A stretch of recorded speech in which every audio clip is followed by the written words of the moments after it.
offense of such a charge, correct? So as a class 2 traffic misdemeanor, the worst offense would be up to 90 days in jail. Your attorney's negotiated a lesser sentence than that today, no jail, but that's the worst sentence you could ever face on such a conviction. Any questions for me about these things? Any questions for Mr. Scott, your attorney, about anything? Are you satisfied with his representation in the case? Yes. Pressuring you to get you to plead guilty today? Are you thinking clearly today? How do you plead, Mr. Morrison, to an added count 2, reckless driving, class 2 traffic misdemeanor? Do you plead guilty or not guilty? I plead guilty to it. Mr. Scott, is there a factual basis for the plea? Or we would waive factual basis. Court finds Mr. Morrison understands his rights and the charge and the possible penalties, and he's knowingly, intelligently, and voluntarily waiving his rights and pleading guilty. I'll add count 2, reckless driving. Accept the guilty plea to add.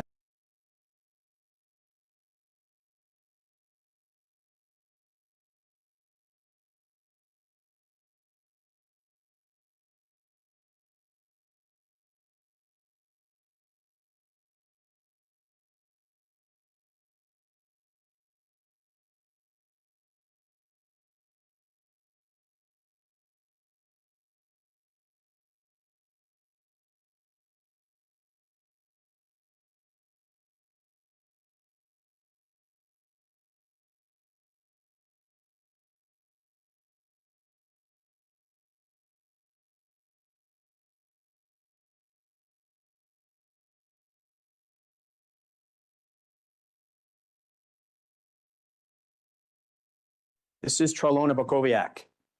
Trelona is 49 years old. She's really well liked in the community. She owns a clothing store down on Pearl Street. And on this particular day in Boulder, there's snow on the ground, it's cloudy, but it's a mild day. And Trelona has her window down and she's driving through the parking lot. That's probably how she was able to hear the first shots. She's 49 years old. She will never celebrate her 50th birthday. Ricky Olds is the 4th victim.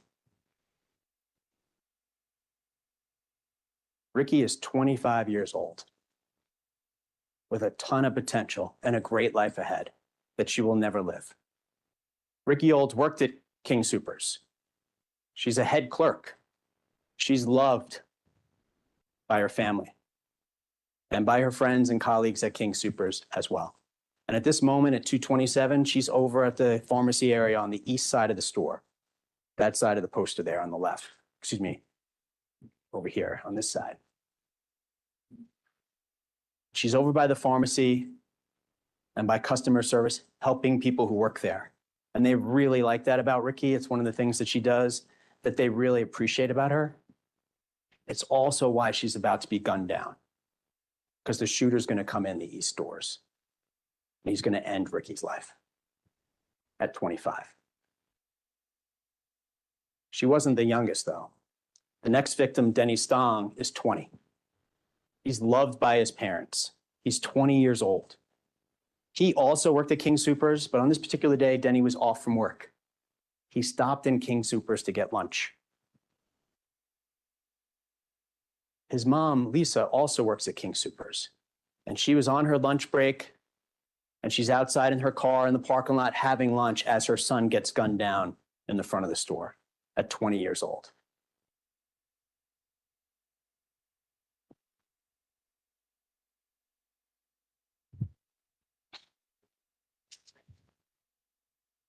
That's Lynn Murray. It's a great picture. Lynn is 62 years old.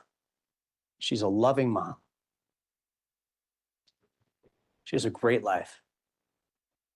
She works for Instacart, delivering groceries, and it's March 22nd, 2021, so we are still living through the pandemic. So Instacart's a really important job, actually. It means a lot to a lot of people. It's also why a lot of people in King Soopers that day were wearing masks. They're talking through glass partitions that soon will be exploded by bullets fired by the shooter. Some went to King Soopers to take care of themselves by getting COVID shots at 2:30 p.m. that day, and instead will face death. Lynn went there to shop for others who were unable to shop for themselves. Picture Lynn looking down at her phone The final image she sees on her phone is this one. It's an order for Pamela A. How many bags does the customer need? She never gets to fill that out because she's at the checkout stand. And she's going to try hard to live. She's very determined to live. But the shooter is just as determined and just as intent on killing her on the spot. It's 2:28 p.m. and the shooter's about to get out of his car and begin killing as many people as he possibly can. But first, I want you to meet Terry Leiker. Terry is 51 years old. She's a really special person. She's overcome some significant challenges in her life, and she's worked at King Soopers for many, many years. And for people who live in the community, who shop at King Soopers at Table Mesa, Terry is a beloved fixture. She's a part of their lives.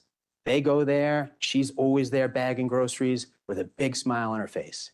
And at 2:28 p.m., she's bagging groceries for an older gentleman named Patrick Cruz. And you're going to hear from Mr. Cruz during the course of this trial. But we'll never actually have the honor or privilege of meeting Terry Leiker. Her life is about to end. This is Jody Waters. Jody is 65 years old on this day. She has a loving family. She's had a great impact on a lot of people in the world.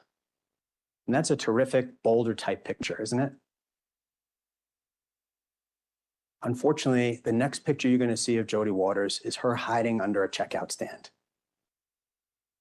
living her final seconds on this earth.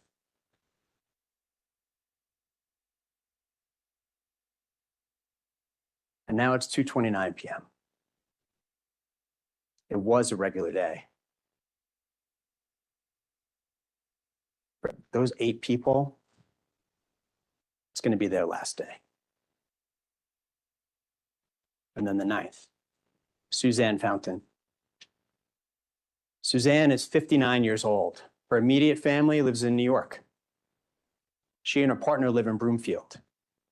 And there's a hair salon in the Table Mesa shopping center that Suzanne goes to. And she went to that hair salon that day. So she went to the King Soopers at Table Mesa to do her grocery shopping instead of the one near her house where she lives in Broomfield with her partner. But for that hair appointment, Suzanne Fountain is alive today. But for that hair appointment, Suzanne Fountain gets to celebrate her 60th birthday. Actually, but for the shooter, she gets to celebrate her 60th birthday. Because he's about to take her life. The victims are random, but the murders are absolutely deliberate and intentional. If Jody Waters had left the store 3 minutes earlier, I wouldn't be saying her name, and we wouldn't be asking to hold the shooter responsible for killing her. If Suzanne Fountain didn't have a hair appointment in that shopping center, I'm not saying her name, and you're not finding the shooter guilty at the end of this trial, because she would still be alive. The victims were random, but the shootings were deliberate and intentional. This is Suzanne Fountain, and her life is about to end. There were 9 murder victims. There would have been far more than 9, but for the police response that day, including police officer Eric Talley. This is Eric Talley.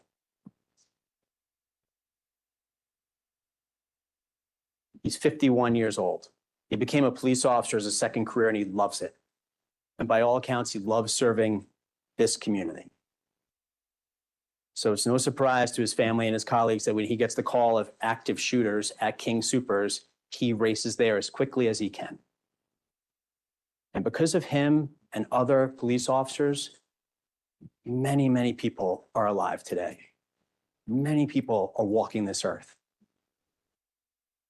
Unfortunately, there are 7 kids growing up without a father, because Eric Talley sacrificed his life to save others on this day.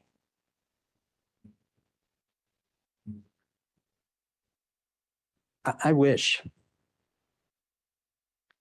that the victim families, the loved ones of these 10 who were seated here and seated in an overflow courtroom, could come into this well, that we could lift up the victims here, that we could use this courtroom to honor them. Object, personal opinion and meant to inflame the passions. Response? Your Honor, I'm going to tell the jury what we're here for and what we're not here for. Let's move on, please. Sure. I am not going to show you videos, photos, and share with you powerful stories about their lives. That's not why we're here. Instead, we have the responsibility of going through videos and photos and powerful stories about how their lives were ended in cold blood. That's why you're here. The shooter prepared to kill them, planned to kill them, and went and executed 10 people at King Soopers. That's why you're here. You're here because the person who killed these 10 in cold blood is sitting right at that table, right there.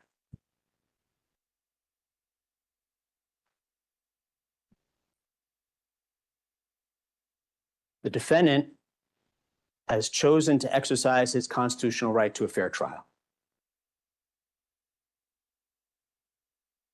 He's asserted that he's not guilty by reason of insanity. And I'm going to talk about mental health in a little while later this morning, but I want to hit on it right now before we get into some of the facts in the case. This is the overview of what you'll have to consider at the end of this trial. Was the defendant so diseased or defective in mind that he was incapable of distinguishing right from wrong with respect to the murder of 10 individuals and the attempted murder of 25 more? Or suffering from a condition of mind caused by mental disease or defect, as the statute reads, that prevented him from forming a culpable mental state? And in this case, it's going to be intent. That's what this case is going to come down to. I don't want to share this with you before I go on, because this is going to be the most important question for you at the end of this trial. And you know how the law works. You heard it yesterday from the judge. He committed a mass murder on March 22nd. You'll be able to consider all the planning and preparation, and I'll talk about that in a little while. And you'll be able to consider everything. We're going to lay it all out for you so that you have everything you need to reach the right decision in this case. It was clear to me yesterday and the day before that you are a thoughtful group who wants to reach the right outcome. If you follow the evidence and you apply the law, you will reach the right decision in this case. Because the central issue is going to be his claim of not guilty by reason of insanity. Mental illness does not mean someone's insane. Mental illness does not mean someone's insane. When someone kills someone, or 2 people, or 3 people, or 10 people, or 22 people, we don't say, that seems abnormal, let's just send them to a hospital. There's a very straightforward test that the law applies, because our society and our law demands it. And it's a straightforward legal test. We covered a lot of ground in jury selection, as we're supposed to, but the test is going to come down to this, and this is what Judge Bakke is going to read you at the end. Could he form intent? Could he distinguish between right and wrong? This is a serious case, a hard case, and an emotional case, but it's a straightforward legal test that you'll apply at the end of this trial. This is what Judge Bakke will read to you as the law around sanity. Could he form intent, and could he distinguish between right and wrong? So as we go through the evidence, I'm going to give you a preview of it in just a couple minutes. And I'm going to go over it with you and provide you with an overview and guide you through it. But throughout this entire trial, think about it in terms of, what am I hearing that shows he's capable of forming intent, or incapable, but capable of forming intent? It'll make your deliberations much easier if you track it this way. What is he doing that shows he's capable of forming intent? And what is he doing that shows me he's able to distinguish right from wrong? And you'll be able to start to fill up these 2 boxes as we go through the evidence. And I'm going to take you through it now. And I'm going to take you through it in very calm, clear fashion. But I also want to recognize that as I guide you through what you're going to hear at this trial, that it is brutal and horrific and emotional. But part of what I have to do here is present it to you in a clear fashion and guide you through what you're going to have to go through. Because insanity is a straightforward legal test, whether someone's sane or not. Could he form intent, and could he distinguish between right and wrong? Judge, One thing- objects. It's a misstatement of the law. The law isn't and, it's or. It's a disjunctive. This is what the law says. Incapable of distinguishing right from wrong with respect to the murder of 10 individuals and the attempt to murder of 24 more, or suffering from a condition of mind caused by mental disease or defect that prevented him from forming the intent. We'll give you all the evidence to answer those questions with a resounding yes, he was able to form intent, and yes, he knew the difference between right and wrong.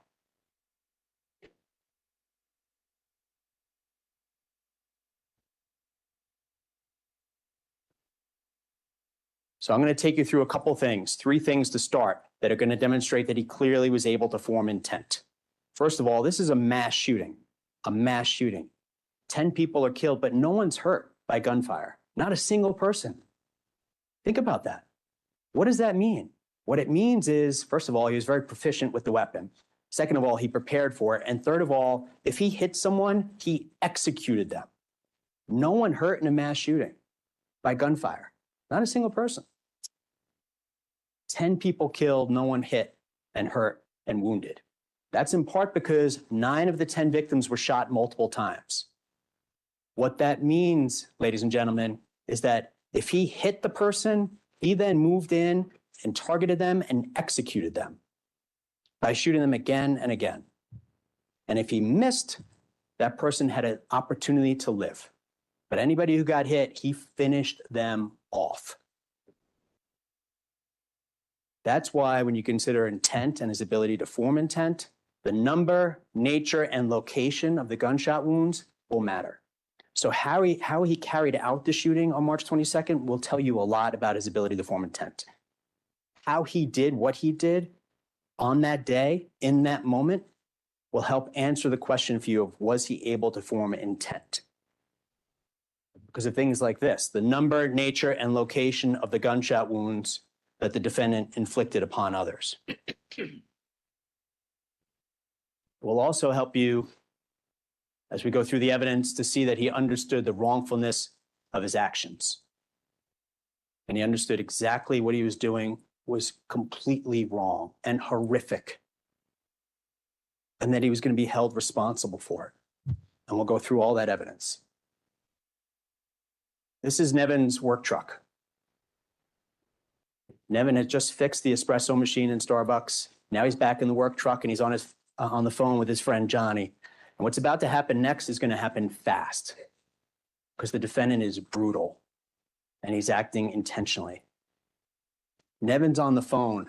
The black car next to Nevin's white van is the defendant's. The defendant has with him an assault rifle, large capacity magazines, ammunition, handgun ammunition, and a carrier vest. And he gets out of his car and without any moment of hesitation, confusion, hallucination, or delusion, he is up and he's moving and Nevin is his first target. He goes alongside the van so quickly that Nevin has just the opportunity to say, "What the F?" And Johnny hears booms close to the phone. And then hears a strange sound. And then hears booms a little more distant. And then the phone goes dead. And Johnny's left wondering what happened. And he yells for Nevin. He yells, "Are you okay?" He texts him. And there's never going to be a response to another text to Nevin because Nevin is dead.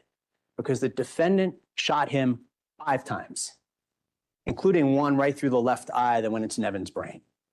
There were 2 shots in Nevin's head. The defendant was able to form the intent to kill Nevin Stanisic. Johnny would later realize that Nevin hadn't shown up at the next work site, and he would look up on his phone. Was there a car crash in Boulder, Colorado? Because he's worried that the sound he heard may have been a car crash. And Johnny sees that there's a mass shooting at King Soopers and that the community has been devastated and that victims have lost their lives. And he starts to put the pieces together. And when he looks on the news, he finds out for sure that Nevin's dead because Nevin's still in his van being photographed by a crime scene and his legs dangling outside the driver's side door on the other side of that van. The defendant immediately starts moving east across the parking lot, turns and shoots back towards Nevin's van again. And then the defendant sees Kevin Mahoney, the 61-year-old man. Kevin has an opportunity to duck. He tries to hide. He actually puts his hands up for a moment, and then he tries to run. But the defendant chases him down and guns him down by shooting him 4 times, including an incredibly close kill shot to finish Kevin off. As that's happening, Trelona Barkowiak is in her car, her windows down, and she's driving. And she ends up making a strange turn, whether it be for fear or confusion or both, we'll never know because this guy killed her. And Trelona drives up on the pedestrian ramp of King Soopers, where people walk up to go into the store on the east side in those east stores. And Trelona wants to live. And she gets out of the car and she starts trying to run to the east stores for safety. And the defendant shoots her and Trelona goes down. Trelona starts to reach up and pull herself up on the railing for the pedestrian ramp. The defendant runs up, points his assault rifle down, and shoots Trelona point blank in the neck, so that gunpowder stippling is left on her face forever, and her life is over. And the doors that Trelona ran to for safety, this guy, he's about to run in to kill as many people as he possibly can.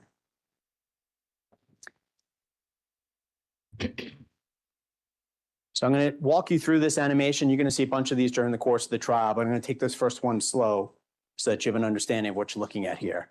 But with the help of the FBI, in conjunction with the district attorney's office, you're going to see a number of animations that have been put together because of weeks, months, actually years of work by the Federal Bureau of Investigation to provide you with an overview of where people were and how they were moving.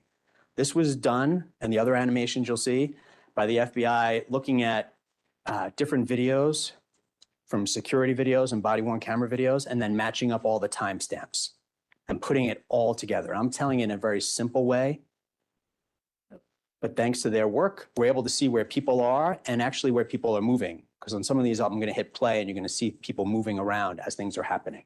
Because this shows you a couple things. First, let me get you oriented to the colors you're looking at. The yellow bubbles on the screen are victims of attempted murder. People who are going to face possible death, but live another day. The individuals in orange, those orange circles, are people who are alive at this moment, but whose lives are about to end because of the defendant. And when their lives do end, on this animation, they become a large blue oval. So what you're looking at here is Trelona's car is on the pedestrian ramp there. Trelona is now represented by that blue oval, which means she's been killed. The purple dot is that guy. And he's heading towards those east stores. And you'll be able to see the writing better during the course of the trial, but each of those dots has a name next to it. So the 2 orange dots you see closest to the east doors there are Denny Stong and Ricky Olds. So at this moment in time, as the defendant's moving towards those east doors, there have been loud sounds outside, right? He's firing an assault rifle in the parking lot. So you're probably wondering, what are people hearing? What are they thinking? What's happening? So some people hear those sounds or they see things and they recognize it to be gunfire and they start to move. Other people like Ricky and Denny are wondering what those sounds are and are moving towards the east doors to look. Then you have others in the store who assume it's construction up on the roof. There's a little movement. There's some confusion at this moment in time. There's also over 100 people inside King Soopers right now. It's a regular, busy day. And then this guy comes in. That white circle shows the defendant with the assault rifle up. The first person closest to him is Ricky Olds. He's about to shoot Ricky once, right in the face. Ricky Olds is the only victim shot just once, because when the defendant shoots her point blank in the face, he's accomplished exactly what he intended to do. Angela Peacock is the woman in the yellow coat there on the right. She works at the fuel center across the street. And these are hardworking people. These are people who work hard for their lives to support themselves and their families. Angela's shift that day was 5:45 in the morning at the fuel center until 2:15. So she got off of work and then came over to King Soopers to do some shopping, and she's talking to her friends in the front of the store, people she works with. This is her workplace. These are her friends and colleagues. And she sees the shooter raise up the assault rifle and point it right at Ricky, and she starts to duck and she starts to run, and Angela goes down. She slips and falls right next to the checkout area there. And she's trying to get up.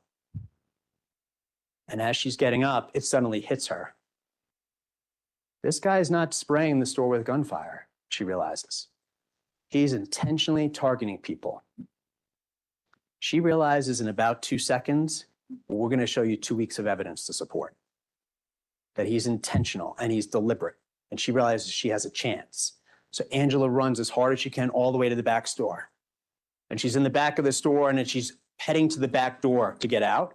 And she actually can't, because there's a mass of humanity trying to get out the back door. And Angela is panicking because she hears the shots from the front, and she knows the shooter's not done. And she runs and she hides under a plastic tarp in another part of the store. The other person in that photo there is Denny Stong, the 20-year-old victim. Denny sees Ricky get shot right in front of him. And he turns and he starts to run. And the defendant shoots Denny Stong in the back. And Denny starts to go down. But he wants to live. So he keeps going. And the defendant shoots him in the back again. And then Denny begins to crawl between the registers to try to get away. And this defendant pursues him into the register area and stands above Denny as Denny crawls on the ground, and then shoots Denny a third time to finish him. You're going to put that one in the intent box. This next one as well. Because as he does that, he realizes he's empty in his magazine, which holds the bullets that goes in a gun. Pops out the magazine, pops in another one. You'll see it, not a moment of delay. He was ready, he was prepared, he had practiced, he had planned for this. And that next magazine is in super quick because he is fast and he is ruthless. And now inside King Soopers, there's no confusion. There's just chaos. People are running, people are hiding, people are screaming. They're screaming active shooter, which 30 years ago, maybe people would have been confused by that. Now, customers and staff hear the bangs and they hear active shooter, and they know death has just come to King Soopers in Boulder, Colorado. And it's that guy. And people start to do everything they can to live. It's a question of what happens in a crowd of people who wants to live when a mass shooter shows up. What do? They're running, they're hiding, a bunch of people, everyone's moving fast now. But he is so deliberate, intentional, and brutal, and he's on the move, that he's going to catch a bunch of these people before they can get away.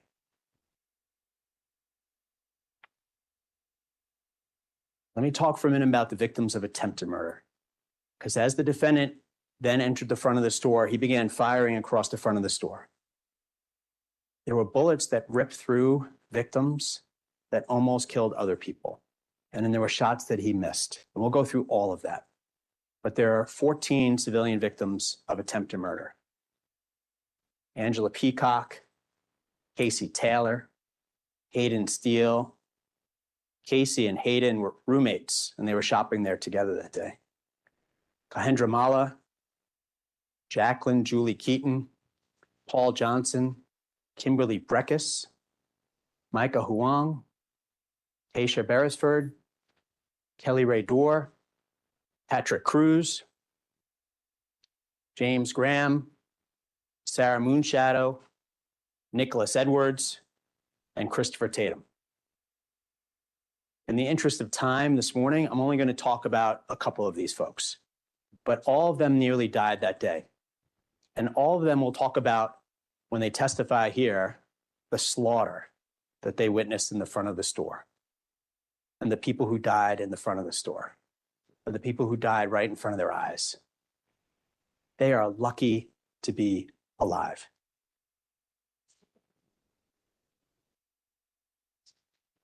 They don't feel lucky. Some of them are damaged, and they'll testify about that. They don't look back on this day and feel fortunate necessarily. Some are in better places than others, but you're going to see a lot of trauma in this case. The path of wreckage that he left behind when he dropped the rain of terror down on Boulder, Colorado on March 22nd, 2021. This is Patrick Cruz, the older gentleman who Terry Leica was bagging groceries for. He's at checkout stand 9, as you can see. And just to get you oriented to this picture, King Soopers has these cameras above their cash registers. And you'll see these black squares on a lot of these photos. These black squares are so that people watching the cameras can't see what we punch in as our PIN codes, which if you never thought about before, you might be comforted to know there's something blocking you from putting your PIN code in when you do it at the supermarket. That's there in the camera system. More important in this picture is Patrick Cruz. He's older. He quickly realized that something was happening. Then he saw the defendant moving fast and deliberate. And Patrick Cruz realized, because he's an older gentleman and he wasn't going to move particularly fast, that his only chance at living was to go down and fake that he was dead. So he goes down to the ground and fakes as though he's dead for an hour until law enforcement rescues him. And he hid for that entire time because death came very close to Mr. Cruz that day. He'll testify about a bullet that whizzed between his head and Terry Leica's head when the shooting started, before he had a chance to go down. And then he goes down, and the other person in that photograph there on the left-hand side is the defendant, wearing his carrier vest. And you see the right arm up. That's because he's holding his assault rifle, taking aim at his next victim. Another victim of attempted murder is James Graham, who was at the checkout stand buying ramen for himself for lunch. He works nearby King Soopers. And he would go to King Soopers and pick up his lunch very often. So he's buying his ramen, and then the shots start. And Mr. Graham hears bullets hitting the glass partitions right above his head. And he starts to run, and the bullets are hitting the glass behind his head as he's moving. Mr. Graham runs for his life, literally, and he runs as hard as he can. And then a pain rips through the back of his leg. And he thought he had been shot, but in fact, he pulled a muscle trying to run for his life. And he ends up outside in the back of the store, hiding in the snow, laying on the ground until law enforcement gets him up and gets him out of there. These are the things that people did to survive from the defendant's attack on that day, but not everybody survived. The sixth victim was Lynn Murray. When the defendant started moving across the front checkout area, Lynn started trying to run the other way.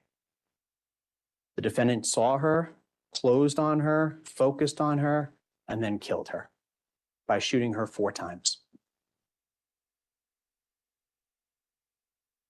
Terry Leica had gone to the ground and ducked at first. But as the defendant closed in on Terry, she stood up and tried to go. It was the only choice left, because the defendant chose to kill as many people as he possibly could. And he shot Terry Leica twice. As Terry Leica was being shot and killed, there was a mother and her adult son, Sarah Moonshadow and Nicholas Edwards, and they're right in the next checkout lane right there.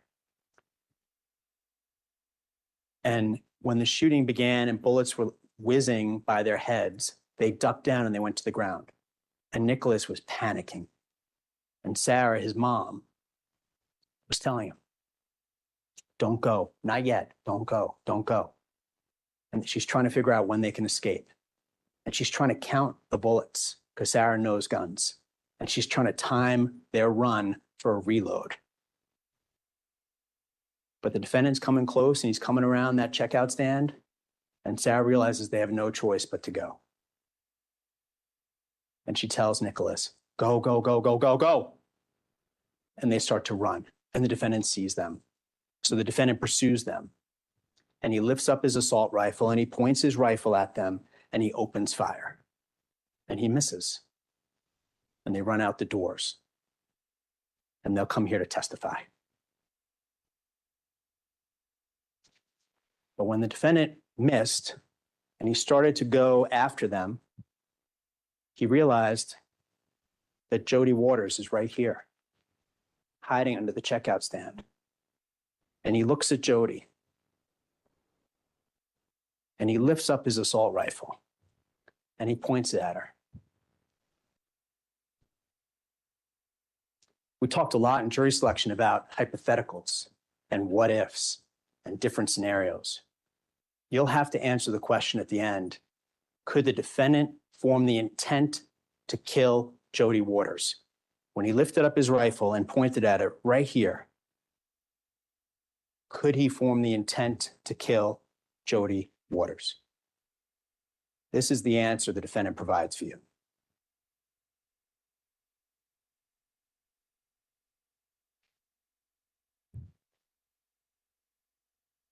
That's him in the white circle. Jody Waters is on the bottom left there of the white circle, hiding under the register, the checkout stand. The defendant is going to shoot her 4 times, including once in the head.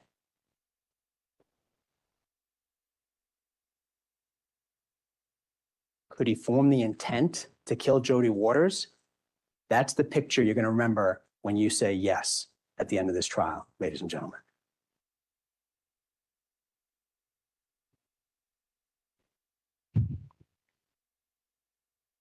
The video system doesn't have audio in King Soopers, so we can't play for you. We'll never hear what Jody Waters was saying at this moment, but one can imagine what her final words were. One can imagine what her final thoughts were. And we don't have to imagine how the defendant responded. He shot her 4 times, including once in the head at point blank range. Could he form the intent? All of this happened, these 8 lives that were taken, in 68 seconds. 68 seconds. So from the time that he kills Nevin all the way to him killing Jody Waters, 68 seconds. He is moving fast and he is brutal.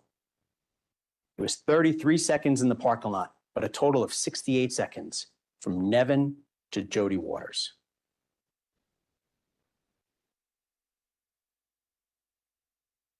As much as the shots that he took and the people that he killed demonstrate his intent, there's also people that he chose not to shoot at and not to kill that make it crystal clear that he knew exactly what he was doing.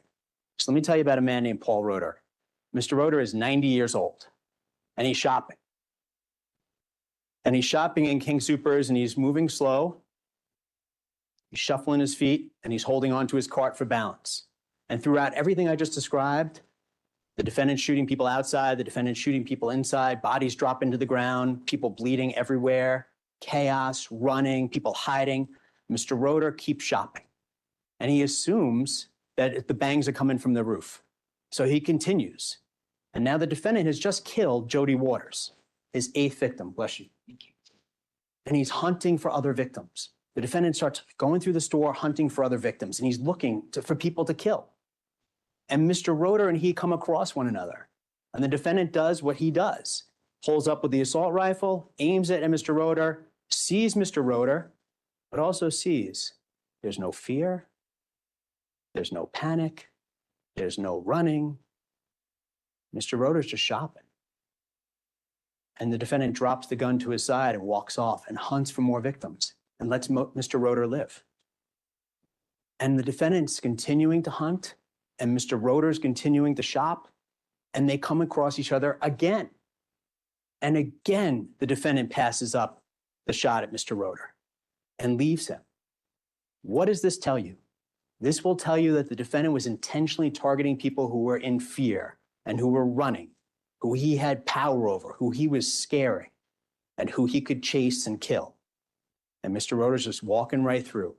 And people who were in front of the defendant but not running and hiding were able to live, including Clint Ponsford. And I'll tell you about Clint in a minute, but let me show you this picture of Mr. Roeder first. This is Mr. Roeder after. So Mr. Roeder goes to the checkout stand and there were bodies there. And Mr. Roeder waited for someone to come check him out and eventually became frustrated that no staff from King Soopers was coming. And he just heads out of the other doors and he lives. This is Clint Ponsford. Clint is 62 years old. He is an intellectually and developmentally disabled person who works for King Soopers. And he's dating Terry Leiker, and they have a great relationship. He doesn't know at this moment in time that Terry's dead. He was outside collecting carts as part of his work for King Soopers when the shooting began. And at this moment in time, he's come in the east doors here, and he sees Ricky Olds. And you can only see her legs in this photo, but there's a large pool of blood forming beneath Ricky's head because the defendant shot her right in the face. And understandably, as any of us would be, Mr. Ponsford is confused. And he looks down at Ricky, and you'll see he's actually puts his arms out like, what's happening here? What's happening here is actually a natural, normal reaction to a mass shooting in King Soopers in Boulder, Colorado. At this exact moment, the defendant is passing right in front of Clint Ponsford. The defendant looks over at Clint, sees him, and then just keeps walking. Clint doesn't run, doesn't hide. There's no fear. There's no challenge. There's no adrenaline rush, which is a phrase you'll hear later, by the way. There's no adrenaline rush for this guy in killing Clint Ponsford. Clint actually leaves the store for a few moments and then comes back in and looks at Ricky's body again because he's genuinely, understandably confused. And the defendant is now coming back across King Soopers, hunting for people, and sees Clint again, and again doesn't shoot at Clint. As much as the people he killed and how he killed them tell you so much about his intent, his decision to pass up these two older gentlemen, Mr. Roeder and Mr. Ponsford, will tell you so much about his deliberate decision-making in these moments. That for whatever reason, he chooses not to shoot at them and not to kill them. But it's not because he's done, because he's nowhere near done. He's hunting for victims.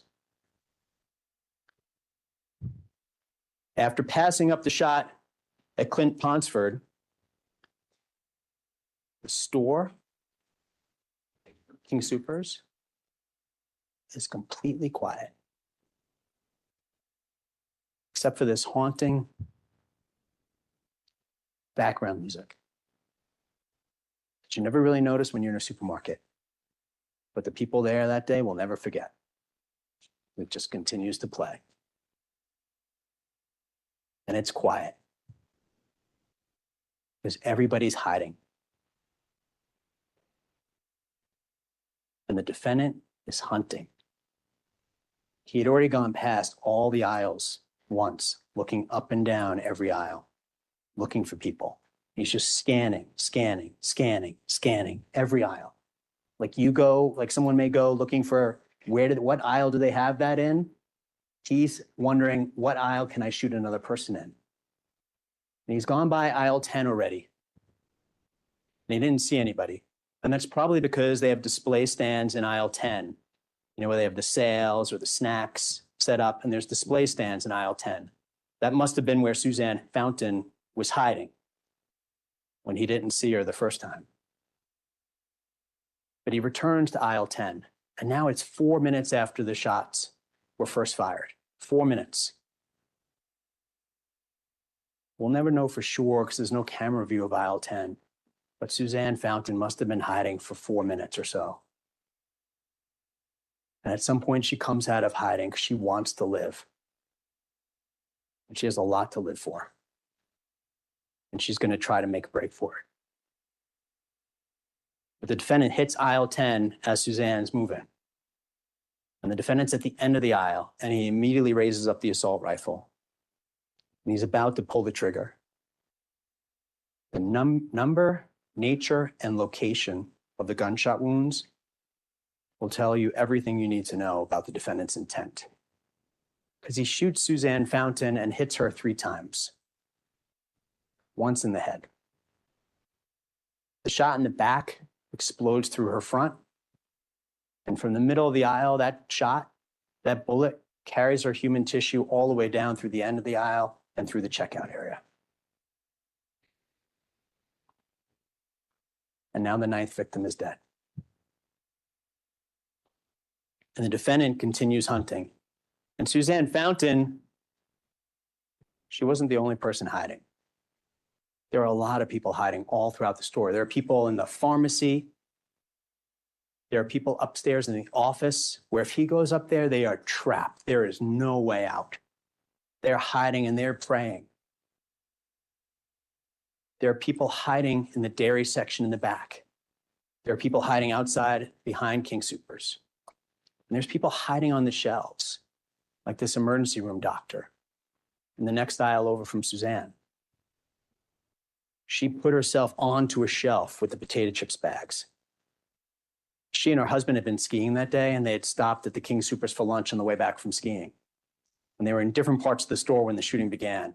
And now they're both hiding in different places, and they're texting one another. One can imagine what they're texting and saying to one another at this moment. And the emergency room doctor's laying there on the shelf, and she hears people dying in the initial barrage, and then the quiet for 3-4 minutes. And then the doctor hears the burst of gunfire at Suzanne. And the doctor can smell Suzanne's blood from where she's laying. And she can hear Suzanne's last breaths from the next aisle over as Suzanne dies in aisle 10. And there's people hiding all throughout the store. The defendant is looking for them, and he is moving fast. He's marching through that store with an assault rifle, looking for additional victims, and he is moving fast. But now,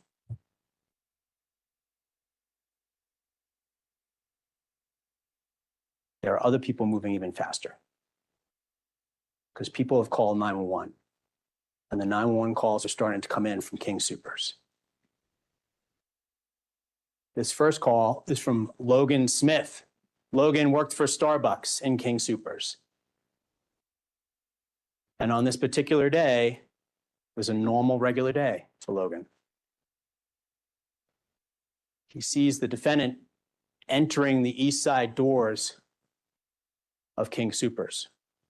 And Logan's over on the west side of the store, and he calls 911. 911, let's get a emergency. Hi, I'm at the Tittle Mesa King Soopers at Broadway in Tittle Mesa.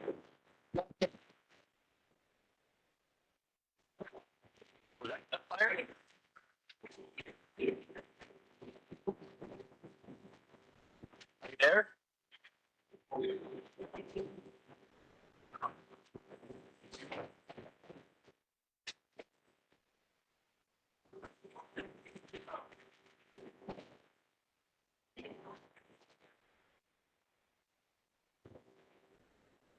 Are you there?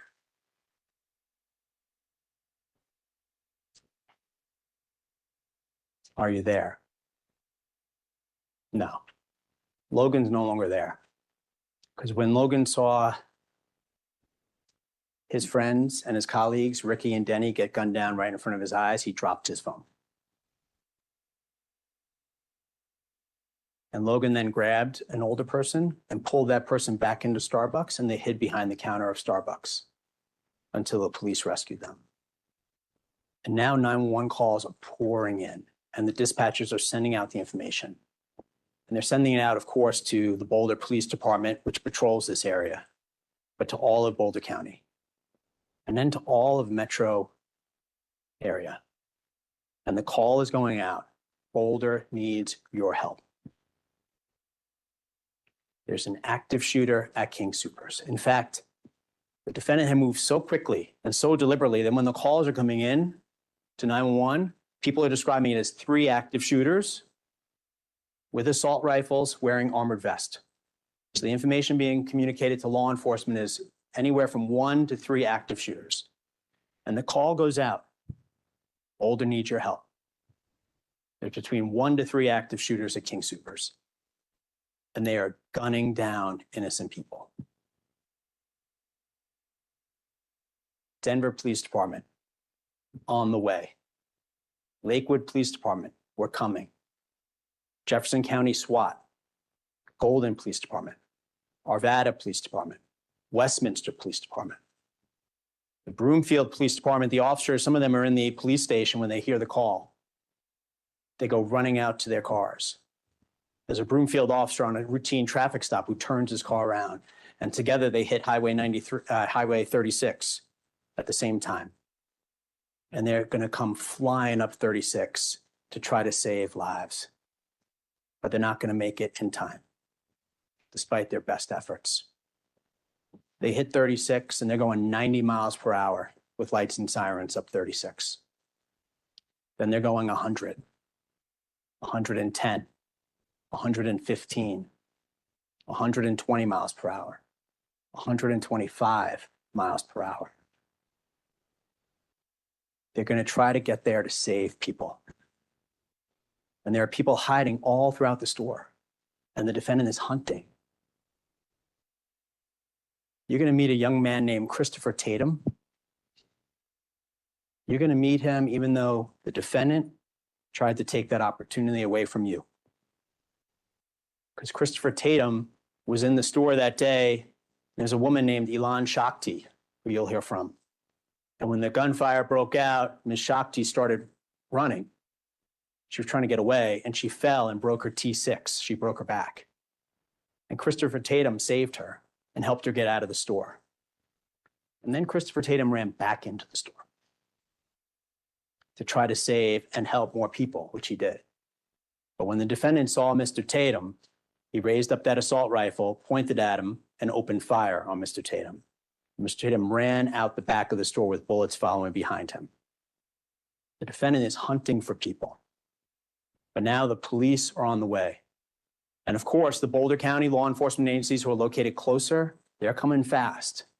And it's Erie Police Department, Longmont Police Department, Lafayette Police Department, the Sheriff's Office, and of course, the Boulder Police Department. And the officers are hearing the calls of active shooter or shooters at King Soopers.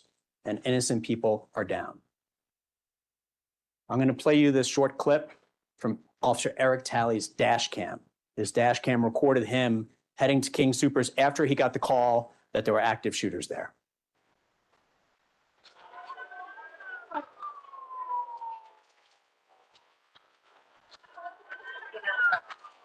We have another report that the party is wearing an armored vest by a government.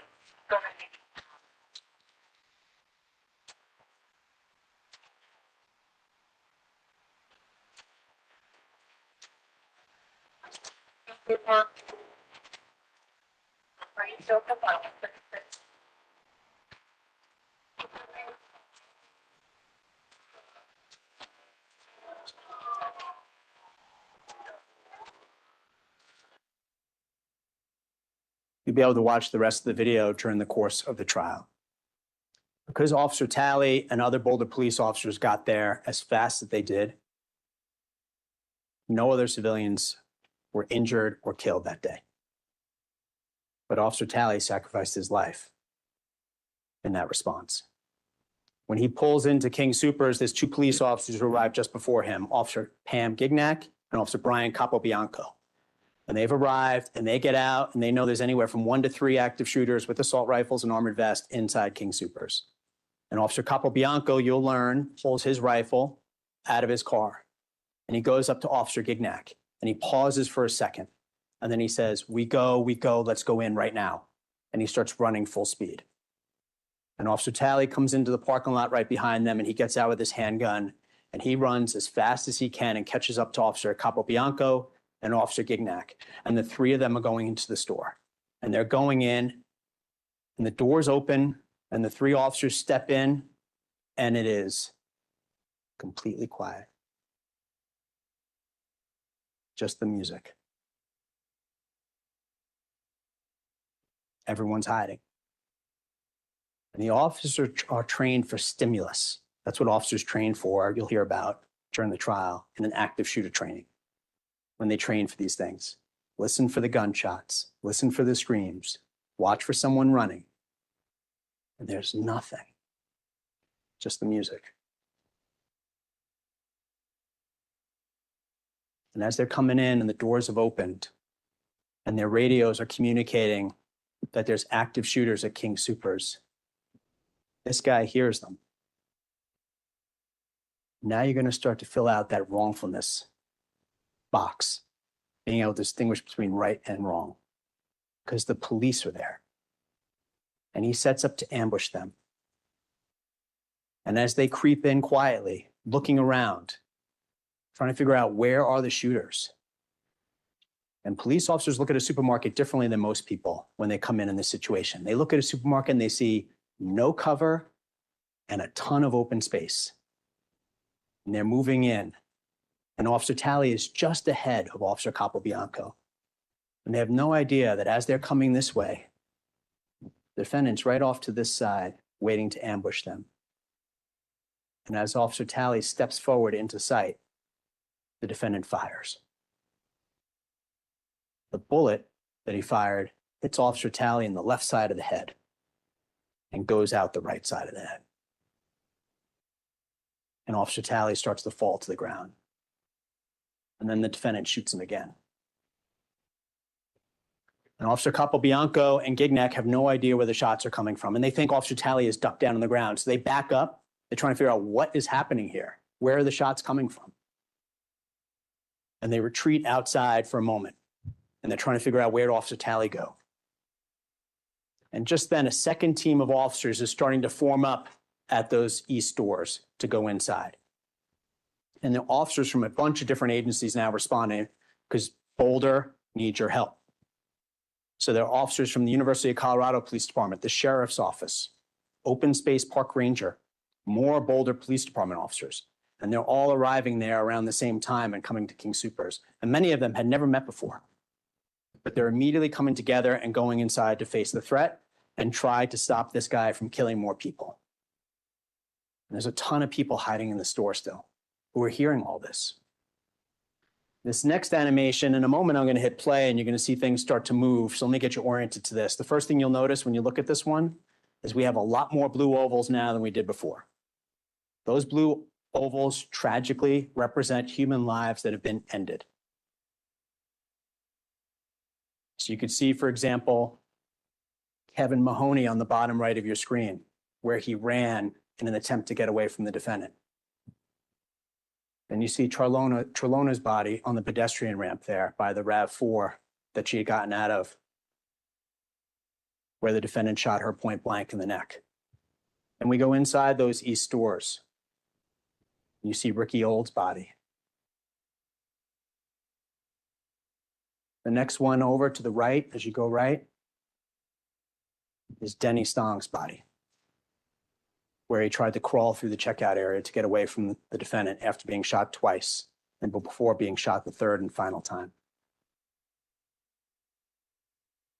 Lynn, Terry, and Jody all died really closely together.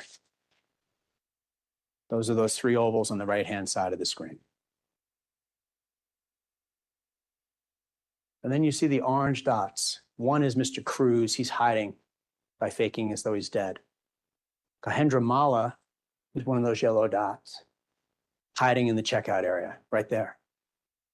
And the third yellow dot is actually Mr. Roeder, who's continuing to head out of the store.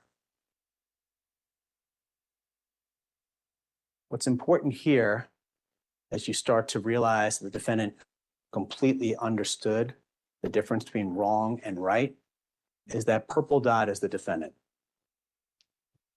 He sees the law enforcement response. What he has done is beyond wrong. And he knows it. And he knows the police are there in response to what he has done. He's distinguishing between wrong and right. He's not looking out that window saying, I wonder who those people in uniforms are. I wonder what brings them to King Soopers today. I hope it's nothing to do with me. He knows that what he's done is wrong. I mean, the embodiment of everything wrong in the world is what he's done at this moment. Objection. Inflaming the passions. He's killed. Sustained. Rather than inflame your passions, I'll put it this way. He's killed 10 people. That's wrong.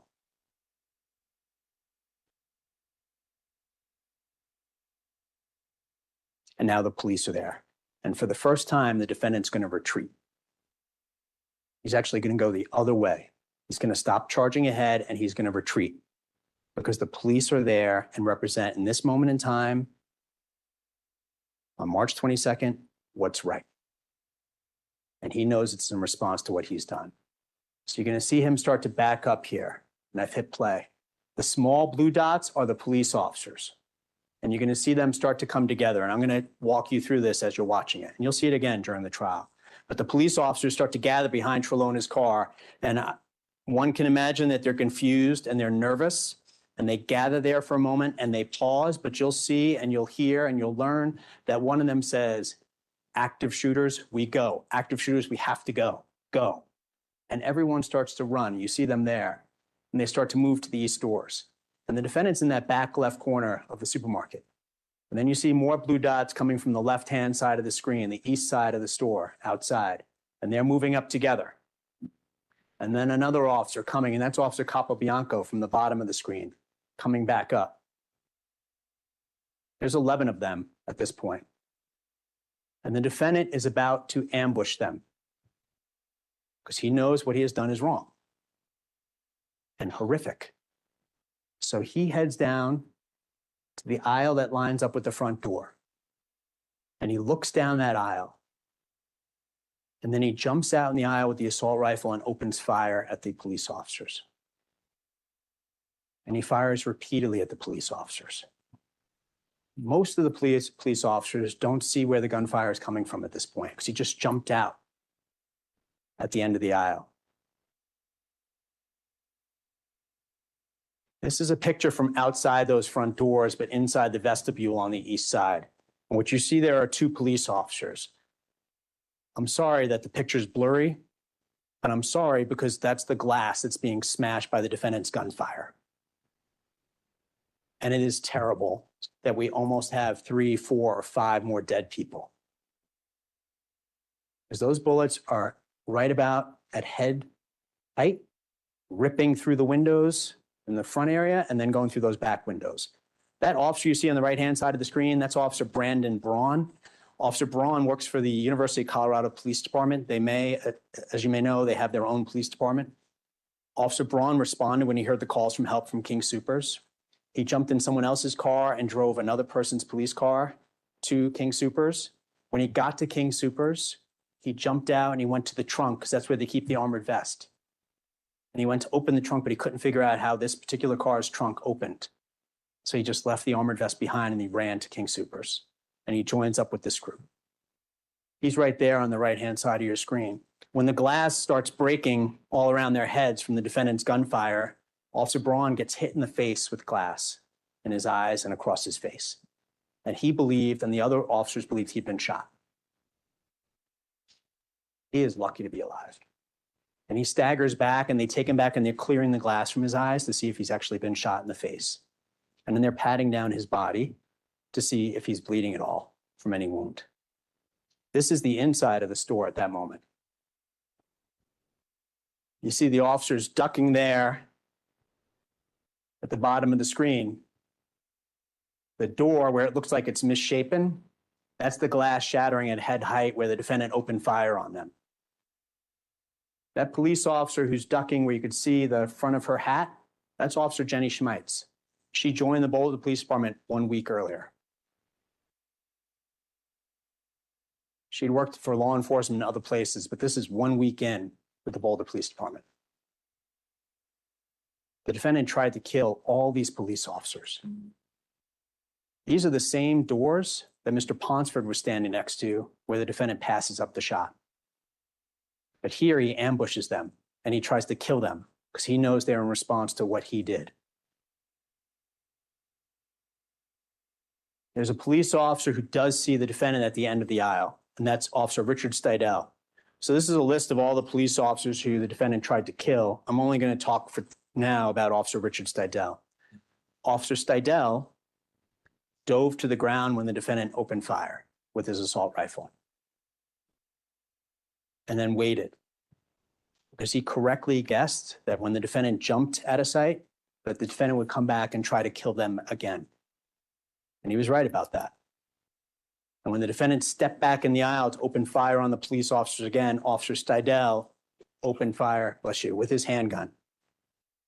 And even though it's a far distance for a handgun, he was able to hit the defendant in the leg. And the defendant stumbles and staggers out of sight. And the defendant then walks around the corner. He sits down on the floor. He gets up. He walks around. He stumbles. But you'll see the wind is completely out of his sails at this moment. He's done. His ability to instill fear in others, that's over.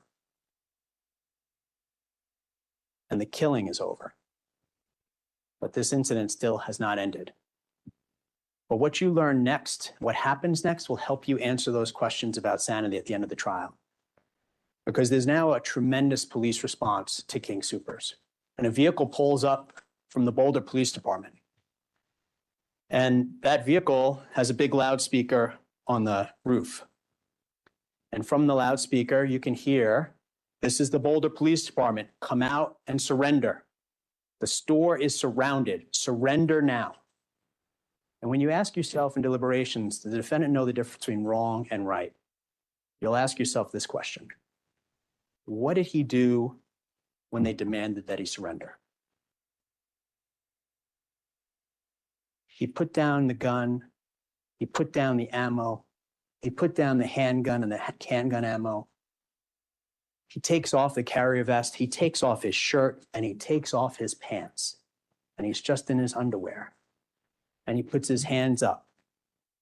And in response to law enforcement demanding that he surrender, he says, "I surrender, I give up." The police can't hear it because he's still off to the side.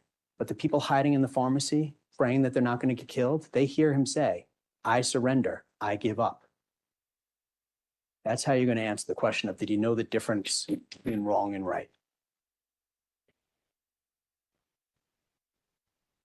He stripped down to his underwear because he knew that if he presented any armed threat to law enforcement, they would likely shoot him again and kill him. And he wanted to live. The police can't see him because he's out of sight. He's over by the pharmacy area. So they continue to make the announcement. And the women in the pharmacy, the witnesses who will testify, they hear him then say, "I've stripped down to my underwear. What else do you want me to do?" There's no hallucinating. There's no delusion. There's no confusion. There's no question. The police are there, and he's trying to surrender to the authorities for mass murder that he committed. Ultimately,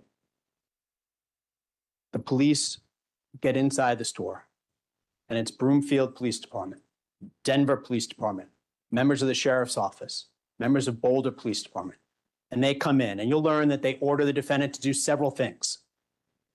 Turn away from us, back up, move to the right, back up again, keep your hands up. Now go on your knees, put your hands behind your back. And he understands and complies with every single command. There's no question, there's no confusion. He's not saying, "Who are you here for? What have I done? What's happened?" He knows fully well that he's committed the mass murder and that he's about to be arrested. And he complies with every command that the police give him. And he's handcuffed. And now SWAT and the police officers start to go through the store and they're rescuing other survivors. And they're pulling people from the pharmacy, from the dairy section, off the shelves. All these people were hiding this entire time. They're saving these people and bringing them outside from the store. And you're going to learn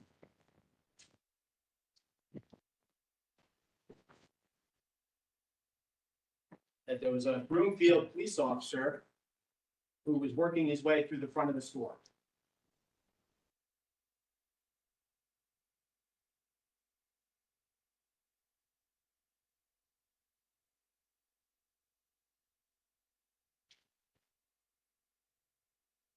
And he finds this on the ground.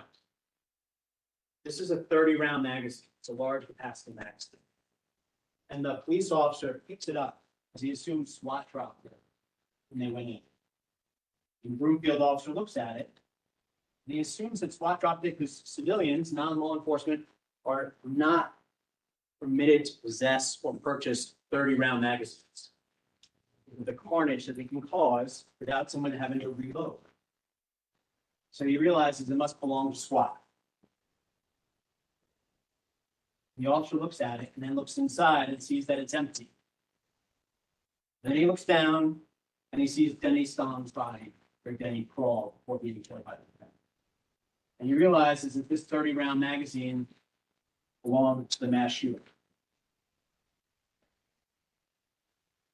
And he realizes with horror that he's holding the very magazine that was used to kill Denny Stahl. And after that, he's going to realize that he can no longer hurt him. There's a lot of trauma.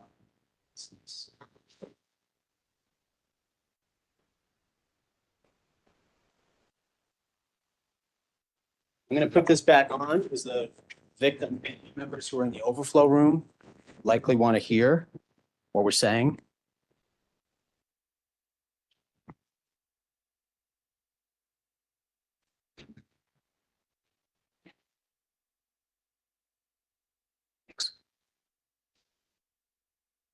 So nearly everything that I've described, nearly everything the defendant chose to do that day is captured on video.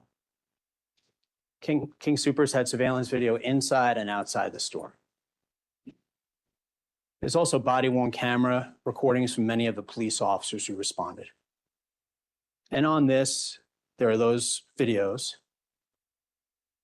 There's also the 911 calls, and there's the animations that the FBI put together to show you where people were and how they were moving. This video exhibit alone would prove the defendant guilty beyond a reasonable doubt. Because it shows you that he acted with intent and that he knew the difference between wrong and right on March 22nd. And if this was all we had, I would argue the defendant's guilty beyond a reasonable doubt. But I'd be doing a disservice to the victims. And you have an important job to do as jurors. And I'd also be disregarding the investigation that was conducted after the shooting that will show you so much about the defendant's planning and preparation. But that video exhibit alone would prove the defendant's guilt beyond a reasonable doubt. It will answer the questions, that alone. Could he form intent? Yes. Did he know the difference between right and wrong? Yes. But there's so much more. There is so much more. This video exhibit, though, will allow us to do a couple things that are really important that I want to share with you this morning. First, instead of this trial going 2.5 months, we're going to be done in 2.5 weeks. Because so much of what the defendant did was captured on video. Instead of calling 360 named witnesses for this case, which there were, we'll call at most 60. Instead of showing you the photos, of which there are hundreds and hundreds of the victims laying on the ground in King Soopers, you won't have to see a single one of those. Because you're going to see them fall to the ground on video. Instead of showing you the autopsy for each of the 10 victims with the trajectory rods that show what direction bullets were traveling through their body, there's no need for you to see those. You won't have to see the hundreds of autopsy photos. Because we have this. So it's going to allow us, as the prosecution, as the people, to show you what you need,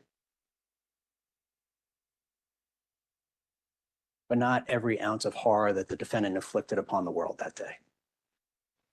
And you'll learn through the testimony the defense has all of this. But to prove the case, the prosecution need only show you this. But there's so much more.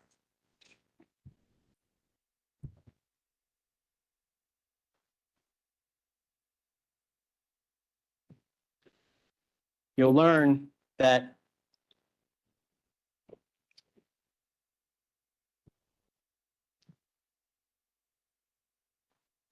when police officers went to the hospital with the defendant, and the next day he was still at the hospital and they had to execute a search warrant, which is a order signed by a court, allowing them to take certain items from the defendant's person, like swabbing his hands, taking photographs of him and so on.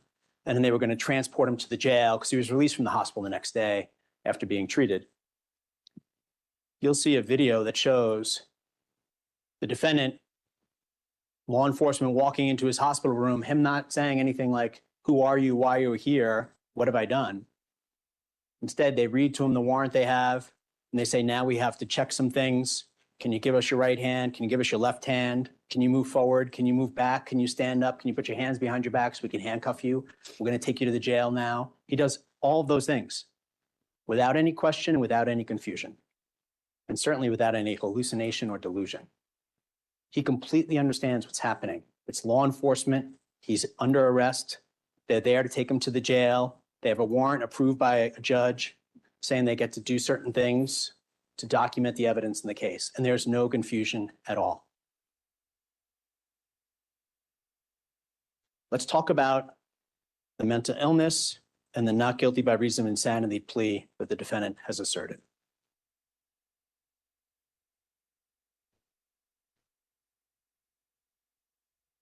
This is the definition, again, of not guilty by reason of insanity. Incapable of distinguishing right from wrong and unable to form the mental state of intent. And this is at the time of the shooting on March 22nd. You're going to hear about everything from prior to the shooting and everything after the shooting, but the question will be, was he sane on March 22nd? And you'll be able to consider all the planning and all the preparation leading up to the shooting. I'm going to take you through some of this now to give you a preview of what you'll see during the course of the trial. So as you talked about in jury selection, you're going to want to know about his mental health treatment prior to the shooting. Understandably, you're going to want to hear about his inability to function, the tests, the brain scans, the treatment that he had, the doctors that he went to, the medication that he was prescribed, and the inpatient hospitalization that he went through. We're going to talk a lot about that, but that testimony is going to be pretty short because he never went to the hospital. He never received any medication. He actually never went to a single doctor for anything related to mental health before killing 10 people on March 22nd. Certainly had no treatment. There were no brain scans. There were no tests, and he was functioning. In fact, prior to the shooting, he's driving his car every day. He's working 10 hours a day, 6 days a week at a family restaurant. 10 hours a day, 6 days a week at family restaurants. The family lives in Arvada, and around this time, they're owning 4 or 5 restaurants. And the defendant works there on a regular basis, as do many members of the family. This is prior to the mass shooting. But I want to be really clear. From the investigation, it was learned the defendant was struggling with mental illness prior to the mass shooting. Because after the mass shooting, the family was interviewed by law enforcement and by the FBI, and they described seeing the defendant being withdrawn, mumbling, acting odd, laughing to himself, and presenting concerning behaviors. And that during the pandemic, those things became worse when he stopped going to the gym as much and his life changed, and he was basically just going from home to work and work to home and home to work and work to home. And during the pandemic, these things were exacerbated. And he started to show signs of paranoia, and he wondered if the FBI was following him. And he talked to his family about the fact that he thought he was being followed. We're going to share all of that with you. And you're going to learn about the fact that after he was arrested, he was taken to the Boulder County Jail. And when he was taken to the Boulder County Jail, at his demand, he was left isolated and untreated from March through December. And I say that because yesterday, some of you pointed out, did the mental illness get worse after the shooting? He did just kill 10 people. Isolated, untreated, alone in a cell, at his demand, roughly 24 hours a day, every day after gunning 10 people down. Then he begins to get treated by doctors. And the doctors learn that he came to the United States at a very early age. And I share this with you because yesterday we talked about cultural barriers to mental health. And that's real. And we'll talk about it during the trial. That's real.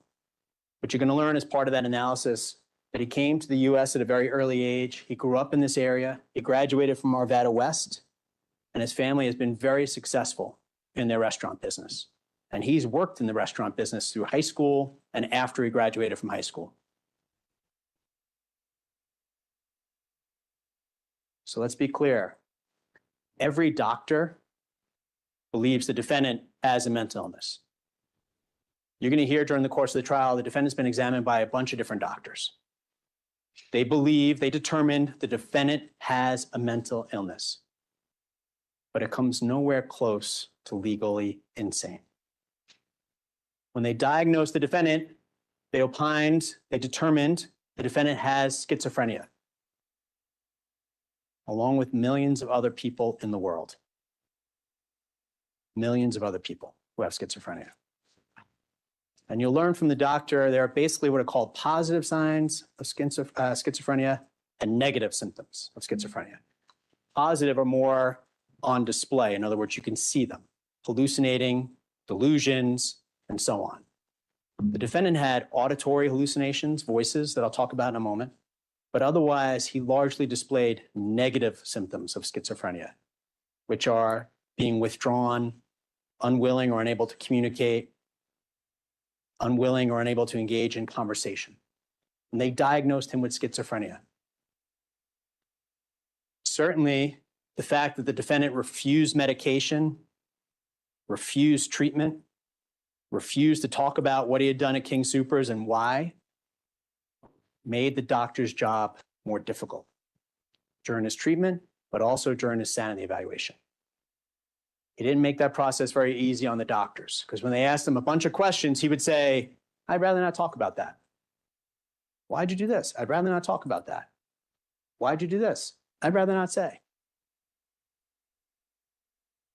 But the doctors conducted a very thorough sanity evaluation of the defendant. So when the defendant entered a plea of not guilty by reason of insanity, you'll learn that Judge Bakke ordered the state hospital to conduct an evaluation by neutral experts. And there were two doctors appointed to conduct the evaluations, Dr. Torres and Dr. Gray. The prosecution will call both of them to testify. And you'll learn that Dr. Torres and Gray reviewed all of his medical treatment records, spoke to all of his attending physicians, spoke to the medical team, spoke to the prosecution, spoke to the defense, reviewed all of the reports, video, everything in the case. And they interviewed the defendant on video a number of times. The defendant didn't make it easy because initially he didn't want to be interviewed. He skipped one session and then he didn't want to be interviewed on video. But ultimately they were able to go through everything and they were able to determine, Dr. Torres and Dr. Gray, that the defendant was sane on March 22nd, 2021. The defendant was sane on March 22nd. You will learn that the prosecution then retained an outside expert to review those doctors' work, the interviews that the doctors had conducted of the defendant, and all the reports and all the video and all the photos in the case, everything in the case. And this doctor, like Dr. Torres and Gray, worked on it for months. And he also concluded the defendant was sane on March 22nd, 2021. Not guilty by reason of insanity.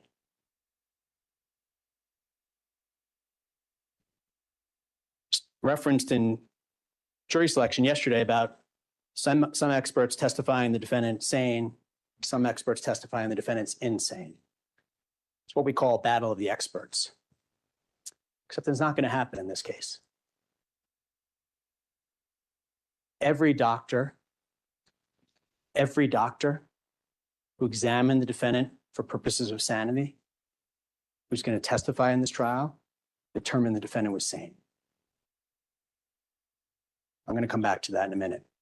One of the things they considered very carefully in making that determination was the voices. And the defendant, you'll learn, the defendant referenced the voices very often. Often. He either called it a voice at times or voices plural. And he talked about having a voice inside his head or voices inside his head. And of course, the doctors, because it's their job, are really focused on the voices. And they want to understand, what role did the voices play? Did the voices, were they commands? Did they command him to do this? Did they tell him it was justified in any way? So you're going to hear they focused on this a lot. And the defendant would often just say the voices, and the doctors would say, well, why'd you drive there? The voices. Anything else? No. What'd the voices say to you? Just the voices. Bless you. Why'd you commit a mass shooting? The voices. What about the voices? Just the voices. And they looked at this really closely, as they should, and as you will, because I know from jury selection that you are a thoughtful group of people who want to reach the right outcome in this case for the right reasons. That was very clear from jury selection, and we appreciate that very much. And if you follow the evidence and apply the law, you will reach the right outcome in this case. Because you'll learn from the doctors that they did everything they could to try to get more information from him. As they put it, bordering on asking blatantly leading questions. Like saying, did the voices make you do it? Did you feel justified by the voices? Because they're trying to get him to say if that's true. And I'm going to show you a couple of the question and answer exchanges. They can't be used, these conversations, in finding him guilty of murder, but you can evaluate the sanity claim by looking at these conversations. And the judge will give you more instructions on that. But every doctor who conducted a sanity evaluation determined he was sane. Every doctor. Dr. Torres, at the restaurant, how did the voices impact you? Defendant, I would just keep working. He worked the day before the mass shooting. Dr. Torres, about the voices, did you feel justified in any way? No. Dr. Torres, did you think it was a good behavior to engage in? No. And he certainly knew the difference between wrong and right. And this next slide I'm going to show you is one you're going to remember when you're asked to answer this question at the end of the trial. Dr. Gray, when you decided to surrender, what did you think would happen then? They would take me to jail. Because he knew what he had done was wrong. Dr. Torres, did you want to die at that moment? Yes. Dr. Torres, why did you want to die at that moment? What was going on that you had that desire? I did not want to go to jail. This is a rational calculation. He's just committed a mass shooting. He knows it's wrong, so his choices are die or go to jail. And he chooses to go to jail by stripping down to his underwear and surrendering to law enforcement. You'll be able to evaluate all of this during the course of this trial. But one thing the doctors looked at really carefully, and they're experts, but you don't have to be an expert. As we talked about in jury selection, you were able to identify some of the things you'd want to know. And you said yesterday, what about his planning? Can we consider his planning? Yes, you can. And did we learn anything about his planning? Oh, yes, we did. His planning and preparation included the following, ladies and gentlemen. He looked up on his phone, are 30-round magazines legal in the state of Colorado? The answer is no. Then he purchased 30-round magazines to kill 10 people at King Soopers. He bought an optic sight for his gun. In case you were wondering when I said shot in the head, shot in the head, shot in the head, how does someone have aim that good?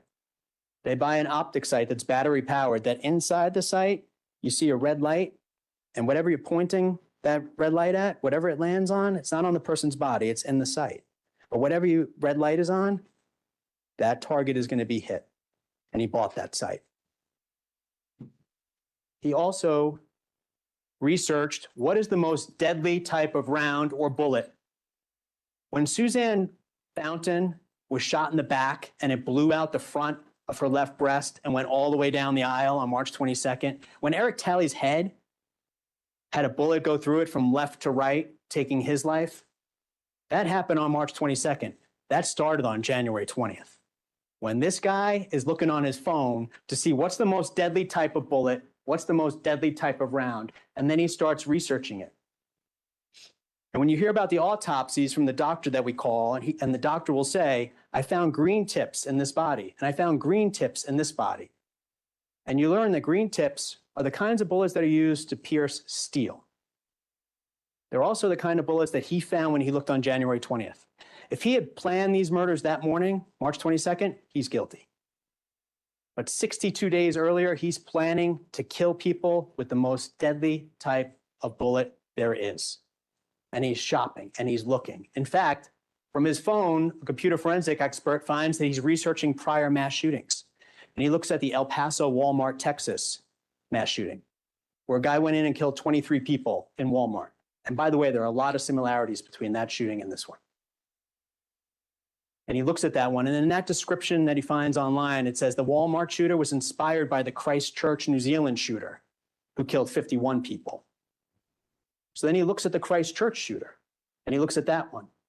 And in terms of knowing the difference between wrong and right, he learns that both of those shooters surrendered to law enforcement. They were arrested, prosecuted, and convicted.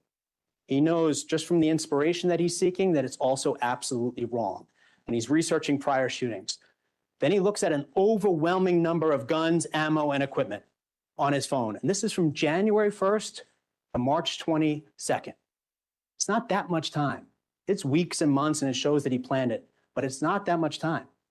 So January 1st, I imagine some of the victims woke up saying, I'm going to go to the gym more. I'm going to read more. I'm going to spend more time with my loved ones. He woke up January 1st and started planning a mass shooting. When I say he looked at an overwhelming number, 6,000 images of guns, ammo, and equipment that he's looking for, because he's looking to commit a mass shooting. That also includes bomb-making materials, ladies and gentlemen. He starts looking at images of bomb-making materials. The number of those images, 400. He takes it one step further. He starts shopping for these things. He's looking at all these different websites, shopping for them. Then he starts buying them. Guns, ammo, equipment, and bomb-making materials. Some of it found on his person, some of it found in his car outside King Soopers, and some of it found in his house. Some of the guns and ammo found in his house belonged to his family members, but a bunch belonged to him. And you're going to see that he ordered it to carry out a mass shooting. And from his phone, we know that he targeted Boulder. He targeted Boulder. He lives and works in Arvada. But in the weeks leading up to, the days leading up to, the hours leading up to this mass shooting, Boulder's showing up in his phone more and more and more. And what he's looking at on his phone is causing a list of places in Boulder to be recorded by his phone.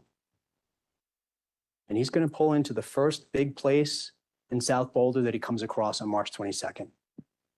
And he's going to kill 10 people and try to kill 25 others. On March 16th,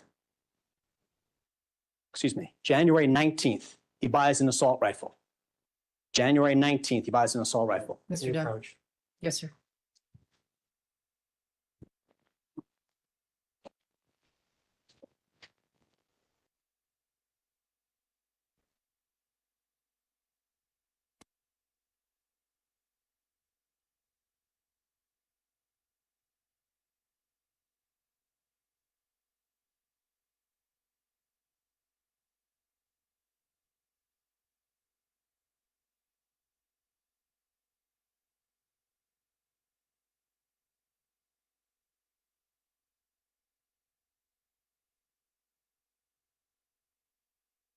March 16th,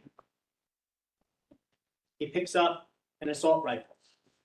Second, and that's the one he's going to use at King Soopers. March 17th, he's on his phone, and he's putting notes on his phone about how to conduct a mass shooting, how to move while shooting, like he did when he killed Kevin Mahoney. He also, on his notes on his phone, he puts things about how to clear a hallway.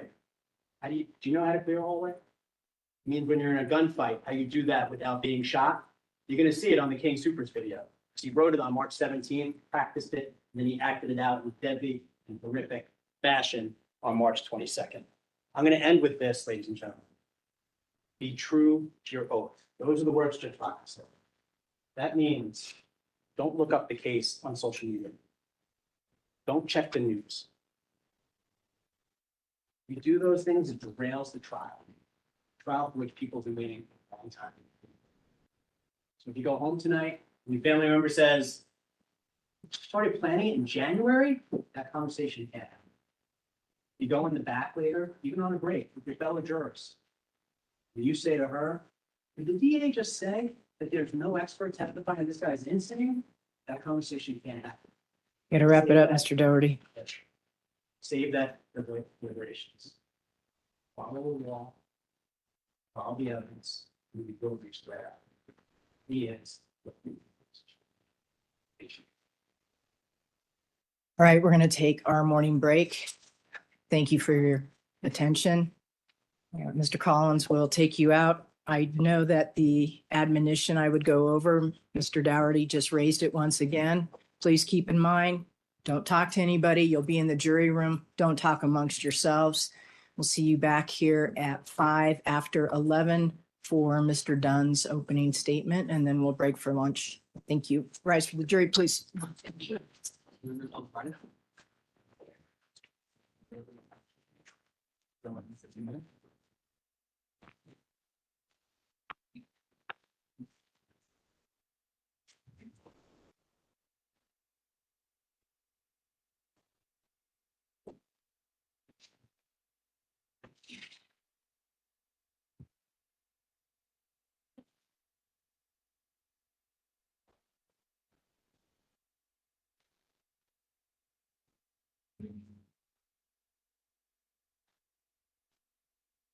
What's the nuisance?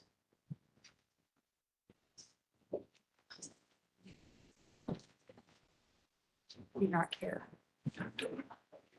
Yeah, but don't you normally like 20? And then I hear a little, I do not care. Okay. I'll see if I got the do for yourself on it. So we're just gonna take it back downstairs. Yeah.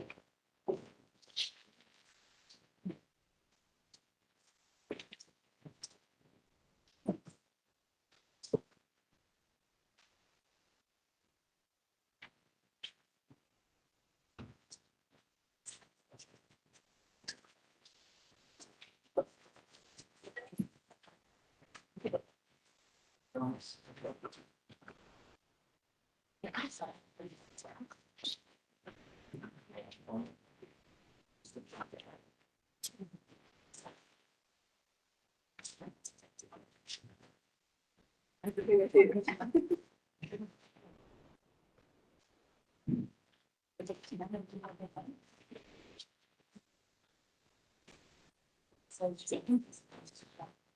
You know,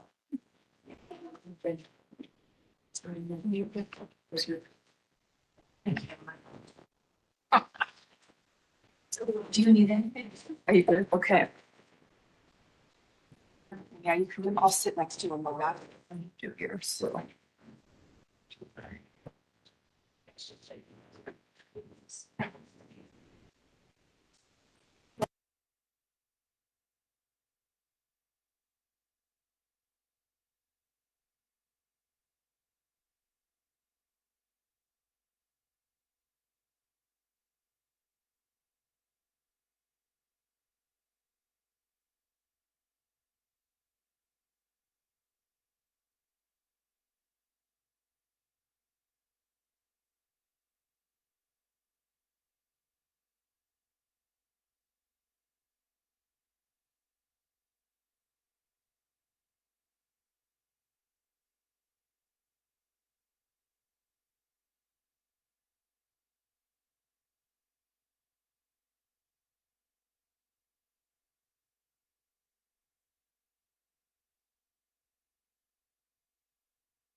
Folks ready? Ready? Okay, Yeah, sure. you want to bring them in? Yeah, it's good to go. I was just gonna wait, so. No. All right, thank you. Yeah. Do you have the mic on? Do you want to? Okay. I gotcha. Do you mind if we turn the microphone towards you or down there?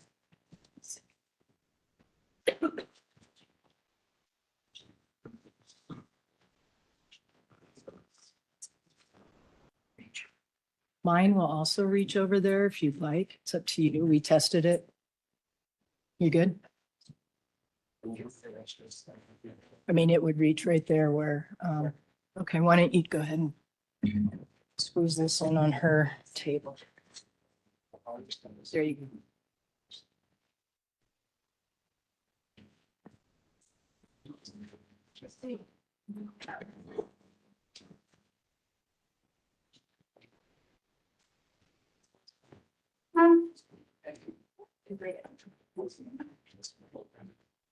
You can actually move it over.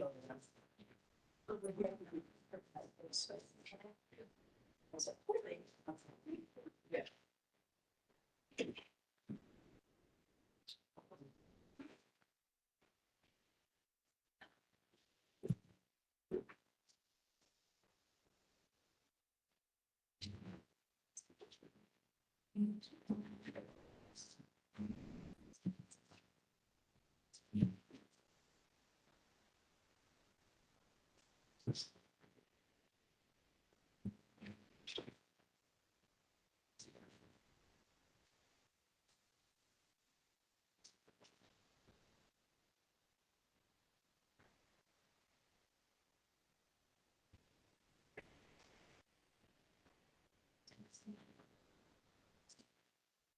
You know, the minute I sit down there, and then you're gonna have to get up.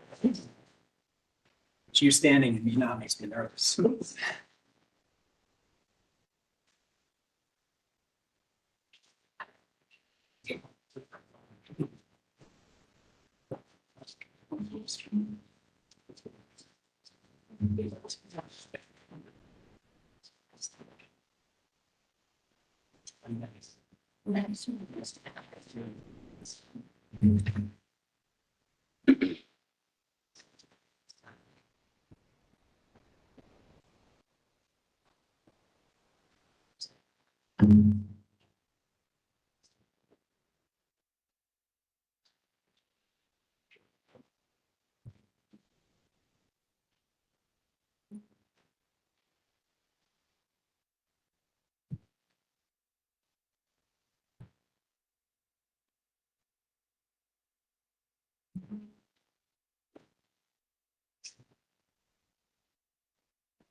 All right, thank you. Please be seated.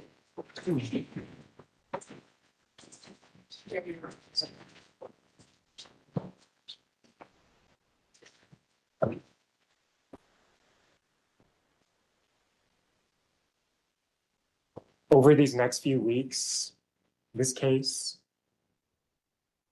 is going to envelop you in the suffering and grief of those who lost their lives on March 22nd, 2021, those who survived, and those who lost loved ones and coworkers because of the actions of my client, Mr. Ahmad Alissa.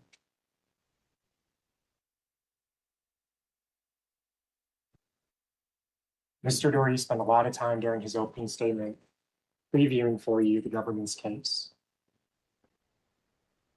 They're going to tell you a lot about that grief, about that suffering, that Mr. Alissa's actions brought upon the victims for the case that we're here to discuss. Mr. Alissa's counsel, we are not asking you to forget that suffering. We're not endeavoring that you amplify that or diminish that. And as you heard in jury selection, we are not contesting that the person that killed 10 innocent people and brought fear to so many others and grief and suffering to countless people. We are not contesting that that was Ahmad Al Aliwi. What we in the court is requiring you to do, though, is not allow that grief and that suffering to control each of your decisions in this case. You just swore an oath at the end of the day yesterday that you will review the evidence, that you will employ your common sense, and that you will apply the law. And that's what will drive your decision. Not emotion, not passion, not bias, not prejudice. And one of the reasons that we talk so much in jury selection about this is because we understand what toll this could take on every single one of you. That is a difficult oath to swear in a case like this. But that's the oath that you swore. That's the oath you must follow. You must look at the evidence. You must use your common sense. And you must apply the law. What the evidence in this case will show is that during his late teenage years, Mr. Alissa began exhibiting signs that we now know were the onset of schizophrenia. We know this because Mr. Alissa, over time, for years prior to going to King Soopers on March 22nd, 2021, showed signs of schizophrenia. These signs took the form of social withdrawal. Not the biggest thing in the world for a teenage boy to do. But then that was paired with stopping to speak. Ahmad, he sat in the corner quietly. Ahmad, he wouldn't speak unless spoken to. Ahmad, his responses, sometimes they didn't make sense.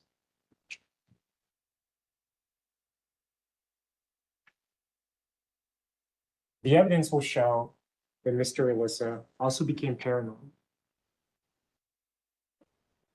He thought people were following him. He thought people were surveilling him. He became delusional. He thought that for some reason, this teenage boy was being surveilled by the FBI.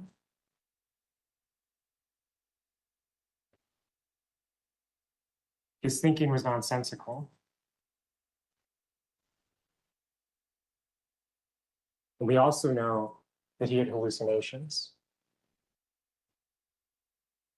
What are termed auditory hallucinations, hearing voices in his head, screaming voices, broadcast, not from the outside, but between his ears. And that all these symptoms coalesced and were present, not just on the day of March 22nd, 2021, but in the years and months preceding that. And sadly, those symptoms were left untreated.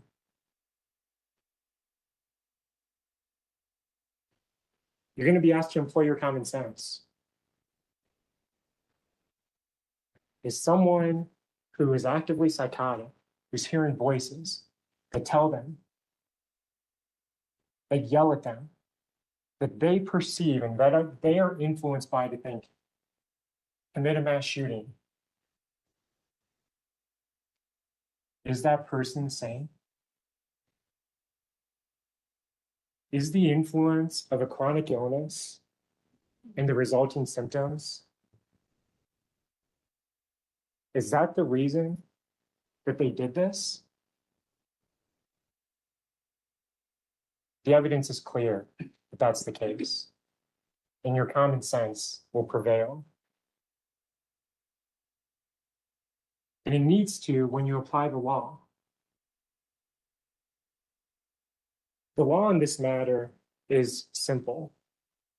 The prosecution already conceded in jury selection. They're not contesting that Mr. Alissa has the mental disease or defect, namely schizophrenia. So really your question is whether or not he was capable of distinguishing right from wrong. Mr. Alissa, he had the intent to kill people when he went there. And just like we talked about there during the jury selection process, the law says you can have intent and be insane.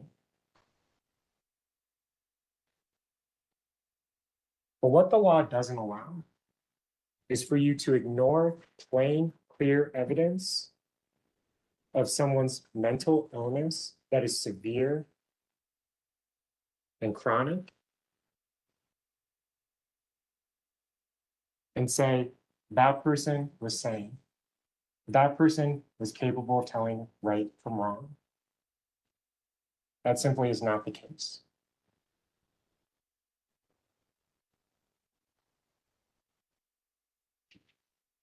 This is the black letter formal law in Colorado as it applies in this case.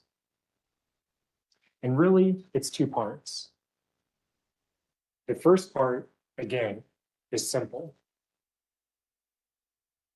Was Ahmad Alissa's mind so diseased or defective? And again, that sounds like archaic medieval language, but that's the language of the law.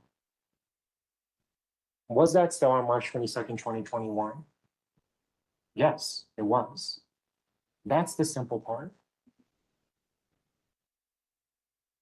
The simple part is made simple because, as Mr. Doherty, in the last minutes of his opening statement, articulated, there have been several doctors over the past 3.5 years that have evaluated Mr. Alissa. Every single doctor that has evaluated Mr. Alissa, it's not a belief, it's a diagnosis. It is a diagnosis that he has schizophrenia. And that, of course, as you heard Mr. Doherty say, is an affliction that unfortunately many people struggle with. But this isn't a run-of-the-mill, everyone has it version. This is a severe form of schizophrenia. This is a treatment-resistant form of schizophrenia. And pertinent and material to the question of whether or not he was capable of distinguishing right from wrong, this was an untreated form of schizophrenia when Mr. Alissa took the actions he did on March 22nd of 2021. The more complex task, the task that's going to involve more than watching a video on a hard drive, is for you to determine whether or not Mr. Alissa was incapable of distinguishing right from wrong. I'm not going to stand up here and tell you that that's going to be easy. If it was easy, we wouldn't be here. But what it requires is for you to look and weigh the evidence of the case. And that doesn't fit nicely and neatly into a narrative that just because Mr. Alissa could premeditate and had intent, that he was sane. It doesn't even fit nicely and neatly into a narrative that because he understands that what he did was illegal, he was sane. The law in Colorado actually says You can understand what you're doing is illegal and you can be insane. Let me repeat that. The law in the state of Colorado and in this courtroom is that you can understand what you're doing is illegal and you can be insane. So within that framework, within those guidelines, that's the way that you view the evidence, and that's the way you employ your common sense.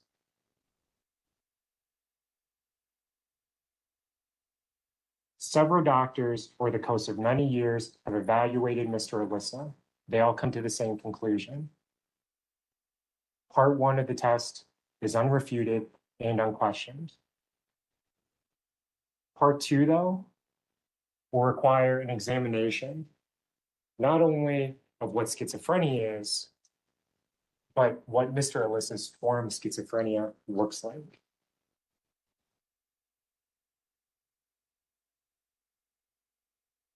Schizophrenia.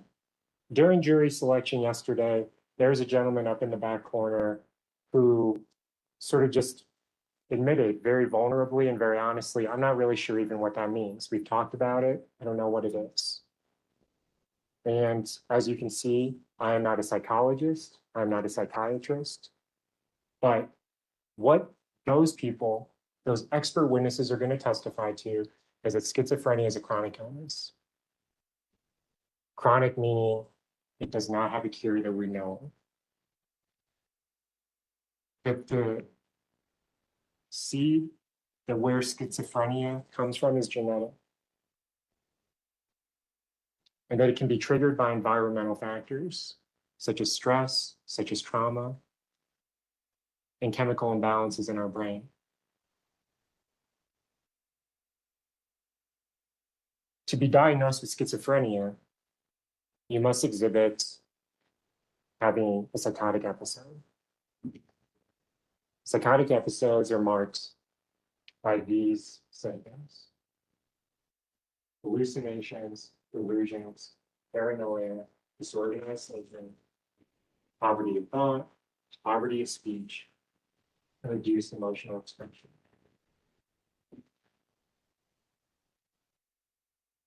This top set, hallucinations, delusions, paranoia, disorganized thinking, those are what are termed as positive symptoms. Now, those aren't meaning those are more observable, despite what the prosecution just told you in opening, and they're open. What those mean essentially in layman's terms are that these are features that those of us without schizophrenia don't possess. Someone without schizophrenia doesn't have hallucinations. Someone without schizophrenia doesn't have identifiable, diagnosable delusions. They don't have paranoia. This bottom set of symptoms, poverty of thought, poverty of speech, reduced emotional expression, those are termed negative symptoms. And like the term suggests, it means that person with schizophrenia is lacking in what otherwise someone with schizophrenia does not have. So poverty of thought, exactly what it sounds like. The content of your thought, it's less. Poverty of speech, don't talk very much. Reduced emotional expression, lacking. And I'll discuss all of these more in greater detail, specifically how they manifested in Ahmad Al Alissa's behavior.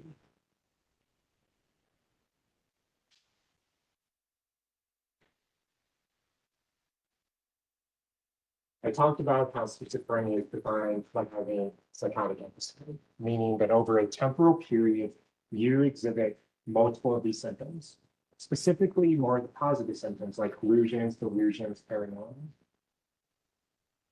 And as you've heard, Mr. Alissa was diagnosed with having schizophrenia up to, leading, and on the day of March 22nd, 2021 by several doctors that evaluated him.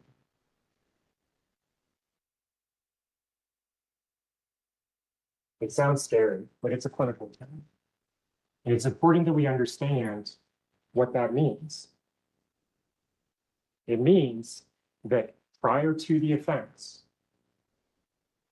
and on the day of the shooting, Mr. Alissa was in the throes of a psychotic episode. Does that sound sane?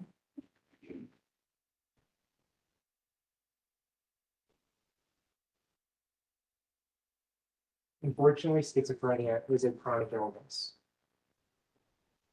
That means there is no cure that we know of. There is treatment, though. That treatment takes the form of a regimen of antipsychotic medication paired with professional psychotherapy. And as you heard, sadly, tragically in this case, Mr. Alissa was untreated. He had never seen a doctor that was able to diagnose him and prescribe a treatment regimen.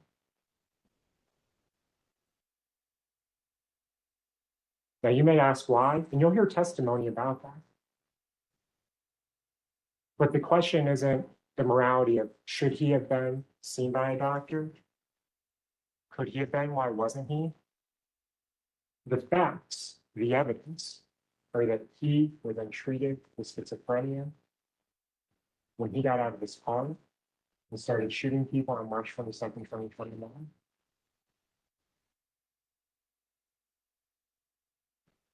I want to talk to you now about some of these symptoms that are specific to Mr. Alissa, that were present leading up to and on the day of March 22nd, 2021, and have been present for the months and years while he's been under constant surveillance after being arrested by police inside the store that day. Mr. Alissa has what are termed auditory hallucinations. That is one of the, quite frankly, scarier symptoms that you'll hear testimony about. The form of his auditory hallucinations, as he articulates them, are that it's screaming, it's yelling. The voices, they just yell. The voice, it just screams. I want you to imagine that.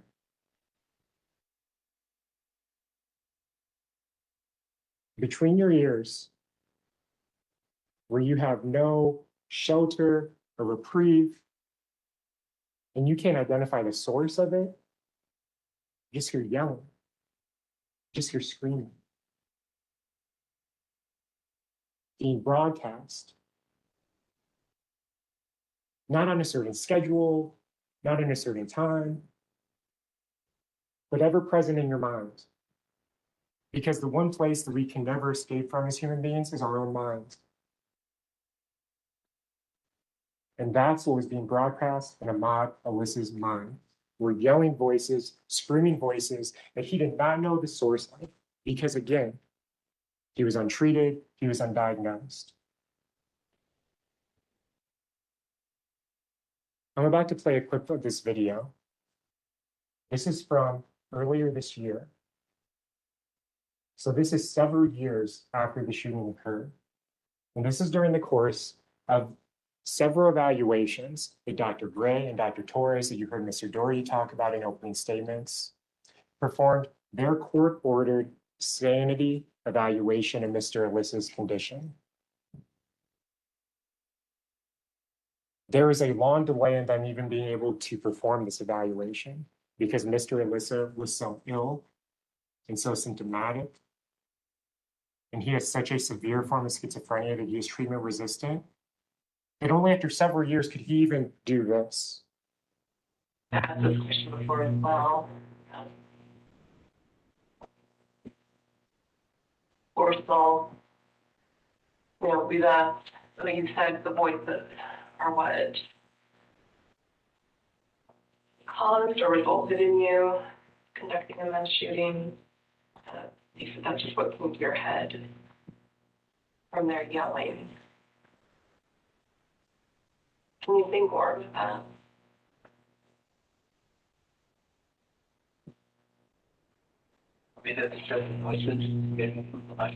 What's that?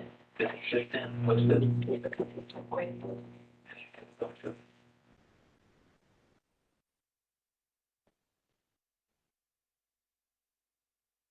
That last frame, just the consistent voices.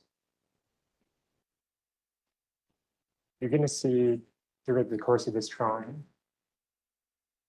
variations of that phrase a lot coming from the mouth of Mr. Alissa. Particularly that word that he starts that short sentence with, just. And I'm going to come back to that.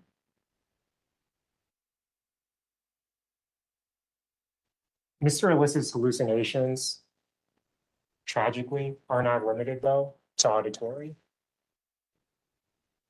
Mr. Alissa also struggled with visual hallucinations.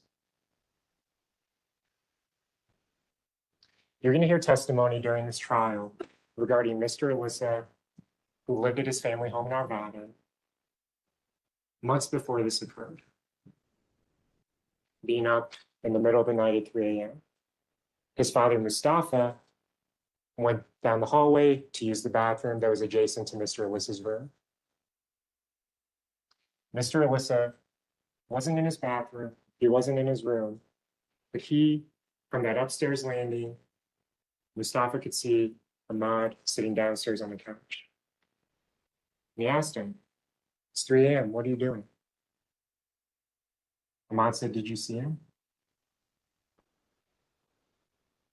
Mustafa's like, "What are you talking about?" "Did you see him? That man in the bathroom?" Mustafa goes to look in the bathroom. There's no man in the bathroom. It's the little old man in the corner.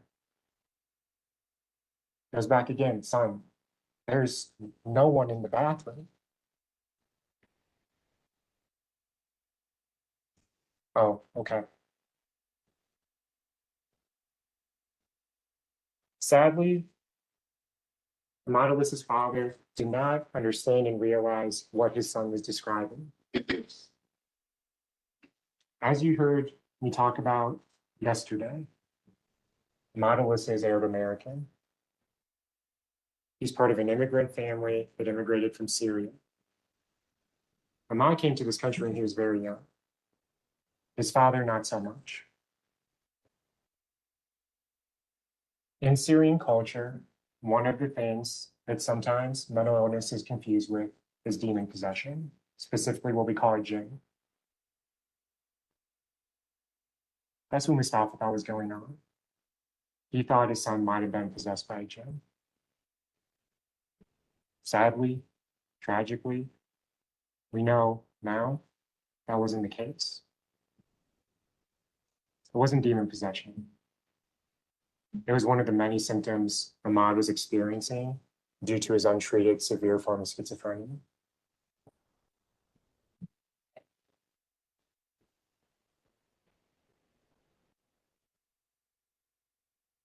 Ahmad Alissa also was suffering from delusional and paranoid thinking.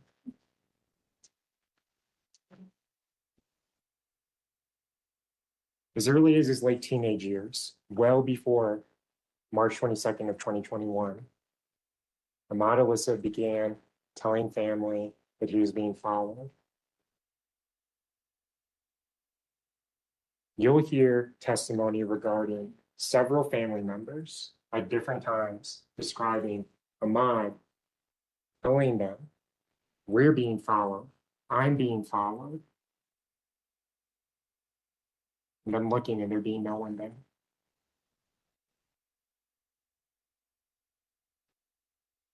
He was delusional. He was seeing or thinking or perceiving a reality that did not exist.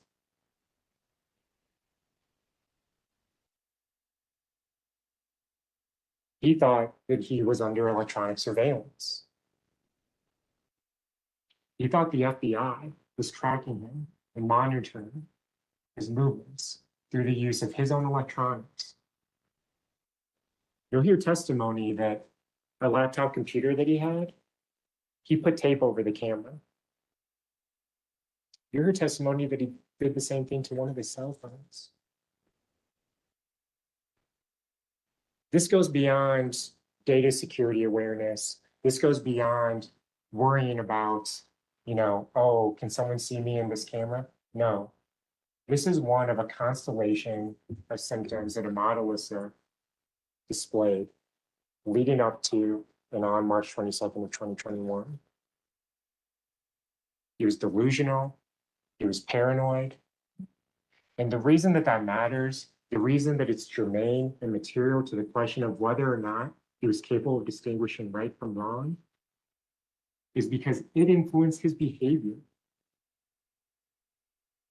He was hearing voices that were just yelling, screaming in his mind, that we can only imagine how that confused and distorted his thinking.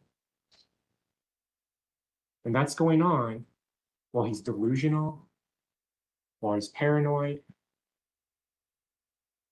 and one is feeding the other.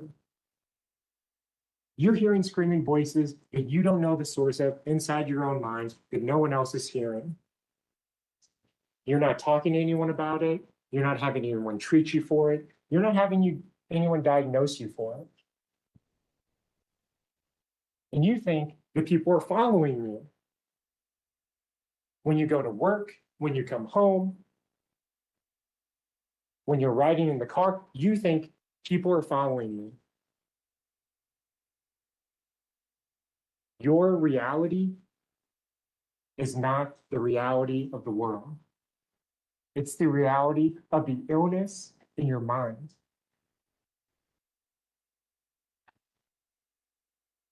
And you're also paranoid. You're thinking the FBI, the government, they're surveilling me. They're watching me. Do they have something to do maybe with what's going on in my mind? Are they the ones who are following me? And then you just hear yelling and screaming.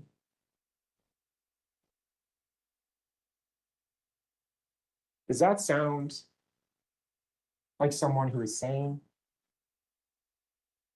Does that sound like someone who is capable of distinguishing right from wrong?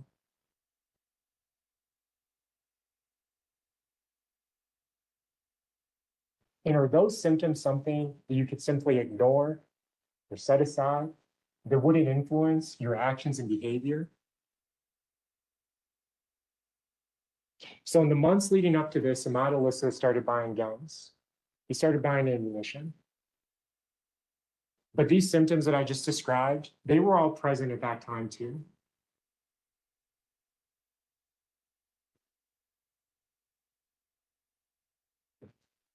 So again, that's evidence you're going to hear. Apply your common sense. And look at what the law requires you to do in this case. You can't look at a few minutes in time to understand what occurred and why it occurred. Because the what and the why is within the context of the reality of Mr. Alissa's mind. A severely ill mind with an illness that was left untreated.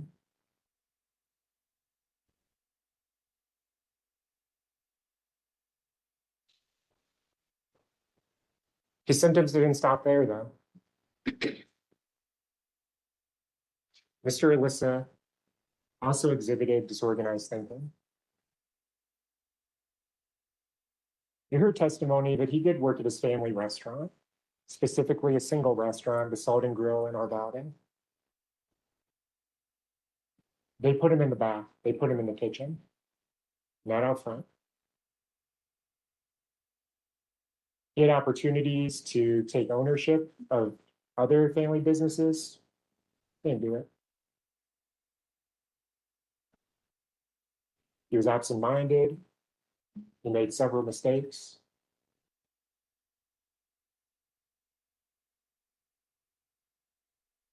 But then he was arrested, and for the last 3.5 years, he's been under the watchful eye of medical professionals and law enforcement. So we have data, we have a temporal period from before, after the event. And what does that data show? That shows that Mr. Alissa is engaged in nonsensical, irrational behavior. The party saw this in the questionnaire phase of this case. None of you responded this way, but others responded, mental illness, it's a cop-out. It's not real. It's something that people use to try to get out of responsibility when they commit a crime. Well, you heard Mr. Doherty's opening. He's positing that these doctors, they're giving him every opportunity to try to explain why he committed this mass shooting. And you'll hear testimony that over and over and over again, Mr. Alissa explains it the same way. It was just yelling. I thought I had committed the shooting because of the yelling. It was the screaming. Did you think it would stop? I don't know, probably. They were killing voices. A rational, sane person would take the opportunity to fully explain and work in their self-interest to give answers that are helpful to them. That's not what Ahmad Al Aliwi does.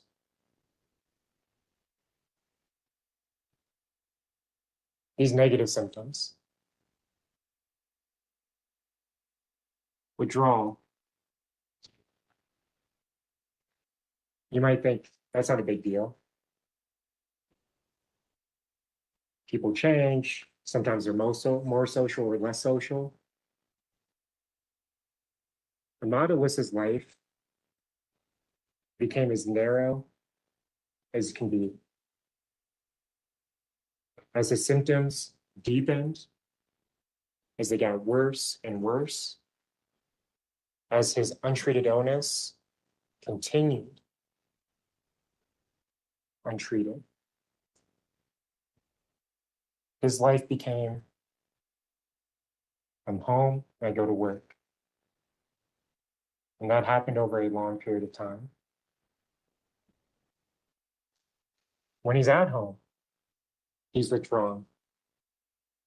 Ahmad, he would be in the corner. Ahmad, he wouldn't talk to you. You'd have to ask him something. Poverty of speech. Even when you asked him something, he might say 1 or 2 words. Sometimes it wouldn't make sense. Nonsensical. Reduced emotional expression. Ahmad, he was never happy. He was never sad. He didn't do anything.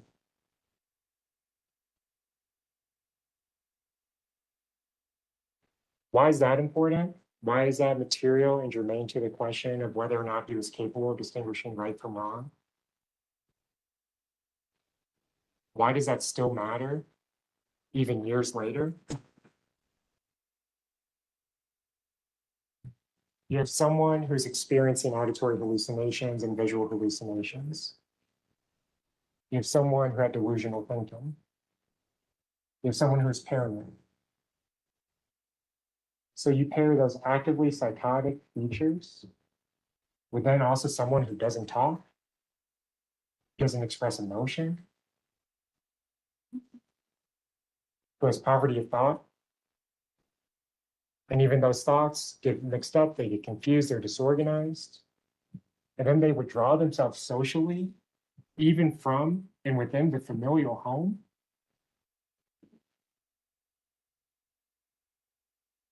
You have an individual that sadly wasn't seen for what was going on inside of his head. The untreated illness influenced his inability to articulate what was happening to him. He wasn't surrounded by people. He didn't have social interactions where someone was like, hey, we got to take you to a doctor. We got to get you some help. We have someone that lived this withdrawn life while inside their mind, there's yelling and screaming broadcast, and their reality is not what's happening in the world.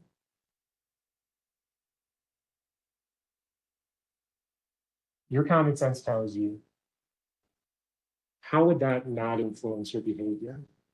How would that not influence your thinking? How would that not influence your actions? How does that not render you incapable of distinguishing right from wrong? With all that going inside one young person's mind.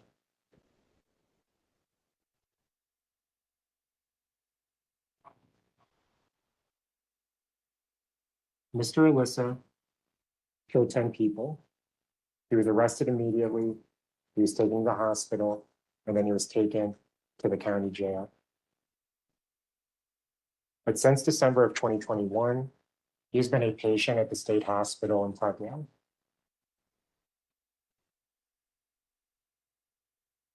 That's happened because his form of schizophrenia is severe. And his form of schizophrenia is also treatment resistant. In layman's terms, what that means is that it is very hard to manage the symptoms of Mr. Alissa's illness. We're here 3.5 years later because Mr. Alissa's illness. While he's been a patient at the hospital, he has undergone several court-ordered evaluations by several doctors. And for a long time, he was so ill that he could not even participate in the mental condition insanity evaluation that this court ordered Dr. Torres and Dr. Gray to perform. What does that evidence tell you?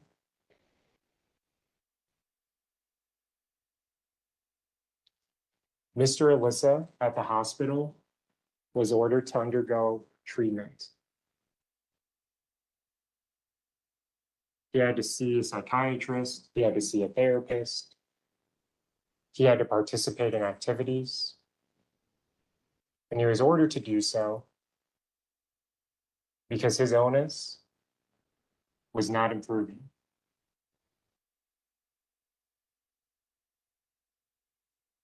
What does that tell you? He was also then ordered to take medication. And not just any medication. He was ordered to take the antipsychotic of often last resort.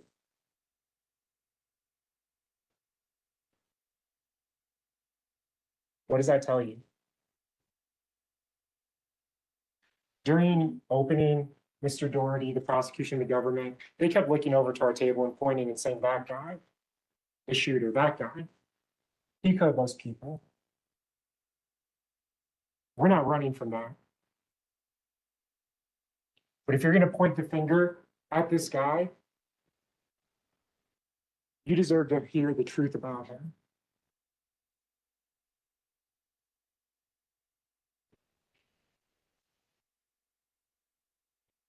This man, Ahmad Al Aliwi, he's an ill individual.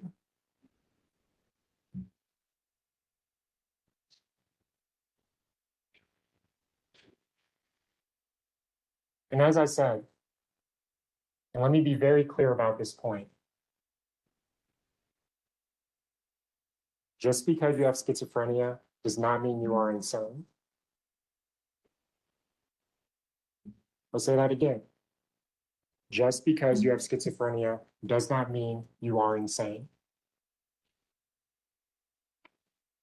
to have such a blanket rule or position will quite frankly be ignoring the facts of what this disease is. As we talked about in jury selection, illnesses show up on a spectrum.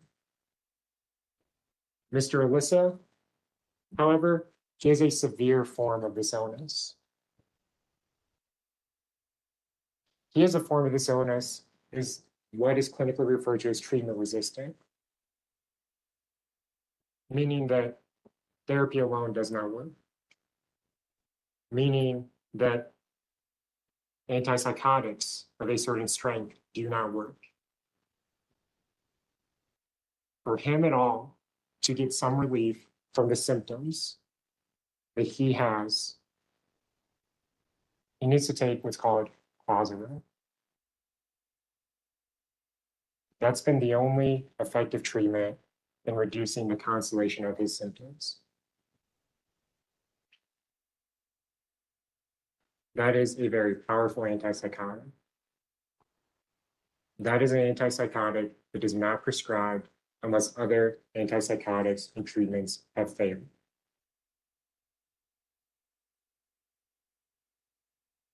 It took a long time before this case became a trial.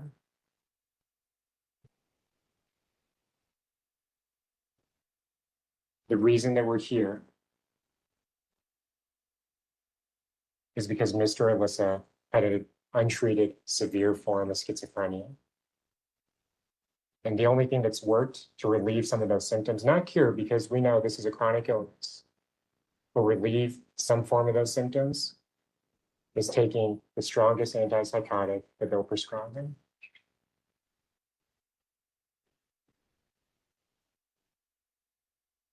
Even with that, though, he still presents with certain symptoms. This antipsychotic isn't very effective at relieving some of the negative symptoms. But how we know in the external validation for how severe his disease is isn't me telling you.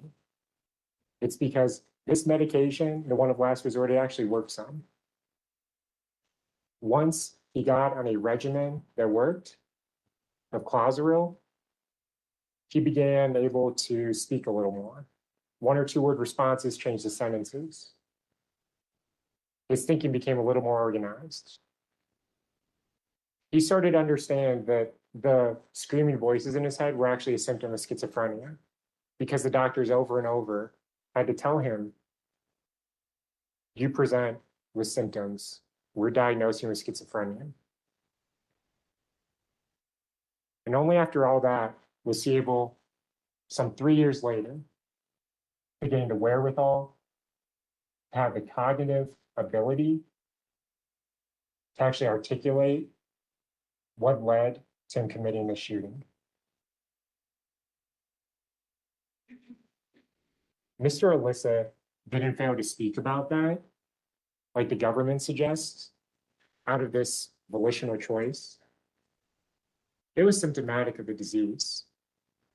And only after taking this medication was he starting to talk. So again, external validation, not only for the disease, but the severity of it.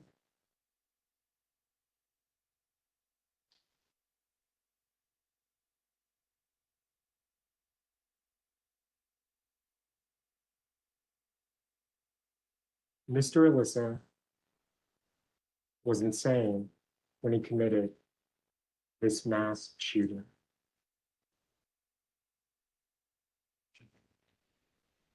What the government is asking you to decide is say, he knew right from wrong because what he did was illegal. That is not the law in the state of Colorado. You can know what you did was illegal and still be insane.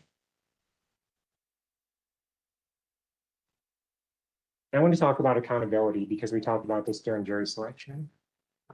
Your verdict of insanity, it finds that Mr. Alissa committed these crimes. It acknowledges that he killed 10 people and put in fear for their life 25 others. If and when your verdict is that he was not guilty by reason of insanity, he will be sentenced.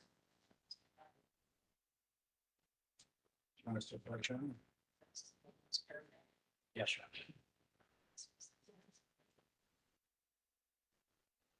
It is IO4 and Koji judge. It is an instruction the jury will receive.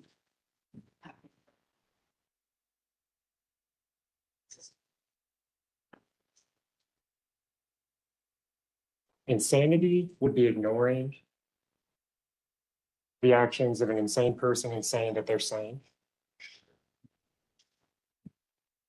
Insanity is asking that a severely ill person who was untreated when they committed even the most horrendous of criminal acts be placed in a cage and not in a hospital. Insanity is refusing to accept overwhelming evidence that but for schizophrenia,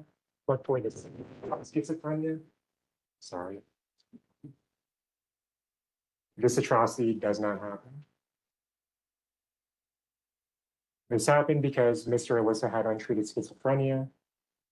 This happened because that untreated schizophrenia took the form of screaming voices telling him to commit a mass shooting.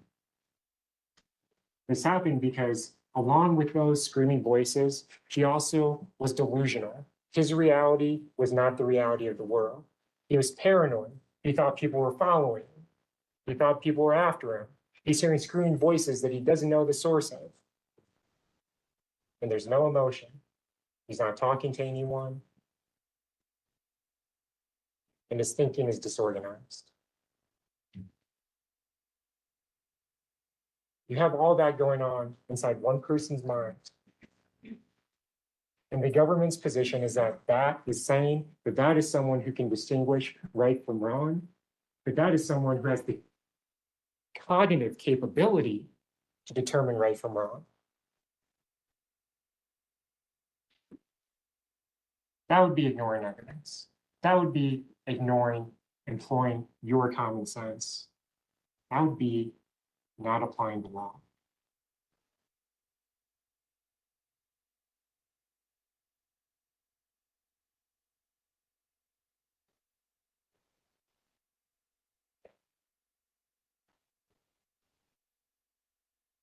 During jury selection, Mr. Kuffner told you we don't have to prove why.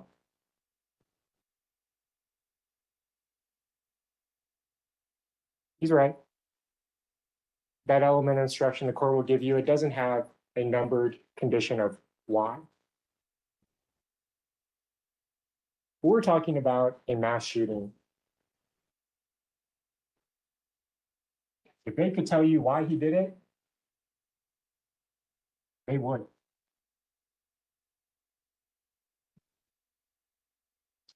They cannot prove that. And the reason they cannot is because the why, the influence, the motivation is insanity. The motive, the why is insanity. The insane person does not recognize that they are insane. The insane person does not have the wherewithal to understand their own insanity. The insane person does not have the cognitive ability to distinguish right from wrong.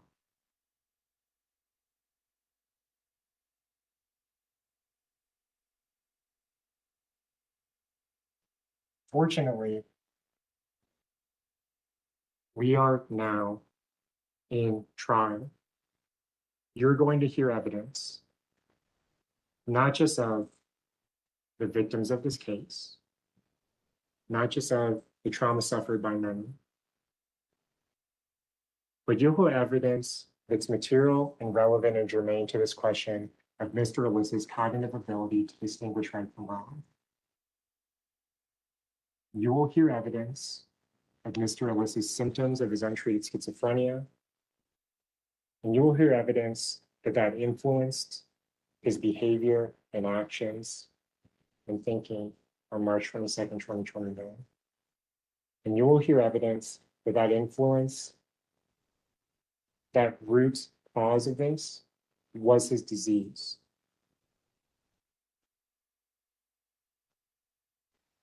After hearing that, you will be asked to apply your common sense and apply it to the law. And each of you individually will be asked to render a verdict.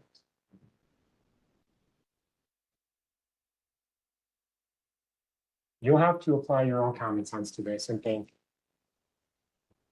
is this something where one tragedy requires a further injustice?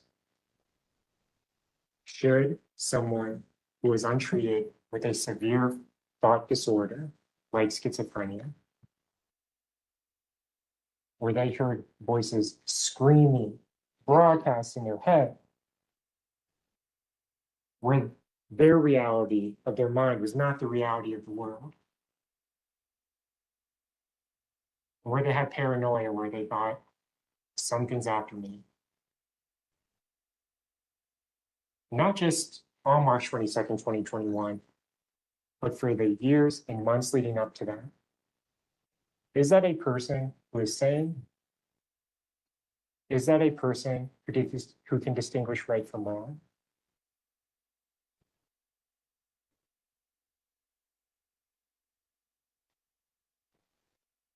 No verdict in this case is going to bring back the lives that were lost. That is a sad and sobering reality. No verdict in this case will stop the voices that Ahmad Alissa's heard that are yelling and screaming.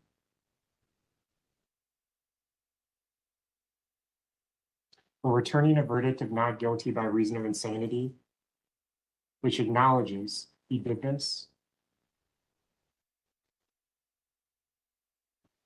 That will ensure that a further injustice is not done.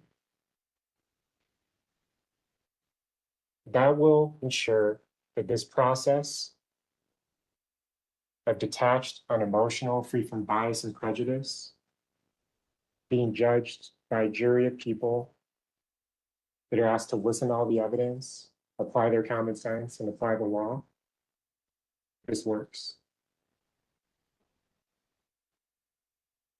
Don't ignore the evidence. Employ your common sense.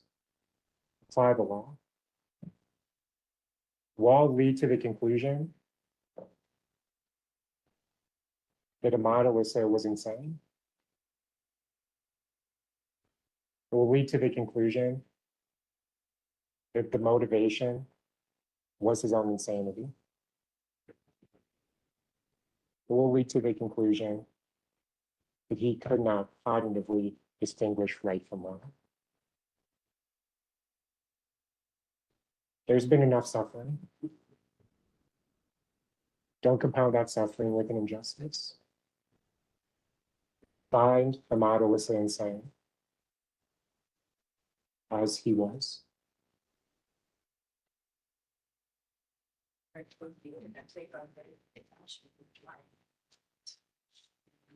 Want to remind you that until your trial is completed, you must not discuss this case with anyone or by your groups. So if there's members of your family, people involved in the trial, other jurors, or anyone else. If someone approaches you and tries to discuss the trial with you, let me know about it immediately.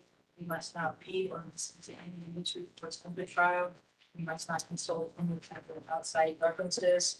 Finally, remember it's especially important that you not form or express any opinion on the case before its findings to you. This definition applies to every recess and follow this instruction. Throughout the trial, we will resume the trial starting at 1:15. All right, thank you.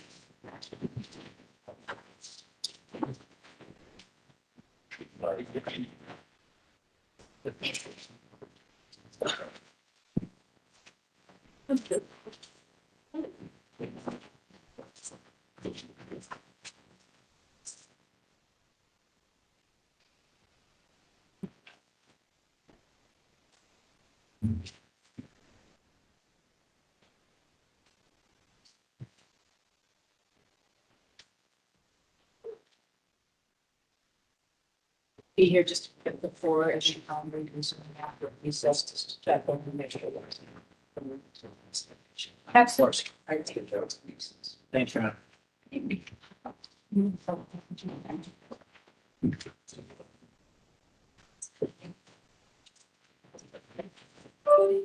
I'm here, can you send them a copy of Sam's? Okay. Well, we don't probably.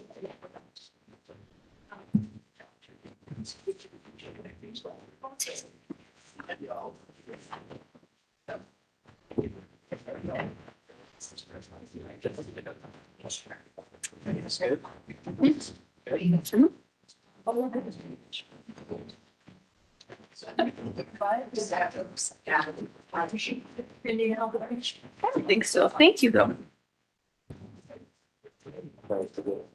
Oh, yeah, just throw it right clear. That's right.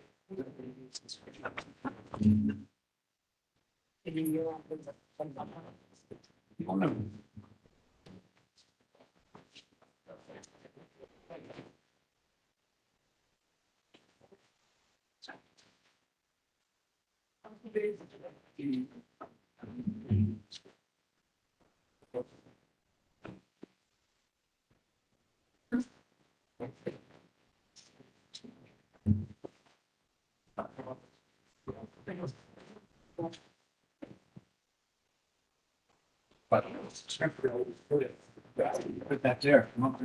Oh, you need it. You use it. They call him down and have it right there. But it's not crowding a book. I was thinking to use the desk like here, Okay. so that way there's more room for the best preferences. So if that helps in here.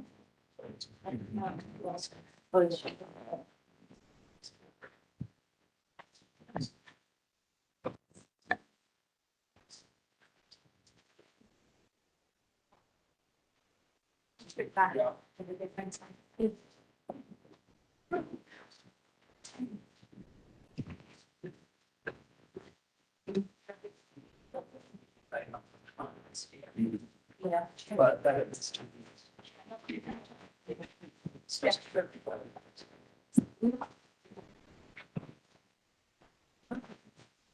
We still have that. Oh.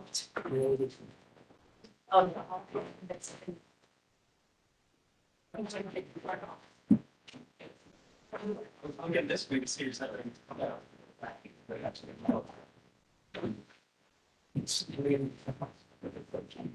trying to figure out.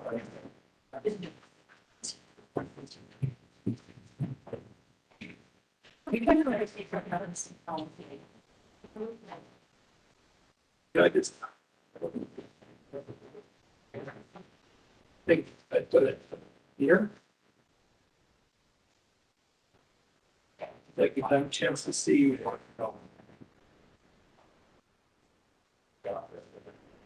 Thank you. Yeah, they go to lunch. Yeah, they can. Yes, he said they can, so. Maybe we want something that just like a little higher. Just. Yeah. I don't.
Okay, thanks.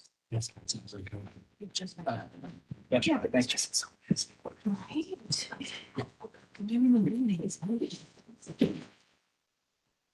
Right. No.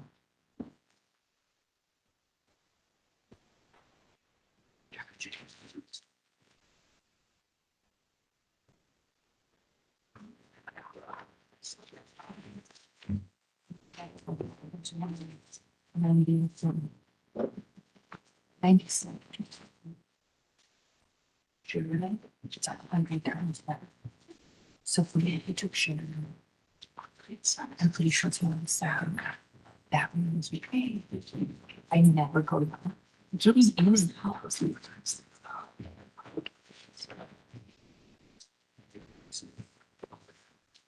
Yeah.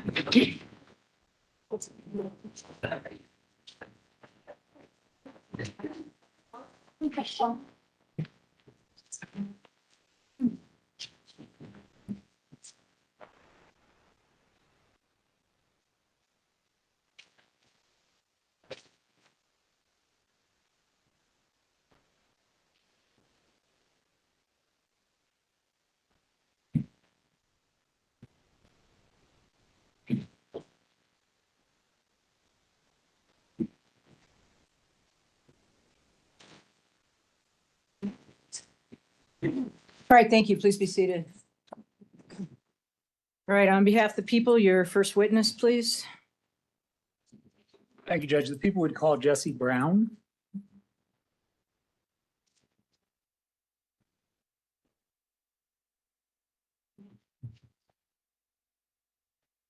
And if both sides can instruct your witnesses to come around to your left and then wind their way to my right side of the witness stand, not to come through this other way. Thank you, Judge. Yeah, then just come around that right there. And before you have a seat, if you will face me, raise your right hand. You solemnly swear or affirm under penalty of perjury that any testimony you give shall be the truth, the whole truth, and nothing but the truth. Thank you. Please be seated. Yeah, we can't get that screen.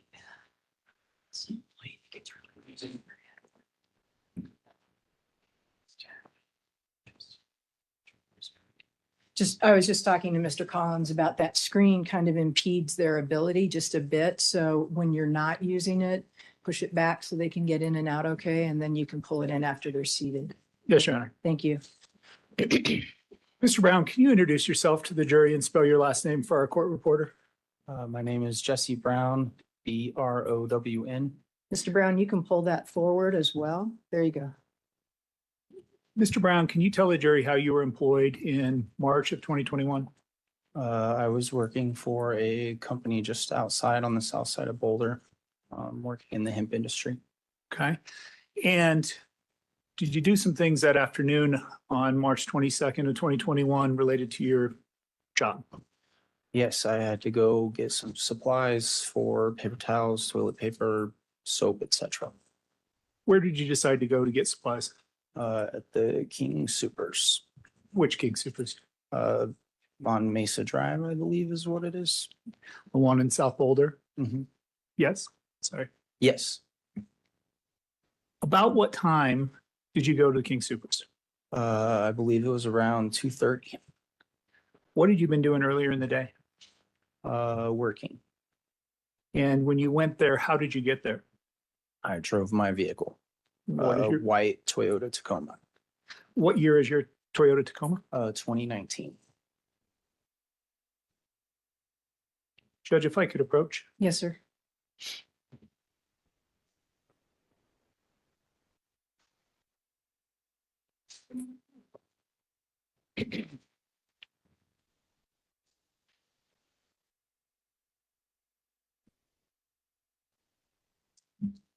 Mr. Brown, I handed you what's been marked as People's Exhibit number 1. Can you tell us what that is? This is an overview of the King Supers store with the parking lot. Is it a fair and accurate representation of the way the parking lot appeared on the date of the shooting? Yes, sir. Judge, I would move to admit People's Exhibit 1 No objection. Admitted. and permission to publish. Yes, sir.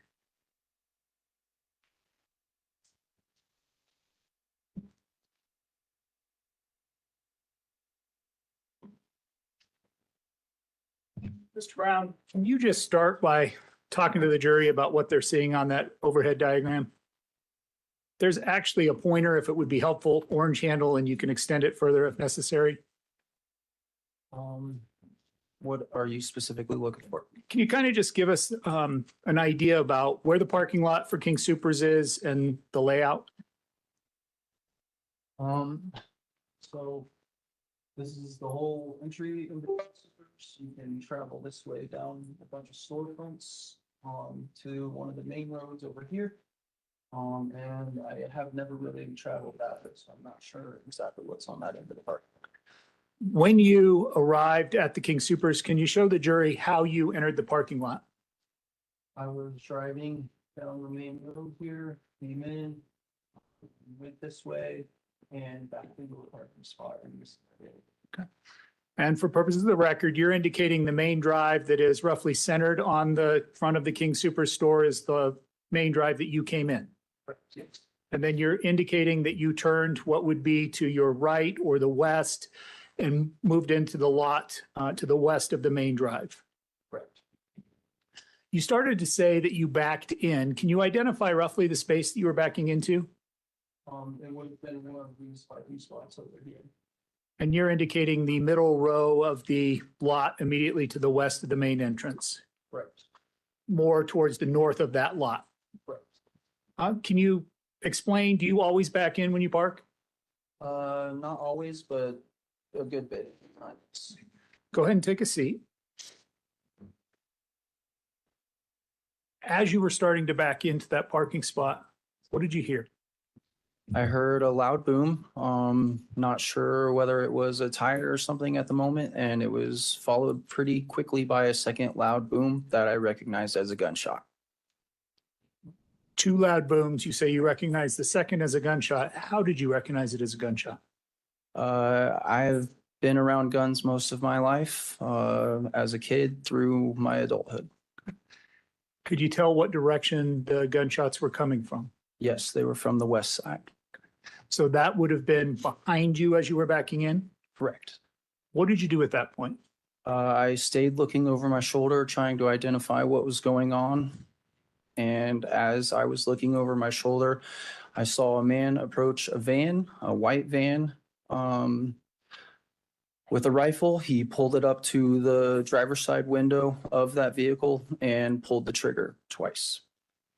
When you say he pulled the trigger twice, how did you know that? I witnessed it and saw the windows break. Did you hear additional shots? Originally, it was just the two as I decided where I needed to go and what I needed to do to get myself to safety. So you hear two shots, you look behind you, then you see him fire two more shots into the van. Correct.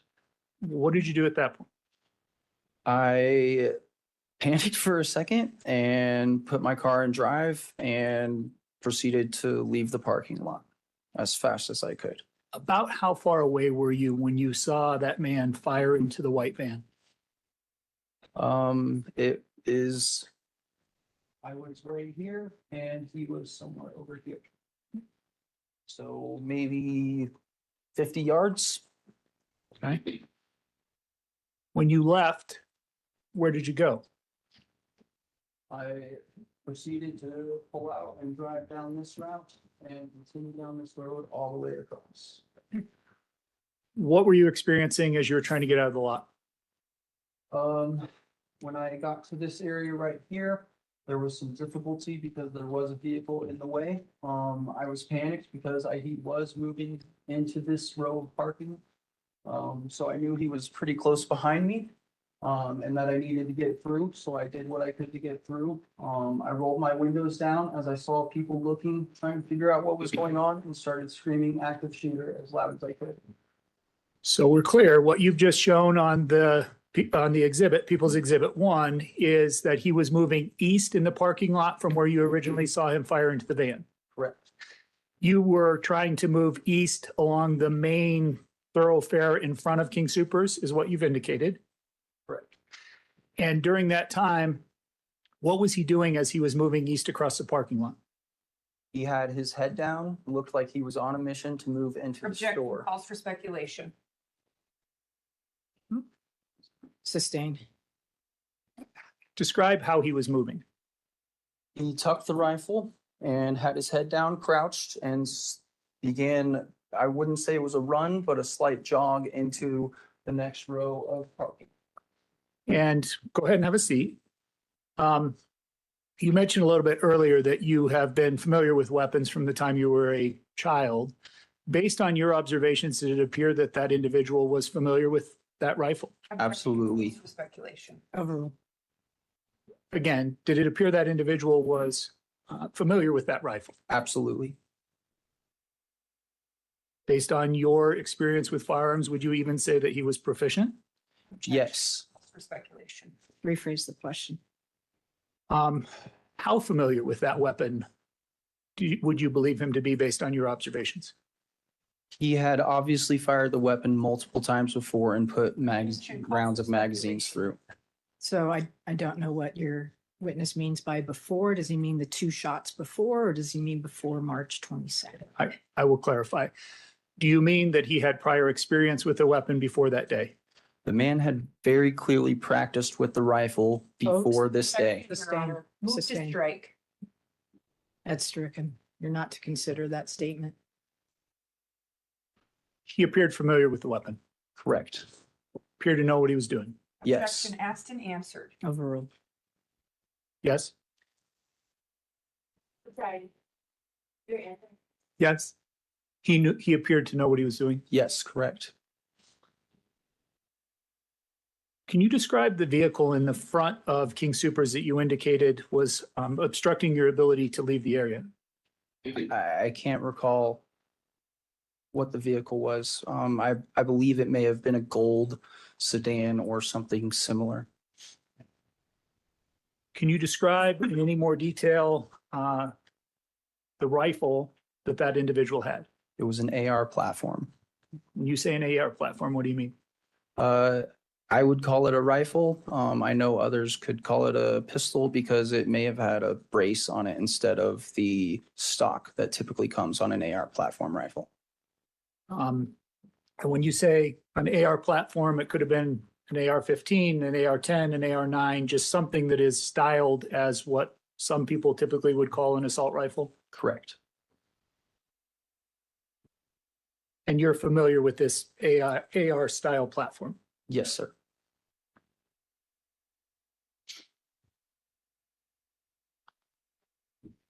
Just to be clear, the 2 shots that you actually observed being fired into the van, where were they fired into the van?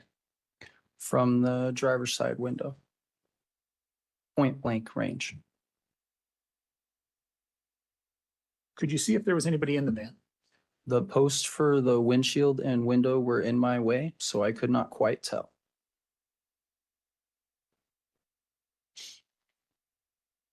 Where did you go as you moved to the east to try and get out of the area? I went back to the main highway and proceeded south to my place of employment. You mentioned earlier that you rolled your windows down because there were people in the area. About how many people did you see in the parking lot as you were trying to leave? 5 or 6 at minimum. And you mentioned you were trying to warn them. Yes.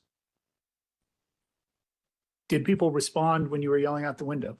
I cannot tell. I definitely know that they were looking that direction though.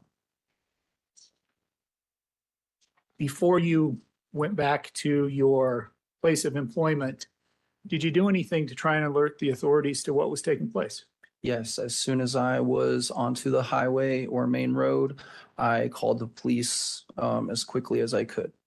When you say the highway or main road, you're talking about what would be Highway 93 or Broadway, depending on where it's at? Yeah, the road off to the east over here and running north-south. What was your state of mind when you made that call? Give every exact detail I can to prepare the police for their interaction with the individual. And were you still in a state of emotional upheaval or panic at that point? I felt pretty clear-headed, but knew that this was a serious event. About how long after you observed the shooting in the parking lot, you make that 911 call? Probably within 30 to 45 seconds. Judge, if I could approach? Yes, sir.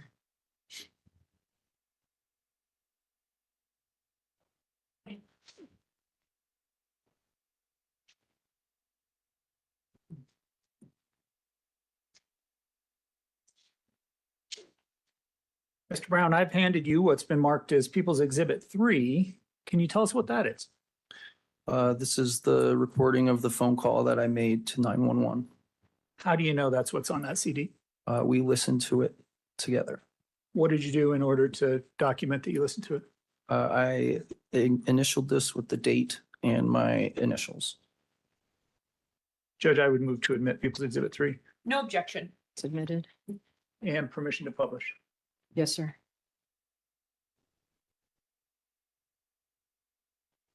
Are you calling about the shooting at the King Supers?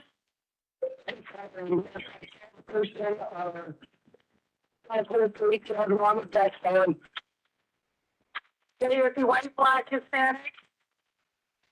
This way. Maybe like 180 pounds, 185 pounds. Where did he go? I was pulling up in my car, he walked up to the vehicle, inside of it, and I just took off driving with him. Okay, what did you talk to a few other people? Okay, what is your name? That's Brown.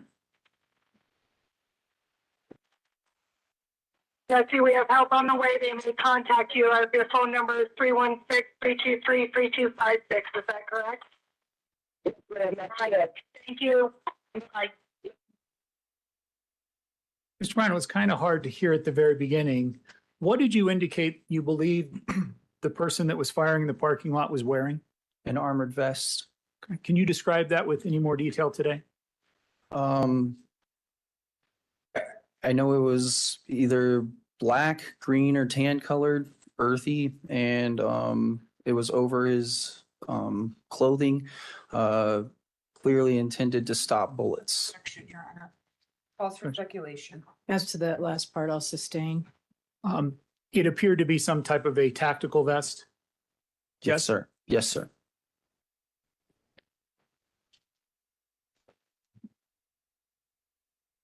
Were you close enough to be able to identify that individual?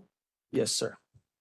Do you see the male that you saw shooting into the van in the courtroom here today? Yes, sir. Can you tell the jury where he's seated and what he's wearing?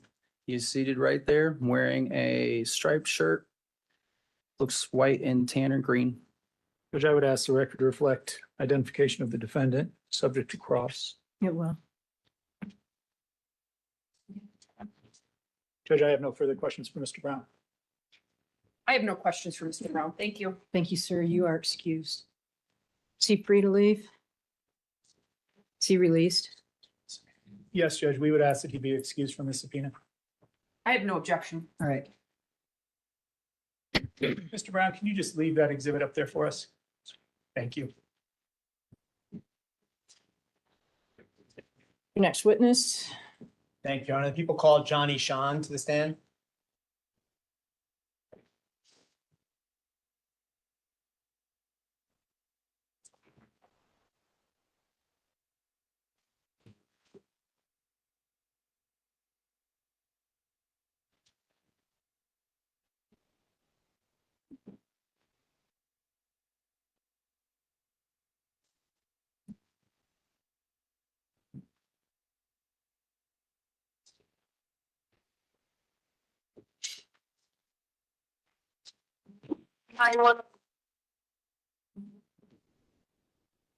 Mr. Sean, if you'll please come up here, kind of around to my right, your left.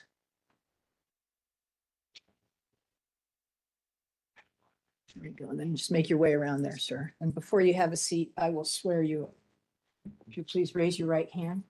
Do you solemnly swear or affirm under penalty of perjury that any testimony you give shall be the truth, the whole truth, and nothing but the truth? Thank you. Please have a seat. You can adjust that microphone, and there's some water there if you need it. May I inquire, Your Honor? Yes, sir. Thank you. Good afternoon, sir. Hey, that's right. Good, thank you. How are you? Trouble. You could scoot a little closer, please. Everyone needs to hear you. Doing Thank well. you.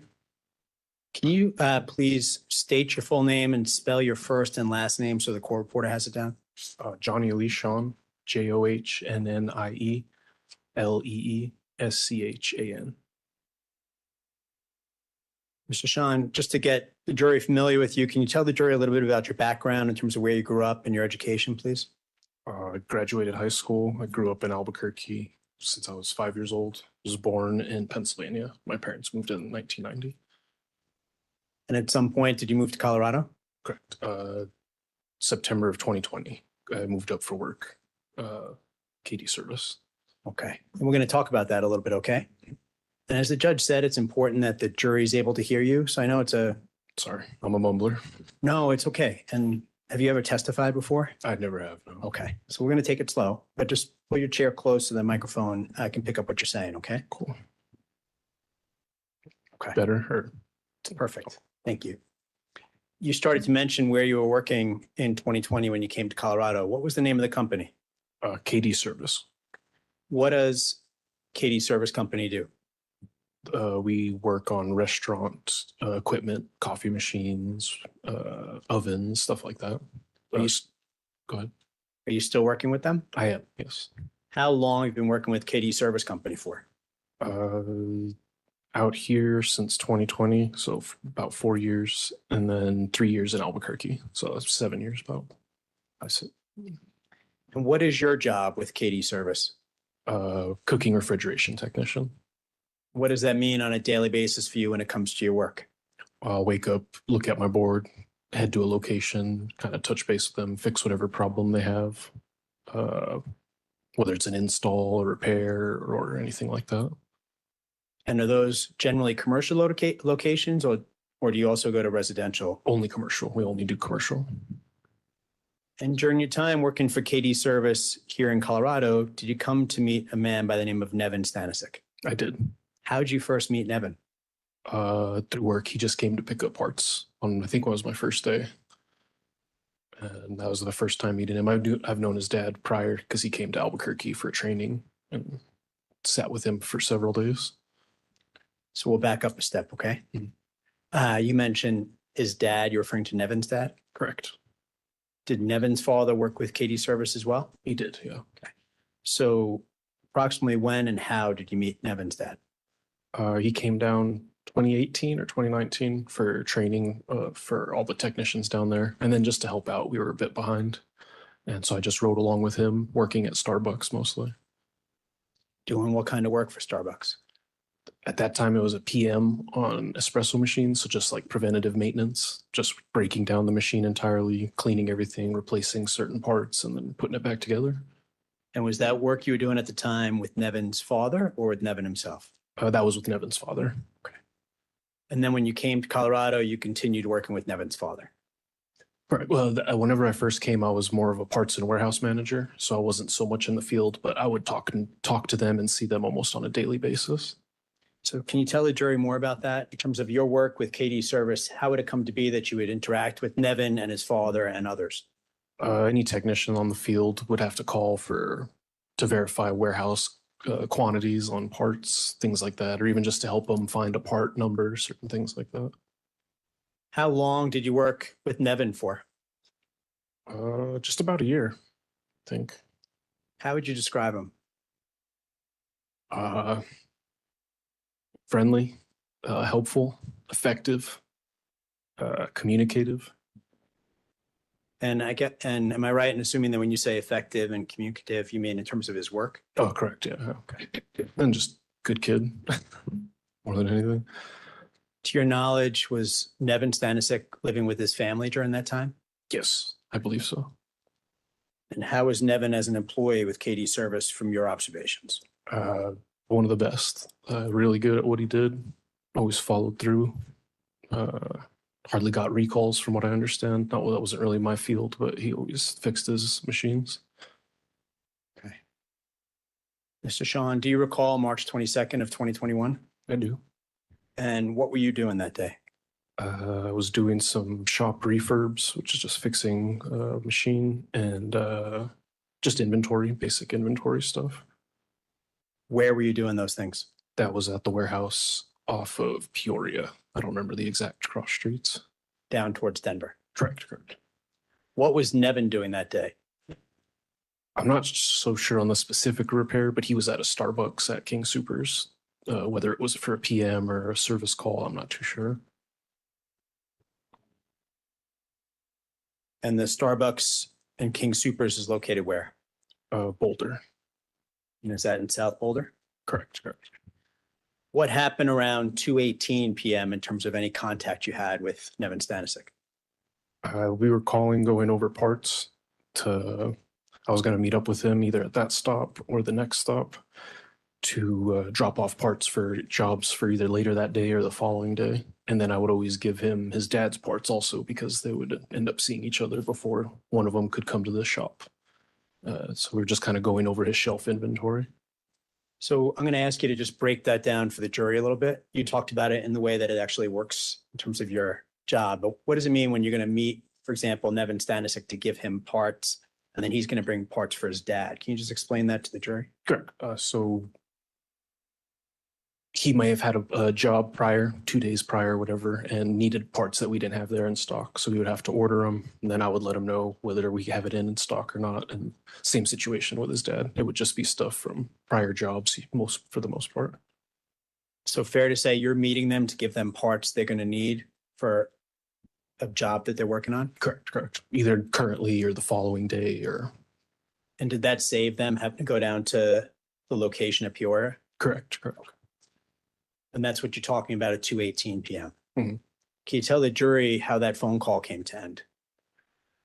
We were just talking about the parts. There was a bit of a pause and he said, "What the fuck?" And then I heard boom, boom. And I was like, "Nevin, what was that?" It sounded like running water, some kind of noises up there. And then I heard 3 more shots echoing in the distance, I guess, as he was walking away.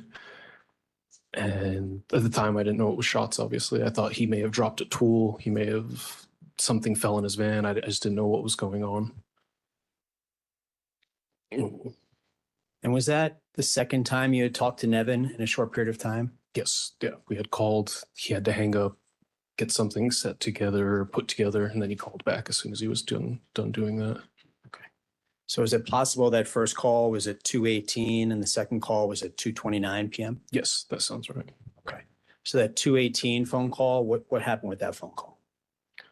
I think we were just going over parts, just back and forth, talking, probably just casual conversation as well.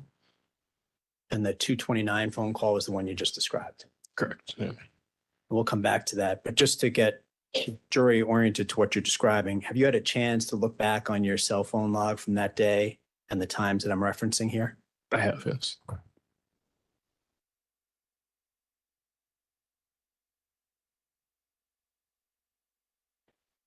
To your knowledge, at that time, when you heard Nevin Stanisic say, "What the F," did you know what was happening at that moment? Not a clue. How would you describe his tone at that point in the conversation? Surprised. And what exactly did he say? What the fuck? And what'd you hear immediately after that? Boom, boom. Just gunshots echoing. And what was the next thing you heard over the phone? It sounded like running water, like a spilled drink or something like that. And then 3 more shots. Not as close. What did you do at that point, Mr. Sean? I called his name a few more times. I figured he was just busy, so I hung up, called him back a few more times, I think, and then headed to our meeting spot. We had agreed to meet at the next location. And by the time I got there, he wasn't there. And the distances, I don't remember exactly where it was, but he should have got there way before I did. And he wasn't there. So I called him again. He didn't answer again, which was very weird. At that point, I started looking up. Can I stop you there for a second? Absolutely.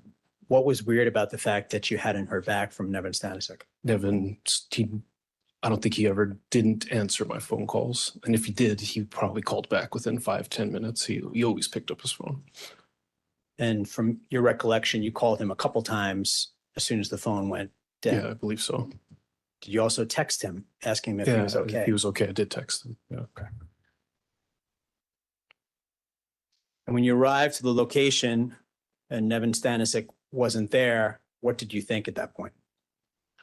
Something was wrong. I thought maybe a car accident, something less serious. So that's what I started Googling. Car accident, Boulder, King Supers, and the first thing that came up was active shooter. So at that point, I called our dispatch, Dominic Rose, who we have GPSs on the vans, and I asked him where he was parked at. And whenever he read me where he was parked at, it was the same address I was reading in the newspaper on the online web news article. That's whenever I kind of put the pieces together. The address being the King Supers at Table Mesa in South Boulder. Correct. Did you speak with Nevin's father at all during this time period? I think I called him right after I called Dominic to let him know what I heard and what happened. Where'd you go after that, Mr. Sean? I went home after that, I think. He told me to call it a day. And what'd you do? I looked on the news and watched everything. Objection, Your Honor. 401, 403. Response? Your Honor, I'm going to ask the witness what he saw on the news related to Nevin Stanisic and what he learned.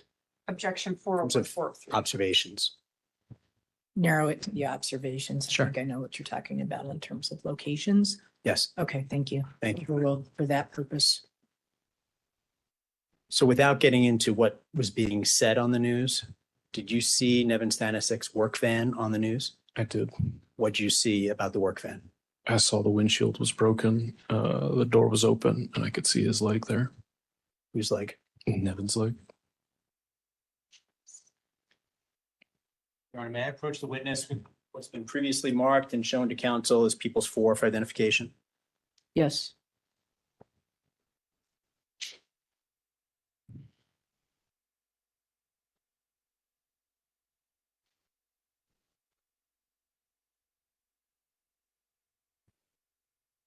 Do you recognize that, Mr. Sean? I do. What do you recognize that to be? That's Nevin's van. Broken windows. And does it appear to be Nevin's van located at King Supers in South Boulder on March 22nd, 2021? It does. Does that picture fairly and accurately depict how it looked to you on March 22nd, 2021? Yes. Your Honor, at this time, we move People's 4 into evidence No objection. Admitted. and permission to publish, Your Honor. You may. So, Mr. Sean, you should be able to see that on your screen now, and the jury can actually see it up behind you. What are we looking at in this photograph? What do you see? The work van with the broken windows. Nevin's work van. Do you know who the black car belongs to? I don't know, but I could guess. Okay. And I don't have any further questions for you, Mr. Sean. Thank you very much. All right, thank you. I have no questions, Your Honor. Thank you. May he be released? Yes, Your Honor, I ask that Mr. Sean be excused from the subpoena. No objection. All right, thank you.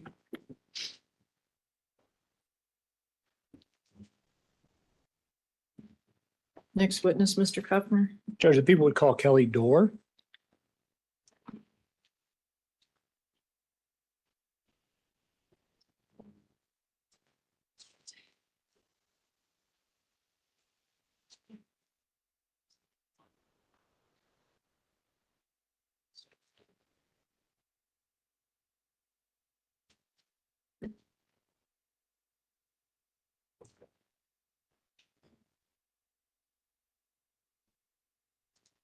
Mr. Dorr, if you'll please come on up around here to my right, your left.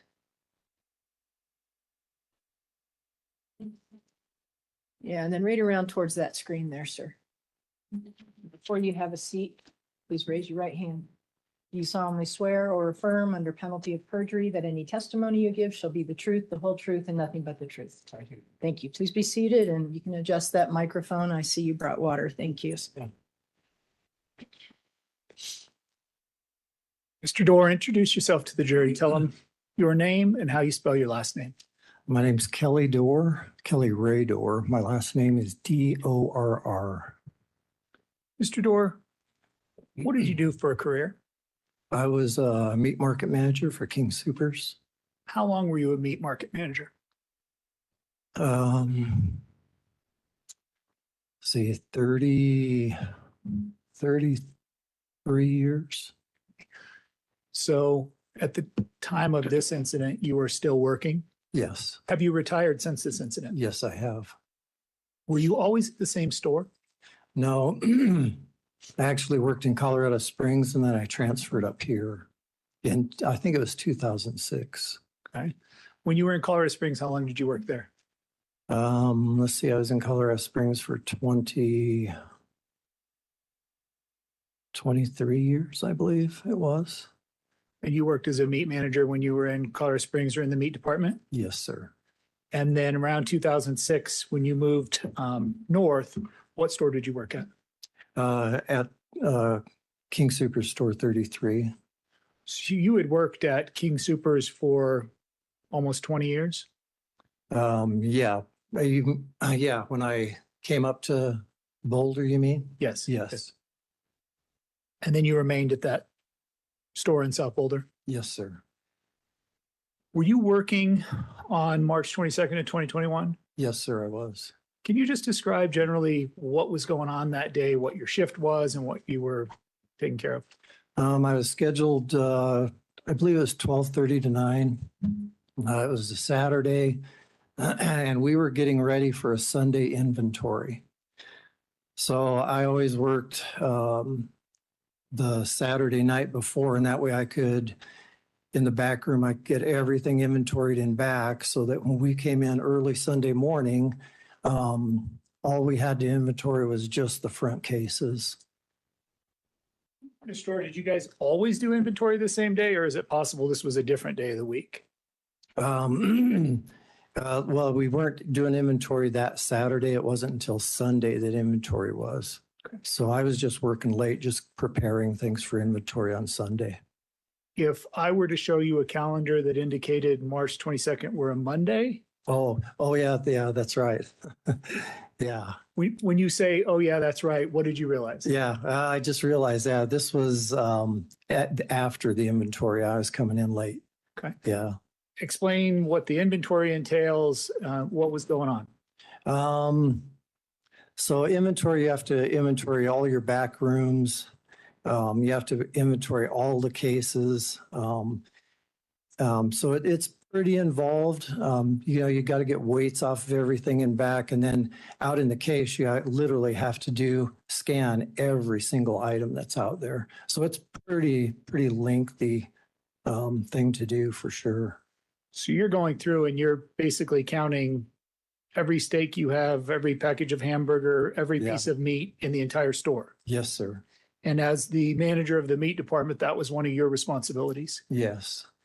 And you were at some point in the inventory process on the date that this took place. Yes. Around 2:30 that afternoon, what were you doing or about to do? Just around 2:30, I was just getting ready to go on break. Tell us what you normally do when you went on break. Usually I go up front, get something to eat, and then usually go outside and spend my break outside. Would you buy something to eat or would you bring your lunch or? Either or.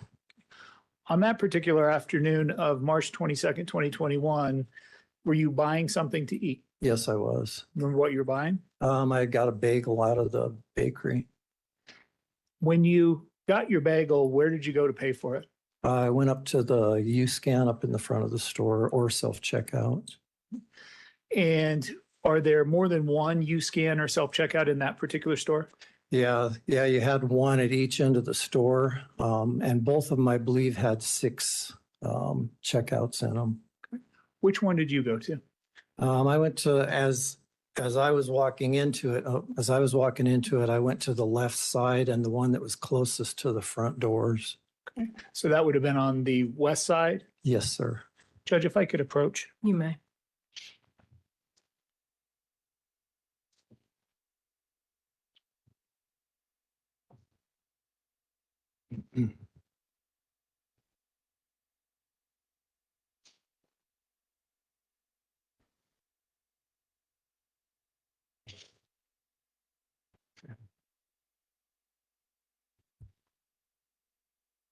Mr. Dorr, can you tell us what I've handed you as People's Exhibit 2?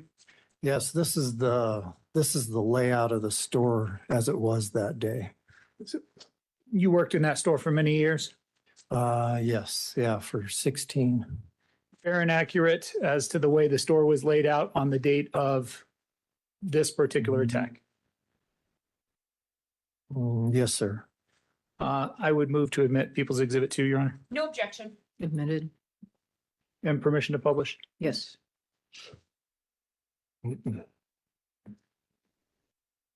Mr. Dorr, there is a orange handled pointer. You can extend it if you need to. Can you just kind of stand up, watch your head, and then on the screen behind you, just kind of describe the layout of the store for the jury? Okay. So this is the front of the store. This is the west side. This is the meat department back in here. Deli's up here, and this is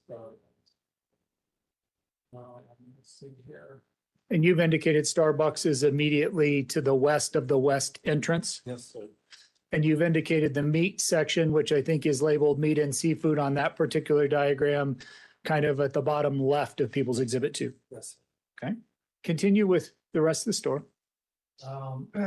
This is the produce floor was in here. These are the newsstands right in here, and then you have newsstands over on this east side.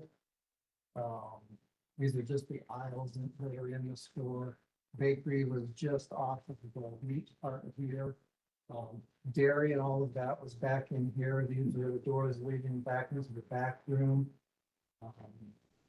Then this is the east side of the store with the pharmacy up in the opposite end there. And many of the items, as far as locations, produce, pharmacy, those locations are actually labeled on People's Exhibit 2. Yes, sir. And you've indicated those in showing the jury where those locations are. Yes, sir. So tell us where you were at a little before 2:30 or about 2:30 when you were buying your bagel. So I had left my department. I came over to the bakery. And then I went up aisle 3. And then around through here, and I was at this register right here, just about 2:30. Just a little bit before. Had you paid for your bagel? I was in the process. While you were in the process of paying for the bagel, what happened? Just as I finished paying, I heard the first, I guess I want to say, I didn't know it was a shot at the time, but I heard a loud bang. Okay. Go ahead and sit down. Tell us, where did it appear that bang was coming from when you heard it? I knew it was from outside. I just didn't know where outside.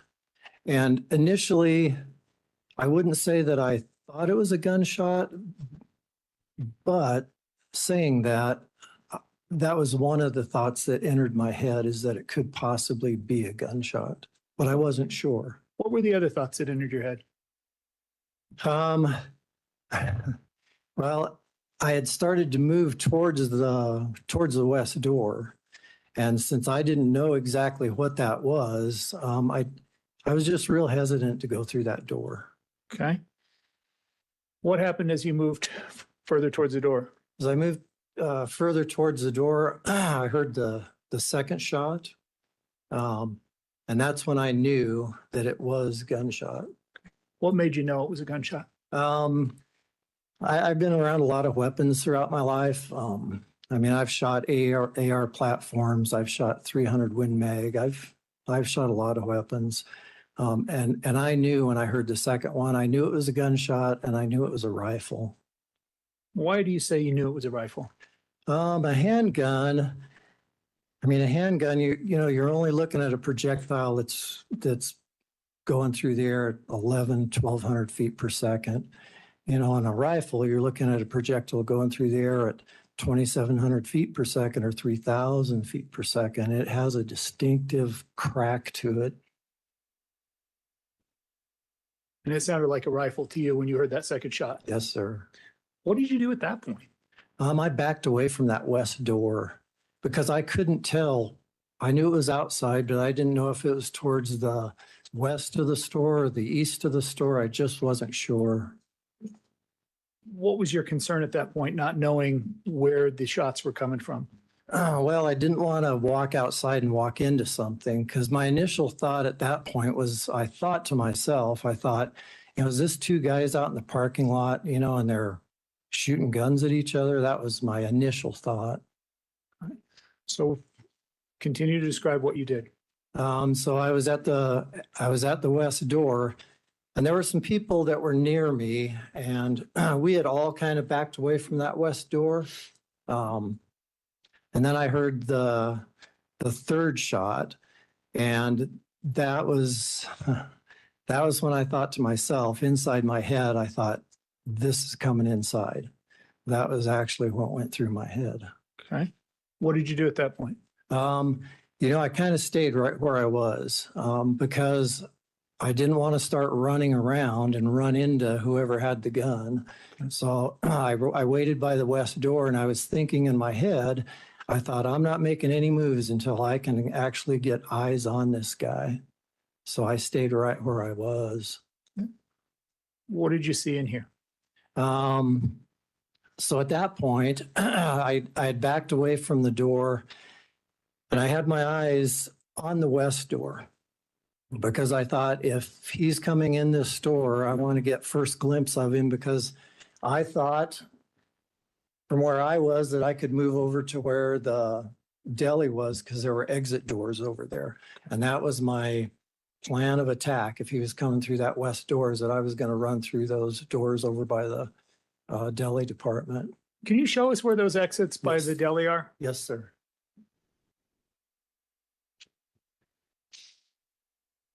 Let's see. So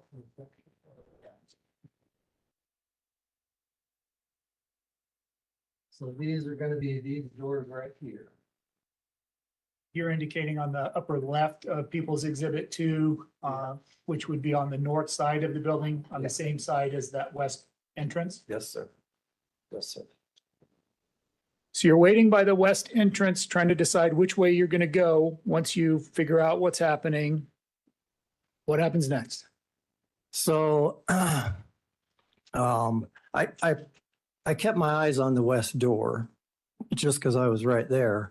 And then just out of the corner of my eye to my right, I saw a flash and heard a bang.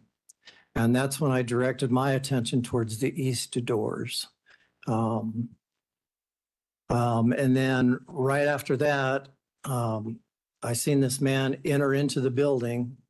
He had the rifle up to his shoulder, and there were U-scans as you come in that east door.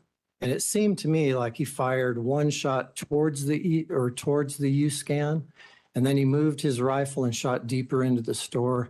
Probably shot 3 to 4 times that I seen him as he entered into the store. I want to back up to that first flash you saw. Okay. That flash was to the east, but was it outside the store? I think, and I'm not positive, but I think he was still in that breezeway and he was entering into the store as he fired that shot.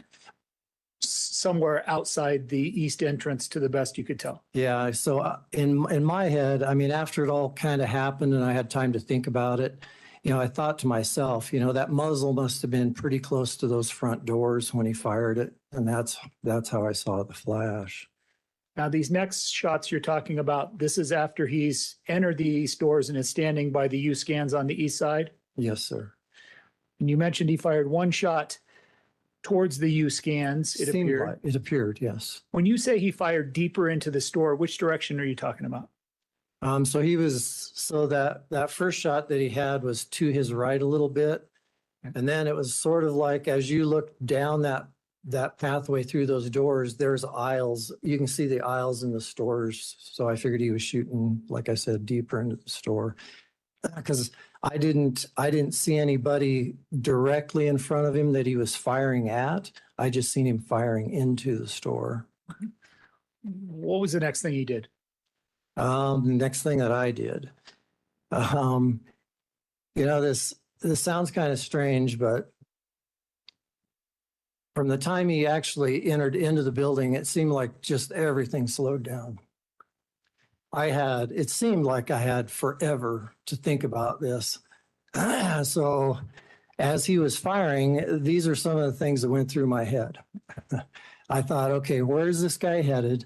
Where do I want to go? And what can I do? And as I was thinking all of those things, it just seemed like things were just going so slow. I was actually thinking inside my head, come on, hurry up, make a move, go somewhere. I need to know where you're going. That was actually in my head. And then just shortly after I thought that, I seen him, and I don't know if his whole body turned my way or if just his head turned my way. But I seen him turn in my direction. The rifle was slightly down, it seemed to me. And then I seen the rifle coming up, and that's when I ran towards the west door. So if you could stand back up and describe to us where you're at and where he's at when either his head or his body turns towards you and the rifle comes up. So I was right in this area here. And you're indicating the area just inside the west doors? Yes. Okay. And this is that breezeway I talked about, right in here. And then he entered into the store this way. And he was right in this location here when he was making the. And you're indicating just inside the east doors, which would be just to the south of the east doors. Yes, sir. Yes, sir. When he turned, where was he located when he turned towards you? He was right in this area right here. When you say the gun came up, describe what you mean. So, like I said, I don't know if he turned his whole body towards me. I just seen his head turn. I mean, that I know for sure. And then he kind of had the rifle in a lowered position. Can I stand up? Yeah, go ahead. Seemed like he had the rifle down like this, and he turned his head, and then I seen the rifle starting to come up, back up to his shoulder. And so that's when I made my move to the west door. And to be coming up in that manner that you've described, he was pointing the weapon towards the west. Yes, sir. Can you describe the weapon you saw? I knew it was an AR platform. When you say you knew it was an AR platform, how'd you know that? I have several of them.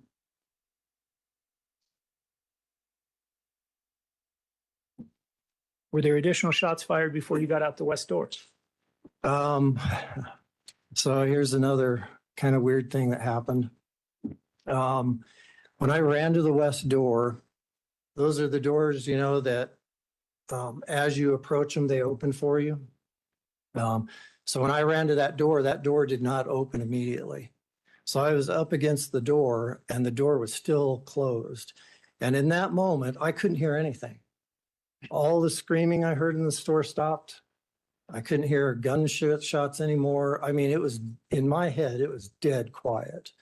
And as I was up against the door, I just brought my arms up to pull the doors apart, and then they started to come open.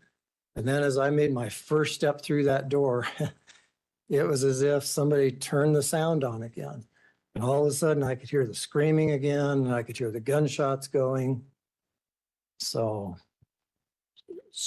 did you hear more gunshots after you got out of the doors or before you were outside the doors? as I was exiting that door, I heard him. When you got out of the doors, what'd you do? I started running through that breezeway. And again, I know this sounds strange, but as I was running through that breezeway, I just started counting shots. And so as I was running, I counted off 1, 2, 3, 4, 5, 6. And then when I got to 6, I quit and I just kept running. Where did you run? I ran out to the west parking lot. When you say the west parking lot, you mean the one that would be to the north of the main store, but just the lot further to the west? Yes, sir. What can you describe about the individual that you saw enter the store with the AR? Well, after this happened, I was talking to my son. Objection, non-responsive. Sustain. We can't talk about what other people said Oh, to okay. us. Okay. So can you, if you can, tell us what you remember about the person with the gun? I seen him enter the store. I knew he had on a white t-shirt. I knew he had black hair, and I knew he had a beard or a mustache, but I wasn't sure which one he had. I mean, when I viewed him at the store, I was pretty focused on where the weapon was pointed. Okay.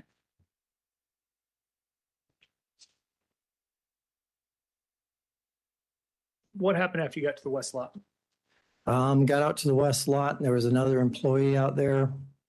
We stood there and talked for just a few minutes, not very long. And then I told him, I said, we should really move away from this building. And so we went out towards the street, out where my car was parked at the time. When you say out towards the street, what street are you talking about, or where was your car parked? It was parked out in I can't remember, the Tejon there. And I was right out by the street there in the front of the store on the west side. Maybe if I show you People's Exhibit 1, does that help with being able to kind of describe where you were at in the west lot when you ran into the other employee and where you guys went? Yeah. So I ran out into here. And then my car was parked over in this area. You're indicating upper left-hand corner of People's Exhibit 1 for where your car was parked, as well as where you guys were at in the west lot. Yes. All right. Once you got to your car, what did you guys do? We really just kind of stayed there. We hadn't been there too awfully long when the first police car entered the parking lot. And we just kind of waited there to see what was going to happen. Describe where the first police cars went when they entered the lot. They came into the main entrance there and drove right to the front of the store. And then from where I was at, I could see the officer exit the police car, but I wasn't sure where he went to. How many police cars did you see arrive? Oh, gosh. Initially just that first one, and then there were probably 15 to 20 police cars. There was a SWAT team that showed up. There were a lot. So how long did you guys stay at your car? Gosh, we were there until probably stayed out there until, because we really couldn't leave. I mean, the police were kind of everywhere and they had the roads blocked off. And so, gosh, we were out by my car until about 8:30 at night, I think it was. At some point, or I guess at about 3:44 after getting out, so about an hour after the shooting started, did you make an effort to communicate to the store manager what had happened? I did. How'd you do that? I texted her. And was that still while you were on scene? Yes, sir. It was after you made it to the parking lot and were still under the emotional impact of what you had observed? Yes, sir. Judge, if I could approach. Yes, sir.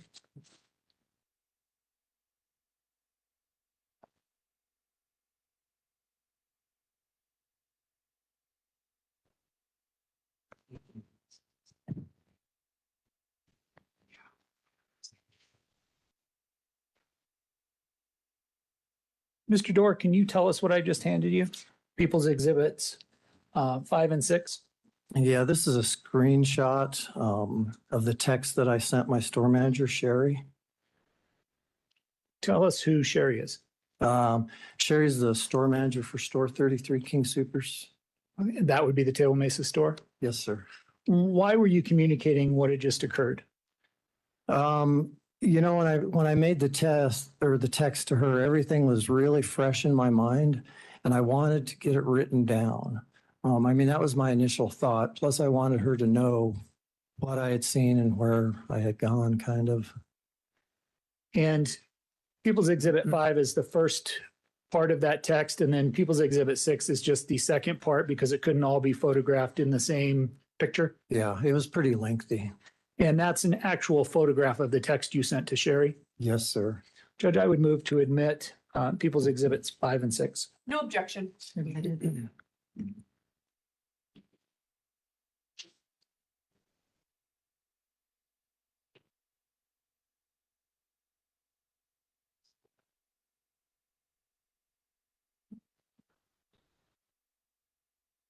Can you see that, Mr. Dorr? Yes.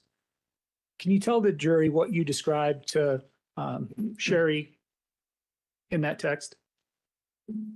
It was really kind of everything that happened from the time I hit the U-scan until I went out the west door. I just kind of explained to her everything that I saw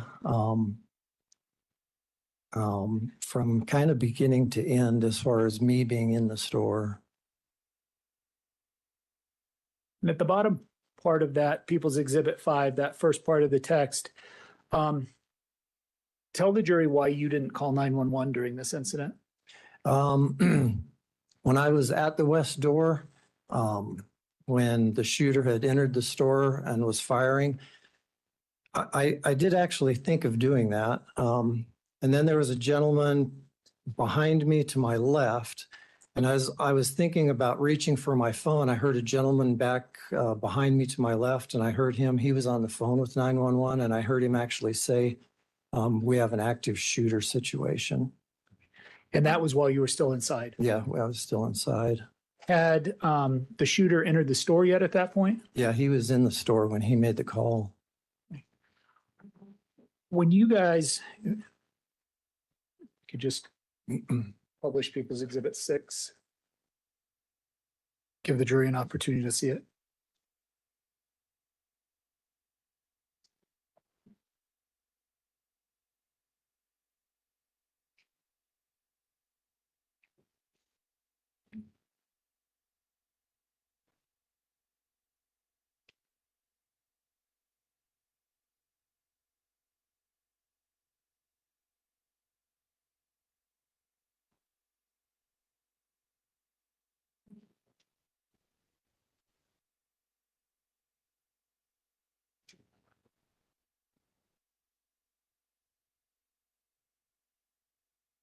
So you mentioned you stayed on scene with your coworker for an extended period of time. Ultimately, when did you leave and where did you go? So we went down and talked to some police officers to see if I could get my car out of the parking lot and head home. And he said that the whole area was shut down and that we would need to call somebody to get a ride home. So that's what we did.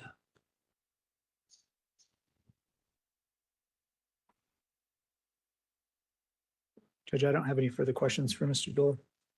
I have no questions, Your Honor. Can the parties approach before the next witness is called? Yes, ma'am.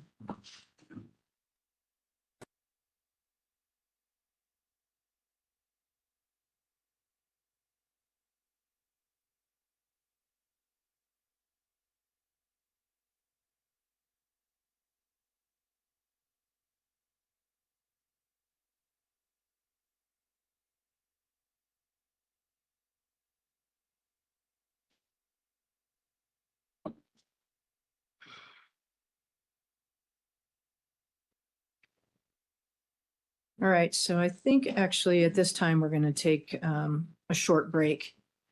And it'll just be a 15-minute break as well. And we'll take another break later on in the afternoon. So maybe 2 breaks this afternoon. We're moving along quite well. I know we've just begun, but it is going a little bit ahead of what I thought we would be. So I'll have Mr. Collins take you out. Let me remind you that you must not discuss the case with anyone by any means, including your family, people involved in the trial, other jurors, or anyone else. If someone approaches you and tries to discuss the trial with you, let me know about it immediately. You must not read or listen to any news reports of the trial. You must not consult any outside information. And finally, it is especially important that you do not form or express any opinion on the case until it is submitted to you. And this applies to every recess, and you must follow it throughout the trial till I release you. All right, thank you.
Mr. Dunn?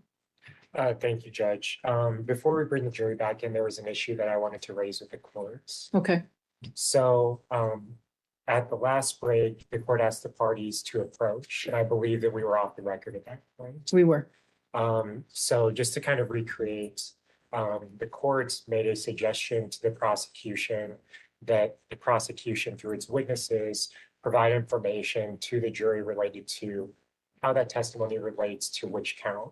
The court pointed out that there's 55 counts in this case, and that, you know, the court, sort of being the observer that it is of the trial, found unclear, I would say, how the witnesses so far testimony related to each count. And at the bench, the defense objected, and we explained our position, which is that the court cannot assist the prosecution in how to try its case. And our position is that, you know, having the jury informed of the counts related to it is first not really proper through the witnesses, because the witnesses don't know that. They don't know that information. And it's So I'm going to have to stop you there because there is one thing I disagree with. I never suggested it be done through the witnesses. I suggested somehow and I believe I said me first, to be notified, and then somehow to notify the jurors what count the testimony applies to, if it does. I never said do it through the witnesses. Okay, so understanding the court's, I guess, correction of that, I will say, though, that the court also, during sort of the exchange, informed, you know, the parties that it was, you know, hoping that this would assist the jury, that this information would. Our position is that that would be improper.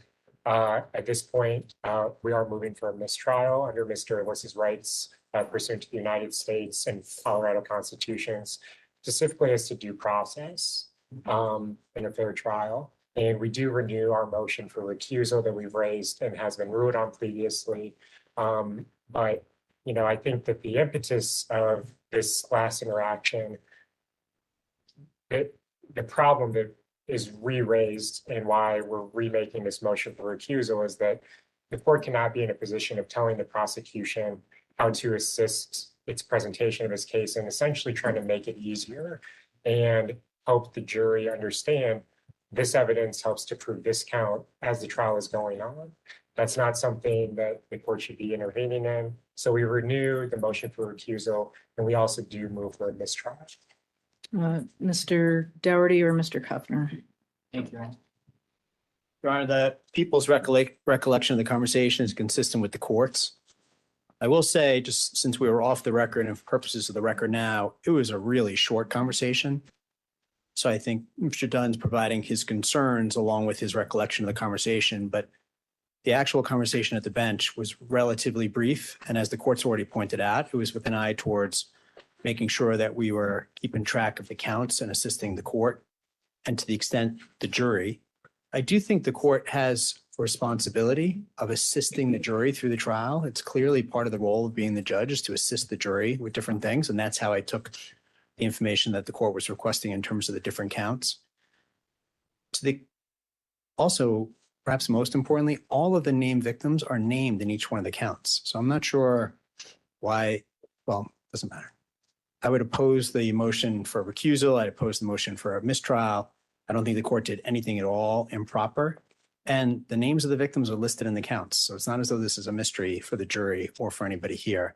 I think the court's right to try to make sure that this trial is conducted in an efficient manner for the jury and not confusing. And that's the role of the judge in every trial, this trial or otherwise. And that's how I took the court's comments at the bench, which again were very brief and entirely proper.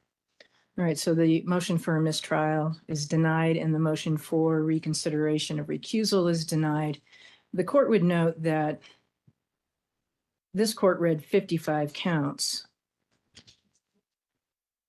at the beginning of the trial.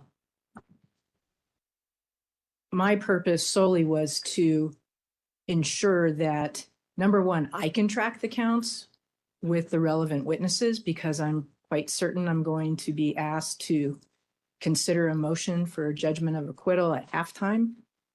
And in order for me to do that, I'm not going to hear closing argument. So no one's going to sum it up for me, what evidence relates to what counts. So for personally, I need that. It occurred to me as well that perhaps it would make the juror's job easier. I'm not trying to make the DA's job any easier. 55 counts is a bit overwhelming, with certainly a number of them, a good majority of them being criminal attempt, I believe, to commit first-degree murder. So for those reasons, I don't think it rises to the level of a mistrial, nor does it in any way rise to the level of a recusal. All right, we ready? Yes. All right. Judge. Yeah, sure. Thank Next you. witness. Do you want to do the jurors first? Yeah, let me get the jurors in.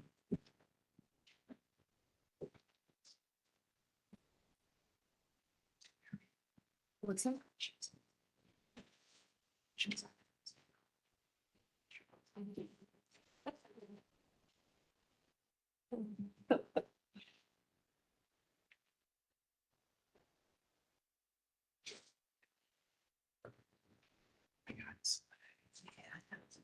Rise for the jury, please.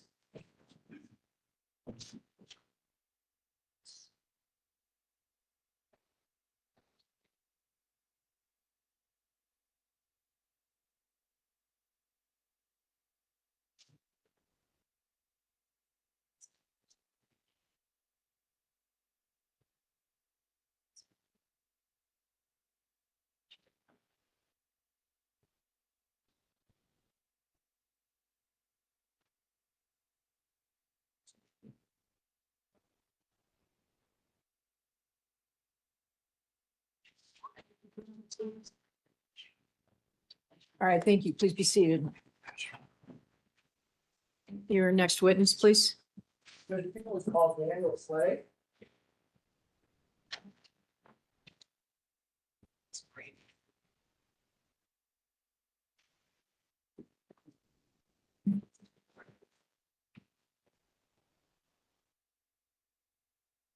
Good afternoon, sir. If you could come around to your left. And then kind of wind your way towards that screen that's on the corner there. There you go. And please face me before you have a seat. Raise your right hand. Do you solemnly swear or affirm under penalty of perjury that any testimony you give shall be the truth, the whole truth, and nothing but the truth? Thank you. Please have a seat and get close to that microphone, and you can adjust it if need be. Introduce yourself to the jury and tell the court reporter how to spell your last name, please. My name is Kevin Daniel Slay. My last name is S-L-A-Y. Mr. Slay, tell the jury a little bit about yourself. You don't sound like you're from Boulder. I'm not from Boulder. I'm from Mississippi. How long have you been in the Boulder area? Going on 4 to 5 years now. Did you grow up in Mississippi? Yes, sir. 4 or 5 years ago when you came to Boulder, did you come here for any particular reason? Work. My family moved up here and they always started their own company, and then I came up here to kind of help out.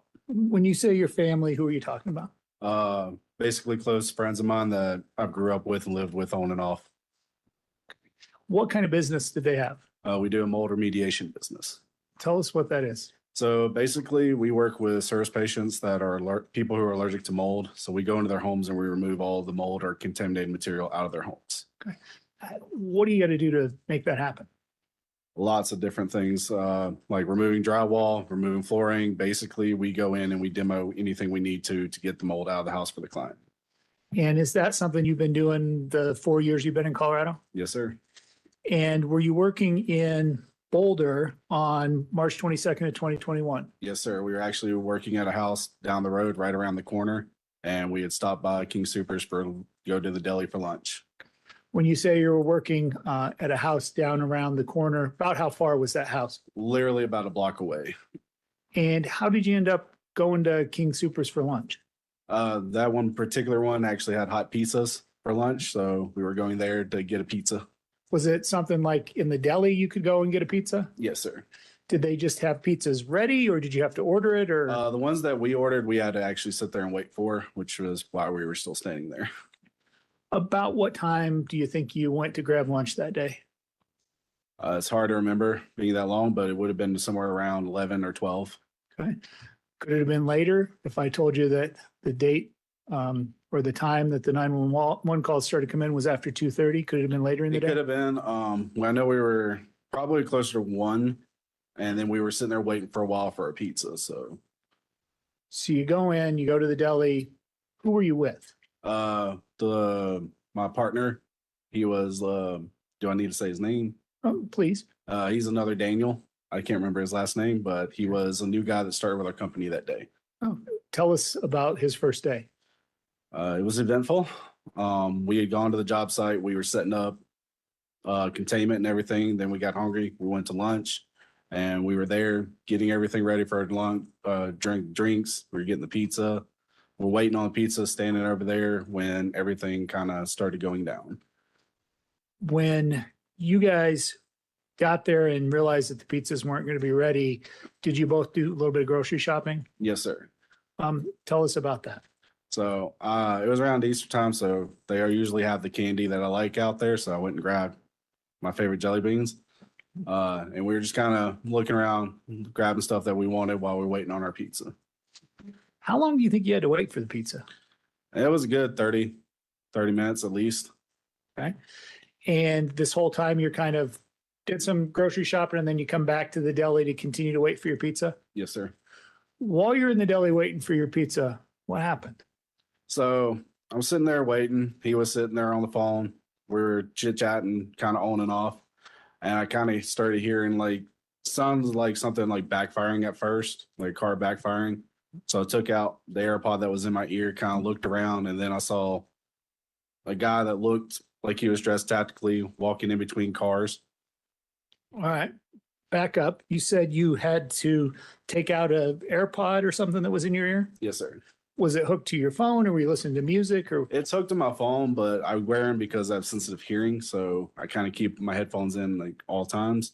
It wasn't playing anything. I just kind of heard it. So because they did have noise canceling, I kind of took them out just so I could kind of hear what was going on.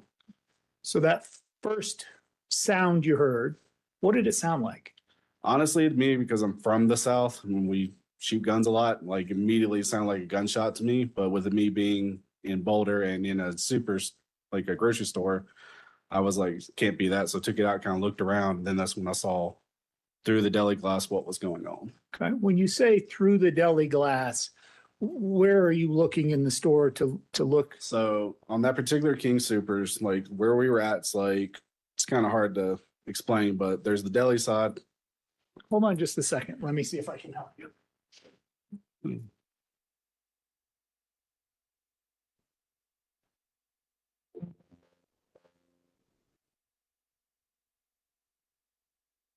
I'm going to put up people's exhibit number 1. Actually, I'm going to go to, I'm sorry.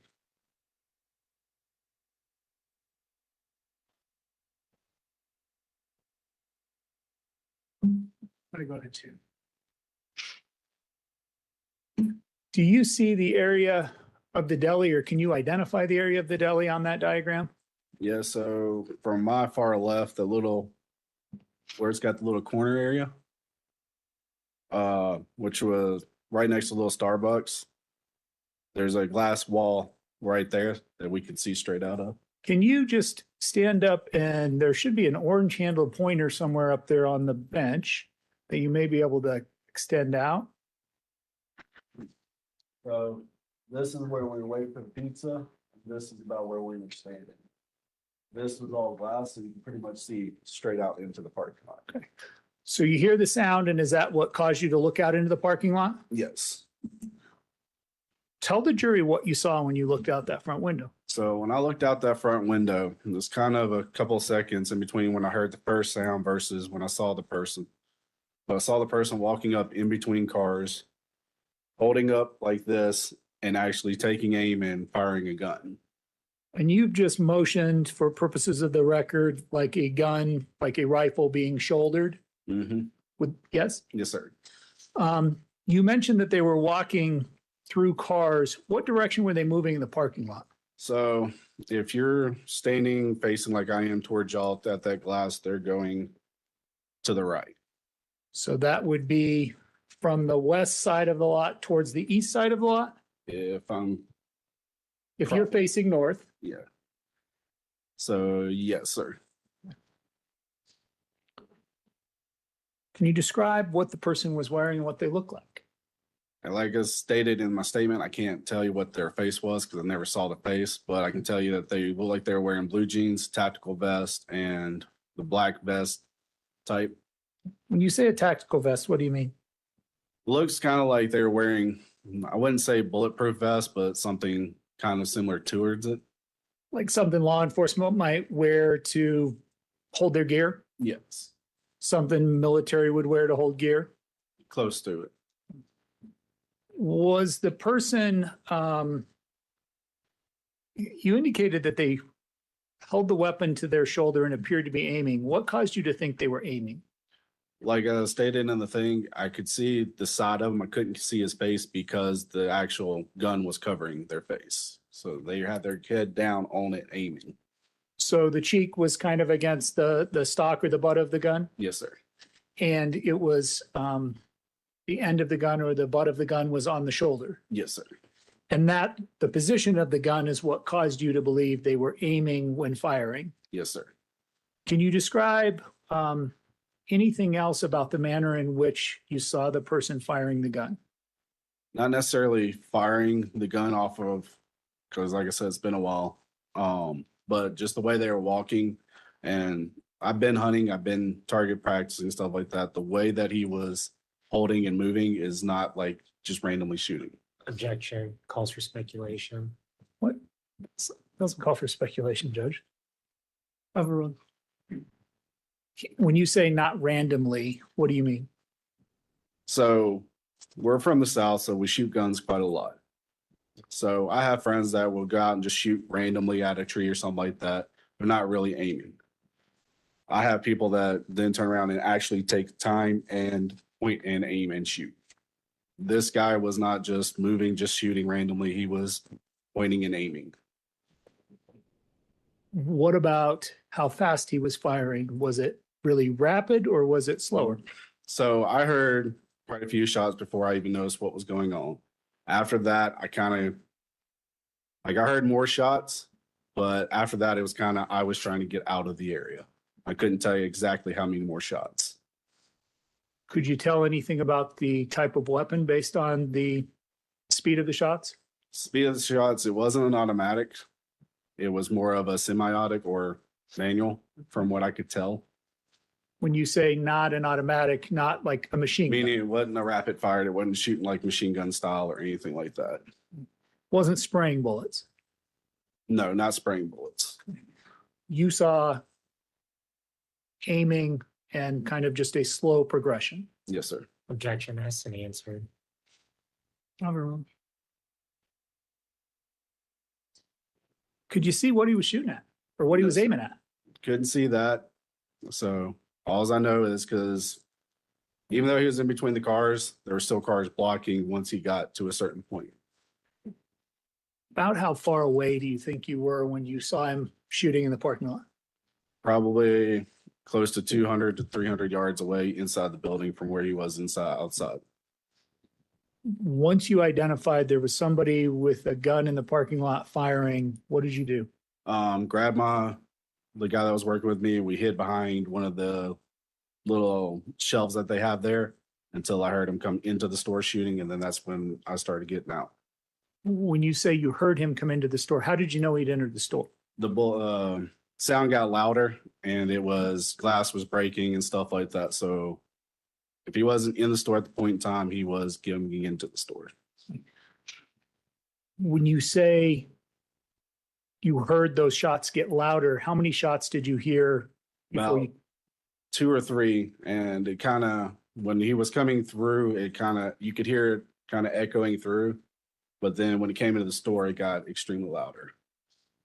And do you know where he came into the store? I couldn't tell you that. So you started to say you guys initially ducked down by the kiosk. He enters the store. What action did you take with your partner at that point? At that point, I actually made my way around the back end, all the way to the back to where there was an exit to going out the loading ramps. When you say around the back end, what do you mean? So where we came down and around like on the outskirt of the store. And we met up with a group of other people in the back and asked them where the exit was. He says, right back here. We walked back there. There's a door there. We got it open and we got out. When you say back there in the back of the store, It's like the back side of the store? What kind of area were you in when you left the store? Probably the frozen side. Was it an area, was the door you went out an area that people shopping would normally be walking around in? No. Describe what it was. So it's so basically it's kind of like the metal storage area where it's a metal door where they go out, help trucks load in, unload out. So more like a loading dock area. Yes, sir. Describe the door that you found in the back of the store. Metal push door, like the metal bars in the middle, you push it open, you get out. Was there anything securing the door? Yes, there was a bar across the door. It looked like it had a padlock on it. The lock looked like it was locked, so we pulled it off and then we opened up the bar and got it out. When you say you pulled it off, I don't think the lock at the point in time was locked, but it was set up to the way to where it looked like it was locked. so the padlock's hanging on this bar, looks like it's locked, and then you grab it and are able to just take it off. Yes. So you get the padlock off. What do you have to do to the door to get it open after the padlock's off? So there was a bar that ran across that the padlock sat on something else and locked the bar into place to keep the door from opening. We lifted the bar up, I threw it to the side, and then I pushed the door open. And when you say we, are you talking about your partner, the other Daniel, or somebody else? Just me, basically. I'm referring to the whole group of people in the room. About how many people are in the room when you get that door open? I would say anywhere from 20 to 30. And they're all in this back storage area and couldn't figure out how to get out? Well, the first guy that originally ran in had said the door's locked. So people started trying to scurry around, try to find another way out. I just happened to look at the lock pad, grabbed it, pulled it open, and then moved the bar and got out the door. After that, everybody else followed me behind. How many people you think followed you out and came out that door after you got it open? I know everybody in the room. After that, I can't really say because at the time we were coming out that door, there was a group of people coming out of another door, the same area. Another door on the back of the store. Yes, sir. Estimate the number of people that came out both those doors together that were in back? Anywhere from 50 to 100. What'd you do when you got outside? Went up the hill. And at that point, somewhere in between all that, it hit my knee and my knee was swelling up. So it's kind of hard for me. When I got on top of the hill, I stopped for a sec, started calling 911, made the 911 call as we were making our way towards the other shopping district. When you say other shopping district, like what direction were you moving? So we would be moving in the same, like from west to east. What happened to your knee? Somehow along during the way, I jammed it and slammed it on something, which caused it to start swelling and got nerve damage on it. How long after you got out that back door did you place the 911 call? I would say less than 5 to 10 minutes. I wanted to make sure I was away from the building before I started calling. Do you give the information you had to the 911 operator at that point in time? Yes, sir. Judge, permission to approach? You may.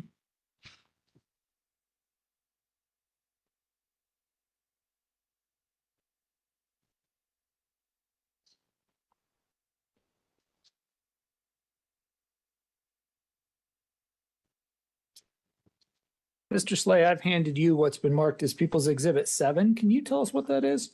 That would be a recording of my 911 call. How do you know that's what's on the CD? Because I signed it. Judge, I would move to admit People's Exhibit 7. No objection. Thank you. It's admitted. And permission to publish. Yes, sir. 911, where's your emergency? Can you see please, Boulder? Can you see the suspect? I saw him earlier, but I'll bed up back there at the shut door. Do you have a description? Right now, about 5'9", 5'10", wearing a black vest, looks like a bulletproof vest or an armed vest. A black AR. AR? AR, it's a black gun. Yep. It's almost like an AR, but I'm not real sure. What was he wearing? Blue jeans, can't tell you the rest. All I know is what he's wearing. Too busy trying to get another guy out the door. Okay. Can you shelter in place and barricade yourself? We are outside the store and we are walking away from the store. We get out of there now for a police report or anything? Get out of there. All right, we're out.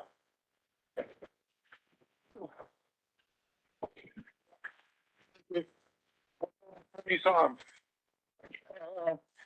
Probably about 6 minutes before I guess everybody else started calling. Where did you see him? We were in the deli section. We looked out the window and I saw him right over there by the truck and the parking lot shooting at somebody. Okay. Get out of there. Get out of there. We are going to keep walking. We're everybody we got. Thank you. Yep. Judge, I have no further questions for Mr. Slay. Mr. Dunn? Judge, no questions for this witness. All right, Mr. Slay, you are excused. He can Released be from ex- the he can- subpoena? Yes, Judge. All right, sir. No objection. Thank you.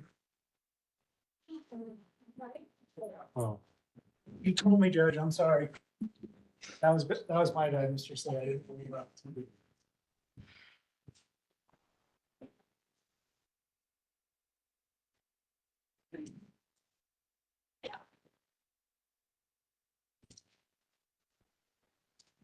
All right, next witness, sir. Judge, people call Dr. Allison Sheets.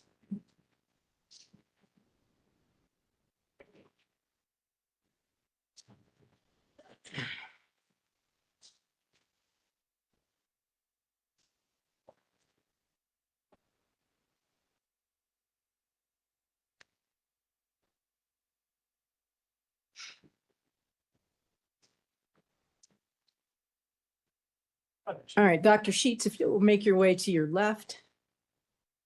And then on up towards this small right screen here on your left. And face me before you have a seat. Please raise your right hand. Do you solemnly swear or affirm under penalty of perjury that the testimony you give shall be the truth, the whole truth, and nothing but the truth?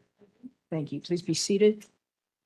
Get real close to that microphone if you would, please. And there's some water there if you need it. Thank you.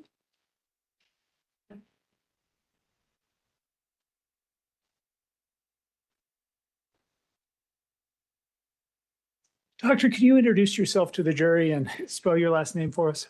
Yes, my name is Allison Sheets and the last name is spelled Sheets. How were you employed? Recently retired emergency physician, previously employed by Boulder Community Health in the emergency department. How long did you work in emergency medicine? From 2008 until December of 2023. What year did you graduate from from medical school? I'm sorry. 2004. And you spent your time mainly working in Boulder? I worked in Longmont for approximately 10 years before I moved to working in Boulder. And I missed it. You said you retired as of December? December 31st. Of 2023. Correct. Doctor, are you married? I am common law married with a spouse by the name of Dale Wong. What were you and Dr. Wong doing that particular day? On the day in question, we had been skiing up near Allen's Park and we were coming back home, stopping at the grocery store for some food. When you say you were skiing near Allen's Park, were you cross-country skiing? Correct. What made you decide to stop at that particular King Soopers? I've been shopping at that King Super since approximately 1985. It's closest to our house. Do you remember about what time you got there? 3-ish. Could it have been maybe a little earlier? Could have been. 2-ish. Describe what you guys were doing when you got to the store. Sort of normal grocery store activities. We went in with some bags and we were getting a variety of groceries. We went in together. Did you remain together while you were shopping? No, we split up. Just prior to the event, I had gone to the front of the grocery store and Dale was towards the back. While you guys were separated, what happened? What happened is that we heard, or I heard, loud noises. I reacted to that loud noise. Heard some additional loud noises. I hid in a shelf of potato chips, and the events that this trial is regarding ensued. What were you doing when you heard the first loud noise?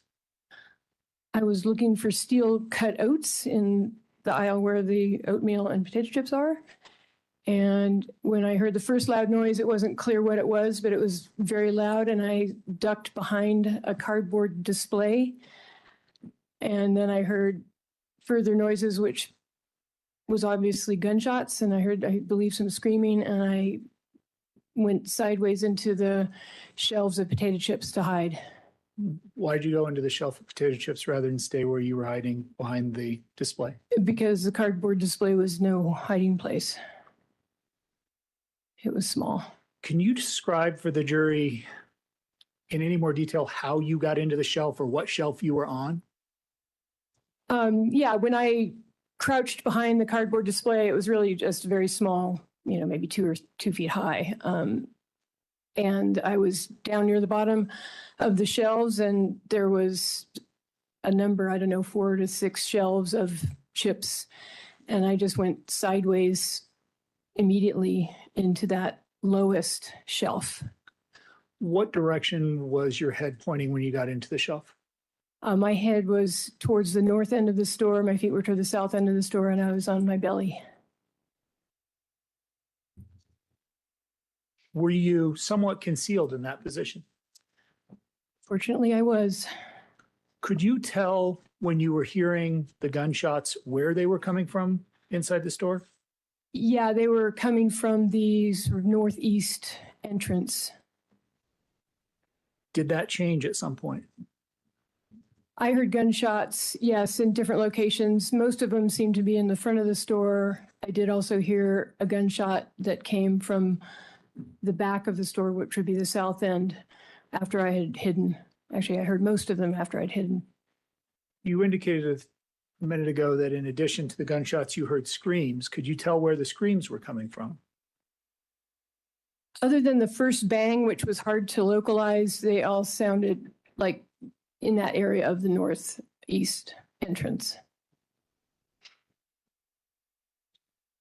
Describe what happened after you were on the shelf with the chips. I hid. I had, as I'd been skiing, I had a very bright yellow jacket on, so I knew I was rather conspicuous, and fortunately, many of the potato chips are colored yellow. I just hunkered in there as quietly and quickly as I could. I did look up at just seconds after I hid and saw the gunman walk past the aisle that I was in. I looked away pretty quickly after that. I just didn't want to be seen in any way, and I just stayed in that position for quite some time. Heard some gunshots and other things, and eventually was contacted by my spouse via phone. When you saw the gunman walk by, was he in the front or the back of the store? In the front. Because your head was pointed towards the north, which would be the front of the store, correct? Correct. What was he doing as he walked by? He was hunting. He was looking down the aisle as he walked by. So he actually turned and looked down the aisle that you were hiding on? Correct. What part of him could you see? Most of his upper body and his face. Can you describe the person you saw? Yeah, a white male with facial hair, dark facial hair, slightly overweight, wearing light colored clothing, carrying an assault rifle. What direction was he moving as he was passing the aisle? East to west. At some point later, while you were hiding on the shelf, did you take some photographs after the incident had resolved? I did. Judge, can I approach? Yes, sir.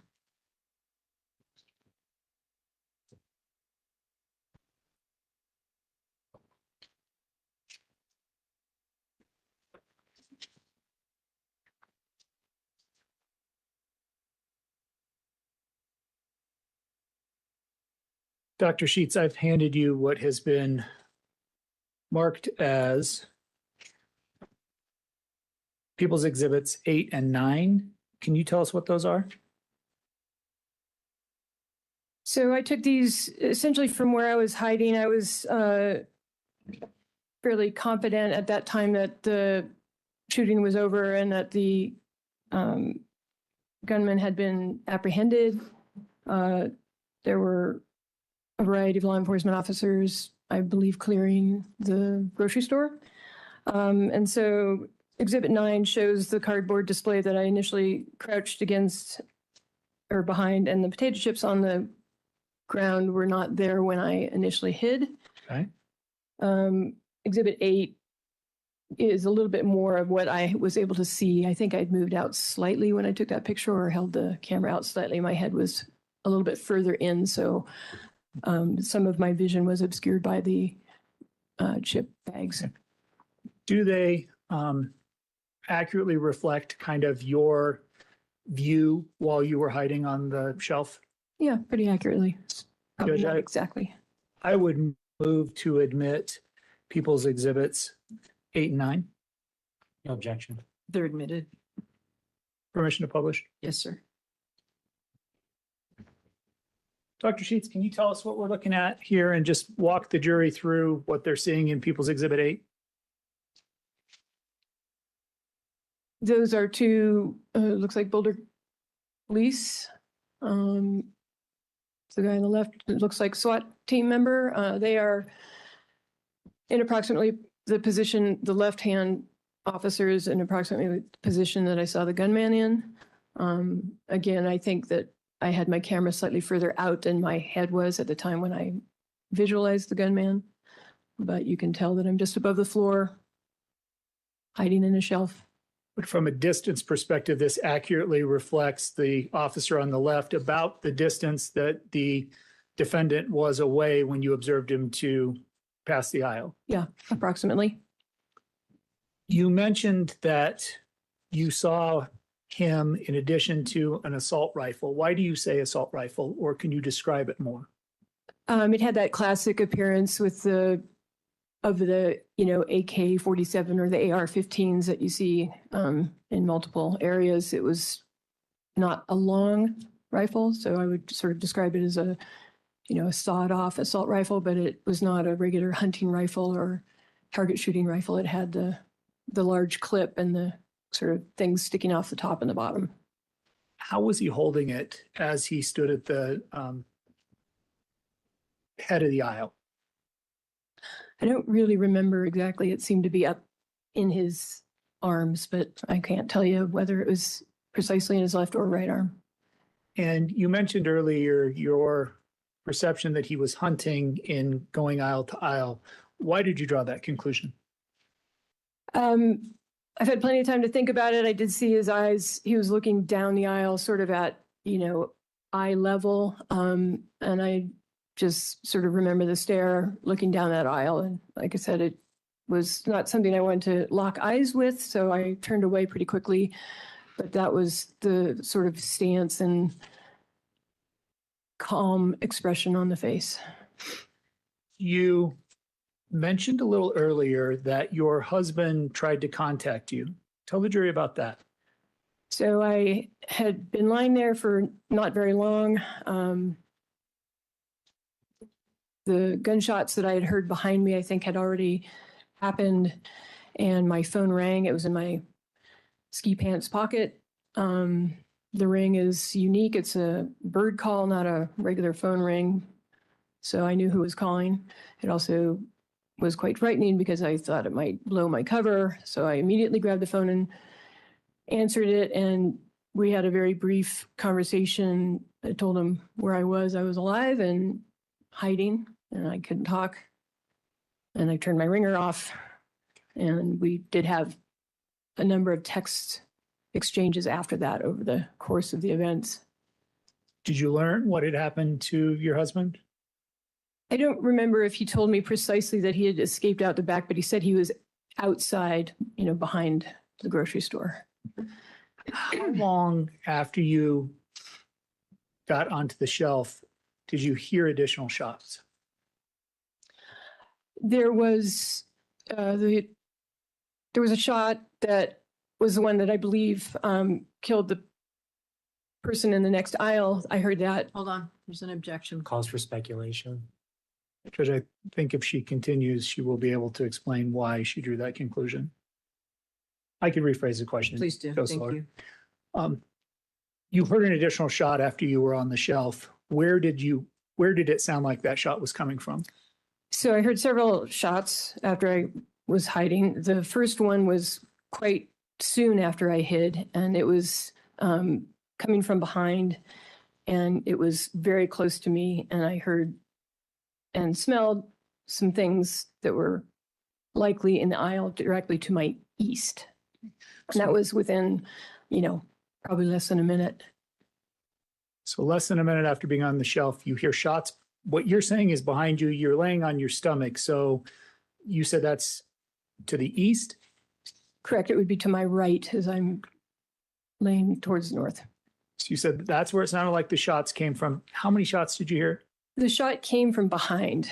So I heard it at what would be the back of the store, but I heard the results of that shot to my right. Okay. So the shots were coming from the back of the store, and then you hear something in the aisle next to you. Describe what you heard in the aisle next to you. I heard someone die, just a little breath of exhalation of someone collapsing and dying, and I smelled blood after that. Something that people would describe as agonal breathing? Yeah, it was just a sigh almost, just a little bit more than that. How are you familiar with that sound being associated with someone dying? Well, I work in emergency medicine, and I've had the unfortunate experience of seeing and being around multiple people who have passed. So it's not a surprise. It was obvious to me that this was a terminal event. So you hear the shots coming down or from behind you in the aisle next to you, smell blood, hear this final breath, and that's what caused you to draw the conclusion the person had been killed in the aisle next to you. Correct. And I heard no other sounds from that spot for the remainder of the day. As far as where you heard that sound of a person making that last breath. Correct. Did you encounter anyone else while you were hiding on the shelf?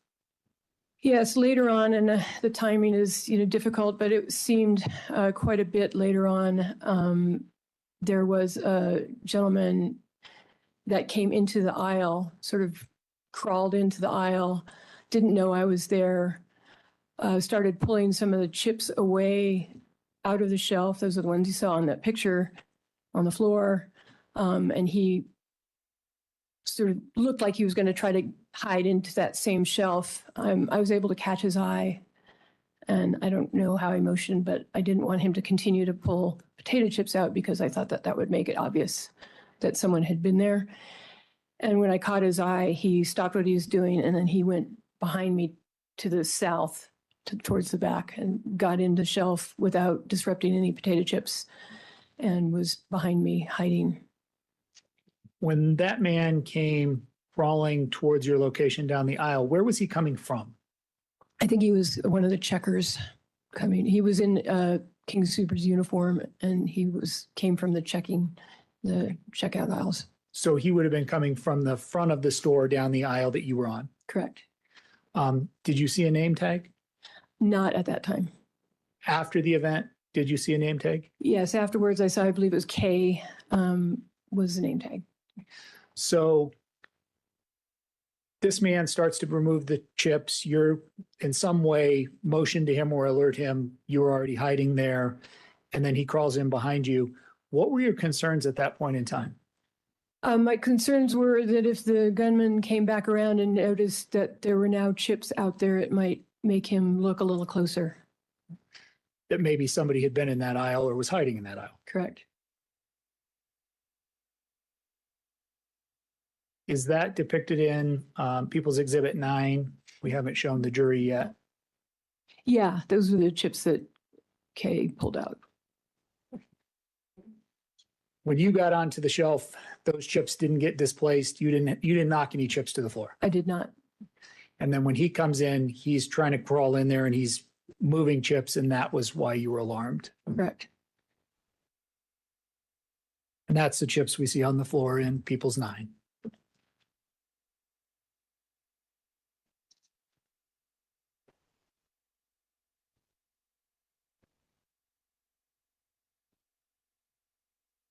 At some point, did you hear other crashing type sounds?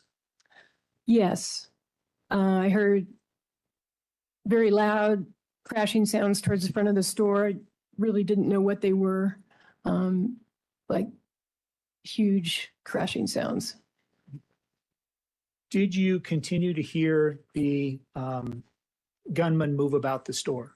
I'd never heard the gunman move about the store.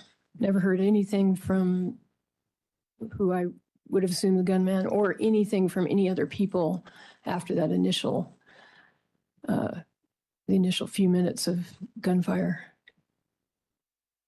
And then eventually you see the officers in the pictures that you're taking while you're still in hiding.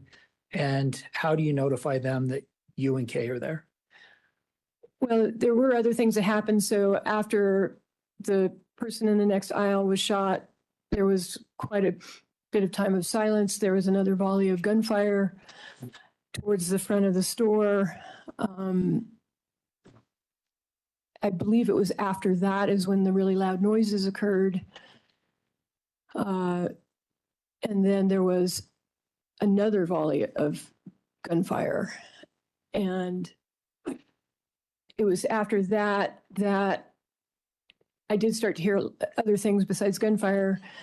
The crashes, I believe, stopped at that point. I can't remember exactly the time frame for the crashes, but there were some yells and some dogs and a lot of commotion back towards the southeast side of the store. And that was after the last of the gunfire. And it was because of the sounds of the dog and some of the sounds, and I can't remember any distinct vocalizations, but noises that the law enforcement officers made. I knew that they had apprehended the gunman. Just to be clear, you talked about a lot of different sets of shots, and I want to make sure that I understand. You hear the initial shots that cause you to duck down behind the cardboard display, correct? Correct. You then realize that you're not in a protected position and you climb onto the shelf, correct? Correct. And then you hear the shots in what you believe to be from the back to the front of the store in the aisle next to you and what you believe to be the woman die. Correct. After that, you said there's another volley of shots. Could you tell where in the store those shots were? Yeah, there was two subsequent sets of gunfire, and they were both from that northeast entrance, as far as I could tell. Any idea how many shots during those second two volleys? More than one, but I can't say other than that.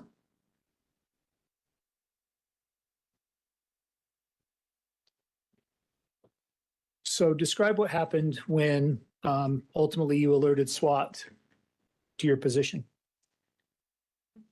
So as you've now seen that I took a couple pictures, I knew that the officers were, I'm sure, clearing the scene. I remained silent and hidden. I believe they even walked down our aisle once before I alerted them. I'm not 100% certain about that. But at one point, two officers walked past us and I said, 2 civilians in here or something like that. I just indicated that there were people hiding.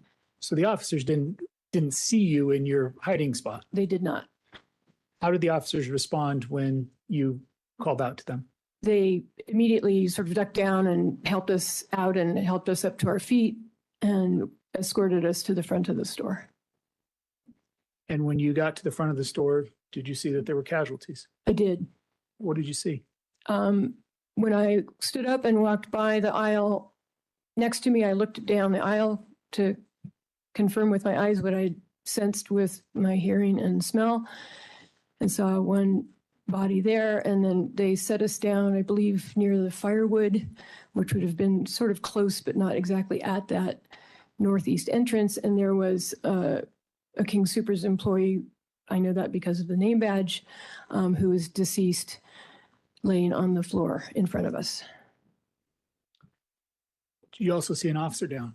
I saw the officer down when I walked out of the store. Where was the officer? He was at the end of a long trail of blood that went from inside the store to outside the doors, right at the entrance.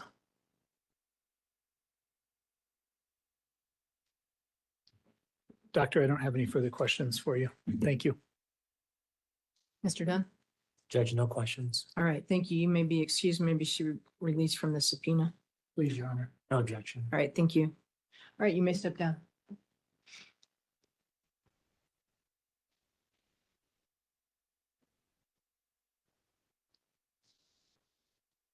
Next witness. Your Honor, the people call Logan Smith to the stand.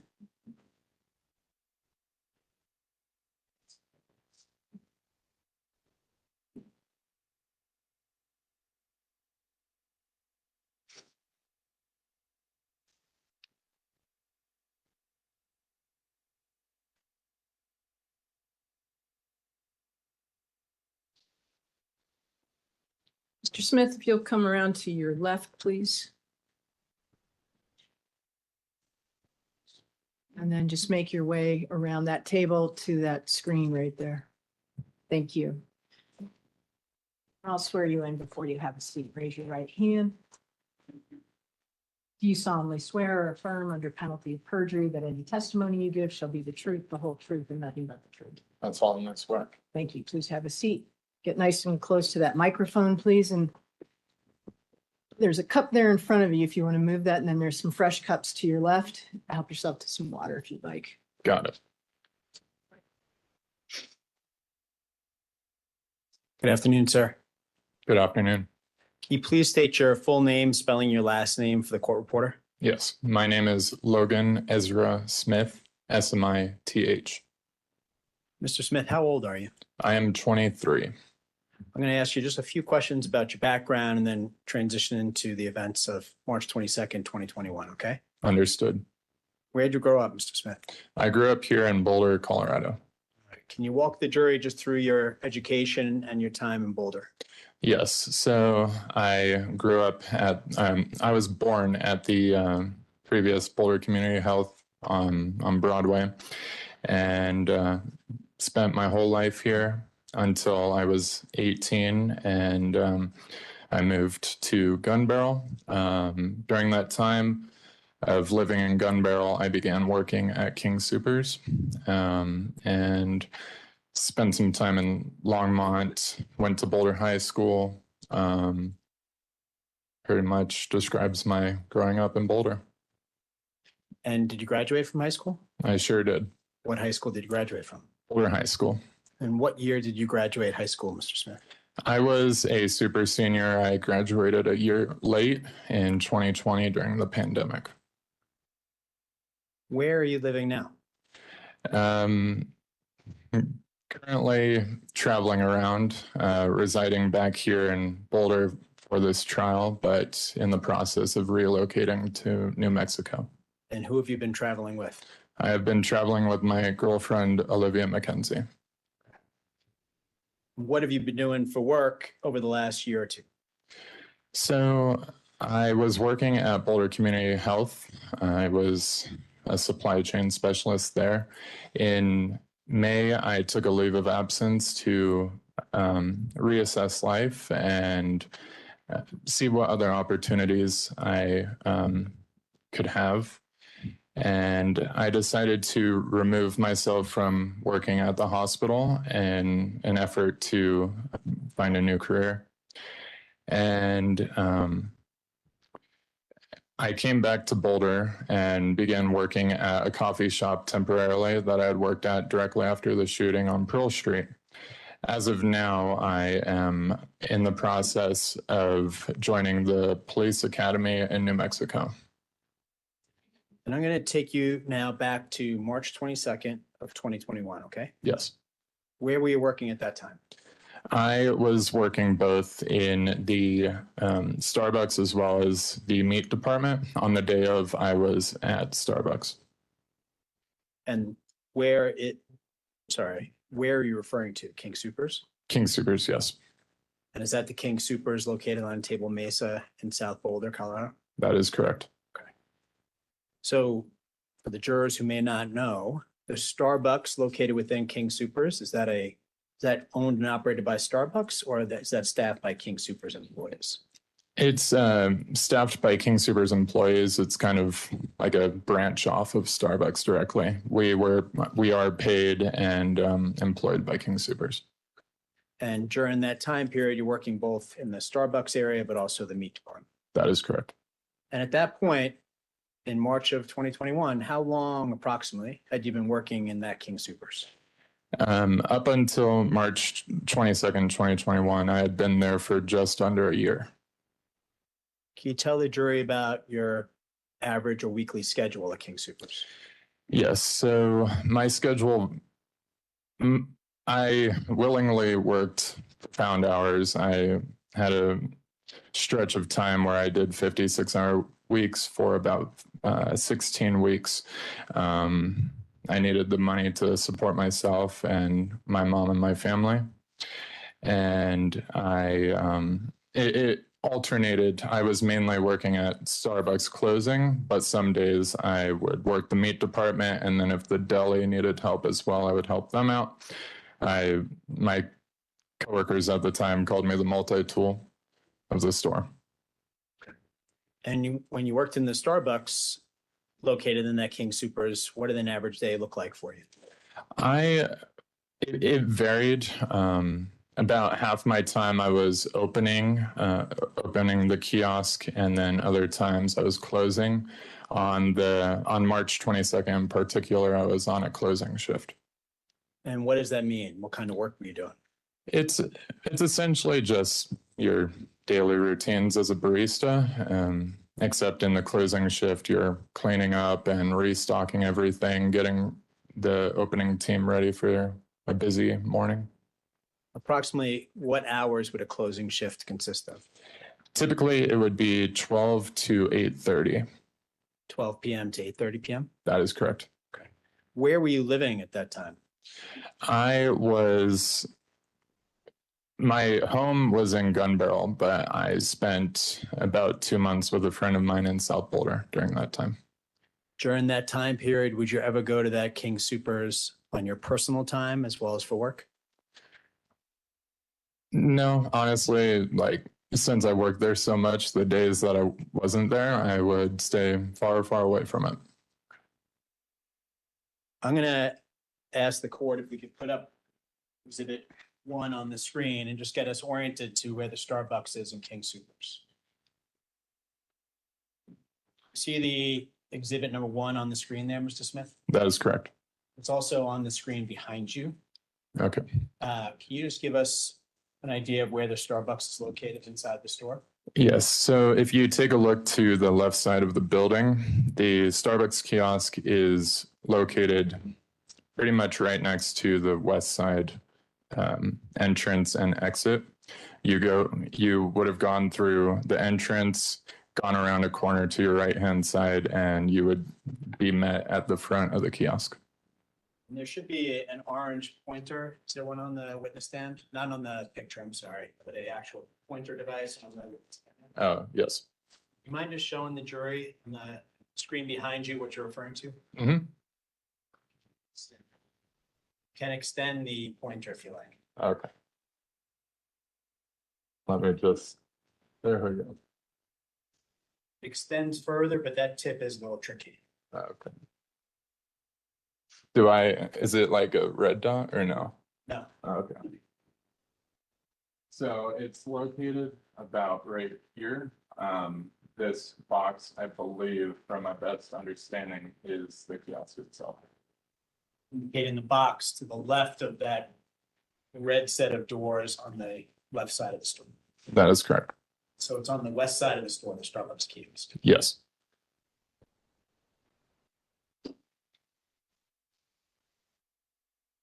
On an average day, how many people would be working for King Soopers, just approximately?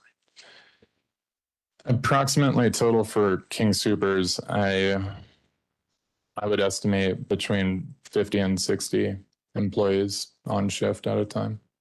Did you get to know your coworkers over time? Yes. Working a variety of different times throughout the day, I got to know almost everyone that was working there at the time. Who were some of the people working at King Soopers on that March 22nd day, Mr. Smith? A good friend, Ricky Olds, was working. My coworker, Helen, and I'll be honest, I'm drawing a blank on most of the names right now. That's okay. We're going to just take it step by step, okay? Okay. Let's circle back. You mentioned Ricky Olds. Correct. How long had you known Ricky Olds for before March 22nd, 2021? I got to know Ricky shortly after I started working there, and the impression she gave off was so welcoming that I felt as if I knew her for so long, except I only knew her when I met her, and then I knew her for the whole year I was there. What kind of work did she do for King Soopers? She was in general merchandise and then got promoted to supervisor of the front end. Bless you. And what does it mean to be a supervisor of the front end at King Soopers? Essentially, I believe her own roles were supervising the cashiers and the baggers, as well as monitoring customer service and the self-checkout areas. And you knew her for about a year or so. That is correct. How would you describe Ricky Olds as a person? The best way to describe her is like the sister everyone would love to have. Bubbly. Her laugh you could hear across the store. If you were having a bad day, she had the magic to see that you were going through something and just make you smile immediately. She personally helped me pick my head up and put a smirk on my face if I was having a tough day. And I was grateful to share my final moments with her on the day of the shooting as well. We're going to come to that in a couple minutes, okay? Understood. Did you also work with another young person by the name of Denny Stong? That is correct. How long had you known Denny Stong for before the shooting? I got to know Denny, I believe it was the second day I worked at King Soopers. He was like the night crew courtesy clerk, cleaning up around the store and all of that. And working the closing shift at Starbucks, he would come up to me and just start a conversation out of nowhere. And I'm quite an introvert, so I was wanting to avoid conversation if I could, but he kept sticking around and talking to me, and we got to know each other and developed a friendship like no other I've ever had. And it took some time to get to that level, but probably every weekend or a day that we both weren't working, we were hanging out. What would the two of you do when you were hanging out outside of work? We would go up in the mountains, go explore.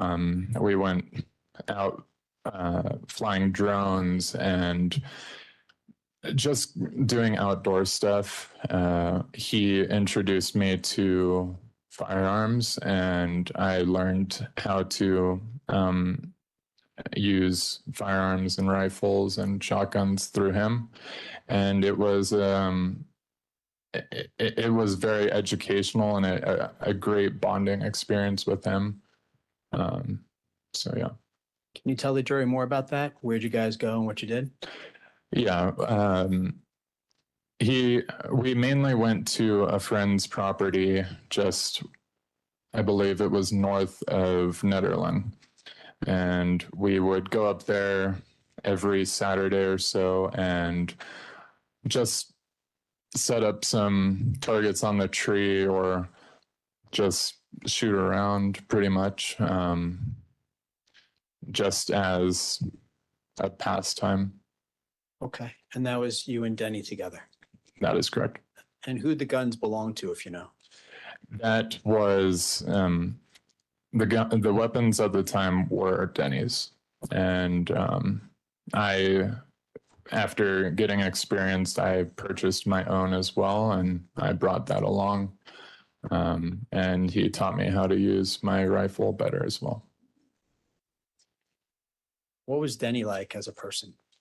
He was, he would hate me however I describe him, but he was cocky, if I may use that word, arrogant, but he loved everyone. If you got to know Denny, and he respected and liked you, he was by your side through it all. And he was like a brother I never had, like a brother from another mother. And he put me in my place many times and strengthened my confidence and my love for myself. And he was a great person to be around. Sounds like you guys spent a lot of time together outside of work. We did. And how often would you see Denny at work? I would say about probably four or 5 days a week. We shared very similar days that we worked together. Did you know a woman who worked at King Soopers by the name of Terry Liker? I sure did. What did Terry do at King Soopers? Terry was, I believe she was a bagger. She helped the checkers, and she was pretty much every customer's favorite person, really.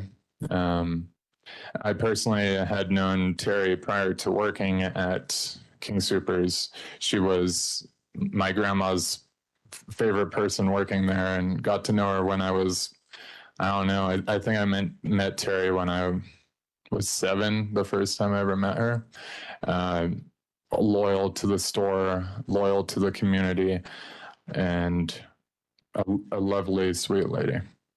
When you say you met Terry for the first time, where did you meet Terry? I met her at Table Mesa King Soopers. When I was a kid, my family and I would take the bus from North Boulder to go there to shop. And then years later, you end up working with Terry. That is correct. And what was Terry like as a colleague and as a person at King Soopers? She was bubbly, she was sweet, but she would also put you in your place. She was ruthlessly honest.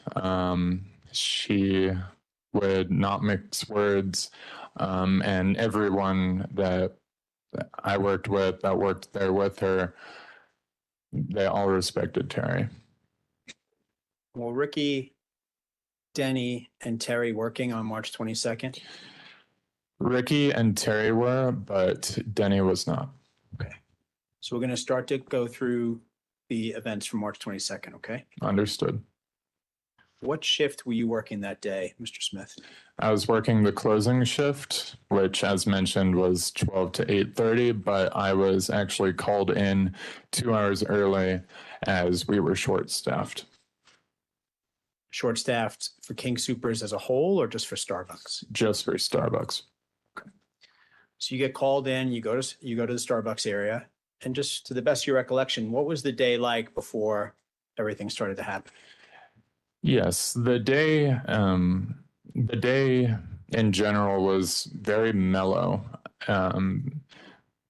Beautiful weather. Getting to the store, it carried the same vibe of the day.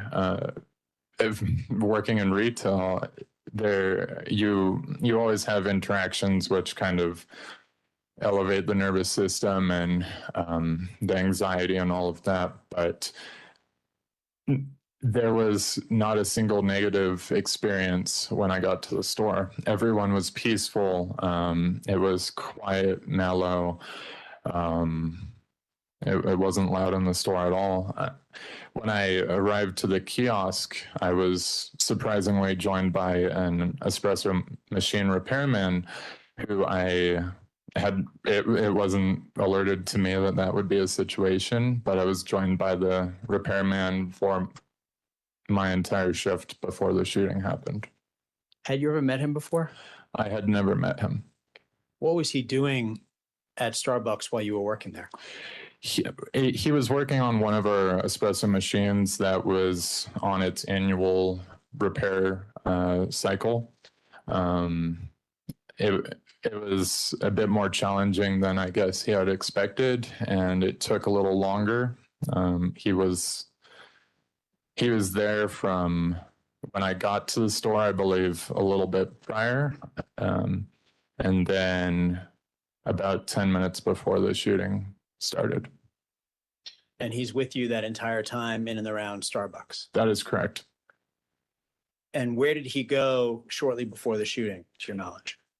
So when he departed from the kiosk, he told me that I got to ask him a lot of questions and learn about his life. And I could tell that he was in a similar position as me, just trying to earn money to support himself and his family as well. And he mentioned he was on his way to another job in Longmont.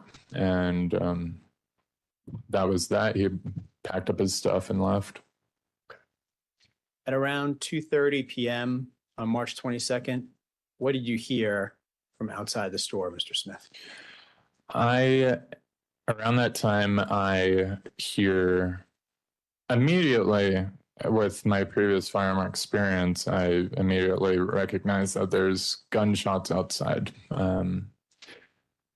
What inside the store, it sounded like it was in the direction of the west side.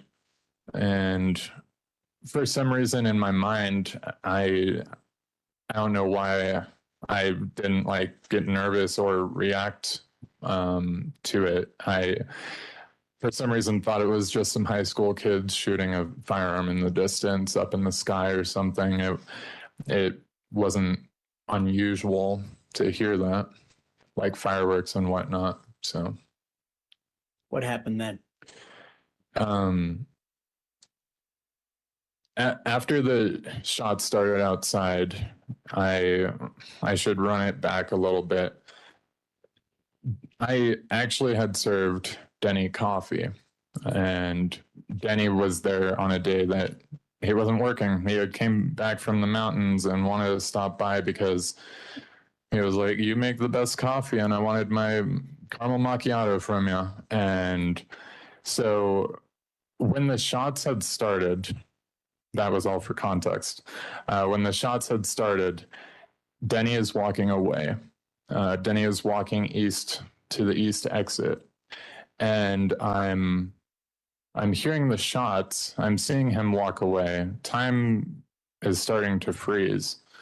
And I'm taken out of my frozen state by a customer coming up to me and stating that there's an active shooter outside. And I react, I go outside, I immediately look to my west side, and I see nothing. And then immediately snap my head to look to the east, and I probably 40 feet away, I see a gunman gun down two individuals. And then after I see the second individual fall to the ground. I run back inside, essentially adjacent with the gunman. Can I stop you for a second, Mr. Yes, Smith? of course. I'm just going to ask you a few follow-up questions about that before we move on to what happened next. Understood. Denny comes up and orders his coffee drink from you. Correct. And when he's walking away towards the east, did he have the cup in his hand? Yes. The person tells you there's an active shooter outside. What do you take that to mean? I mean, immediately the worst comes to my mind, that there's going to be a mass shooting and I'm going to be there and I'm going to witness it. That's all playing in my mind. No panic, no nothing. It's just stable. Obviously the energy and the heart rate is rising, but the mind is stable for what's happening. Then you head out those west doors. Correct. And you were starting to tell the jury about seeing the gunman gun down 2 people. Yes. Can you just break that down for us and tell the jury what you remember seeing? Yes. So from what I remember, after I looked to the west and then I snapped my head and looked to the east, I witnessed the gunman gun down one individual who was about in the middle of the store, on the side of the store, and then another individual who was running up the ramp to go inside the store. And then as that last individual falls to the ground, that is when I run back into the store. The first person you saw, the gunman gun down, you said he was in the middle. I think you said the middle of the store. Do you mean the middle of the roadway? Correct. Okay. And how did the gunman hold the gun when he was shooting at this person? He held it as if he had previous experience. Objection, speculation. Sustained, if you could rephrase the question and narrow it down to a description. Sure. Thank you, Your Honor. How is he holding the gun? As I was saying, he was holding it as if he had experience. Objection. I hear you. I'll ask it. So some of this, Mr. Smith, is this your first time testifying in court, by the way? That sure is. Okay. So some of this is us making sure that that question by me, I'm going to change it a little bit just so you can answer it in the way that's allowed. Okay. Understood. Okay.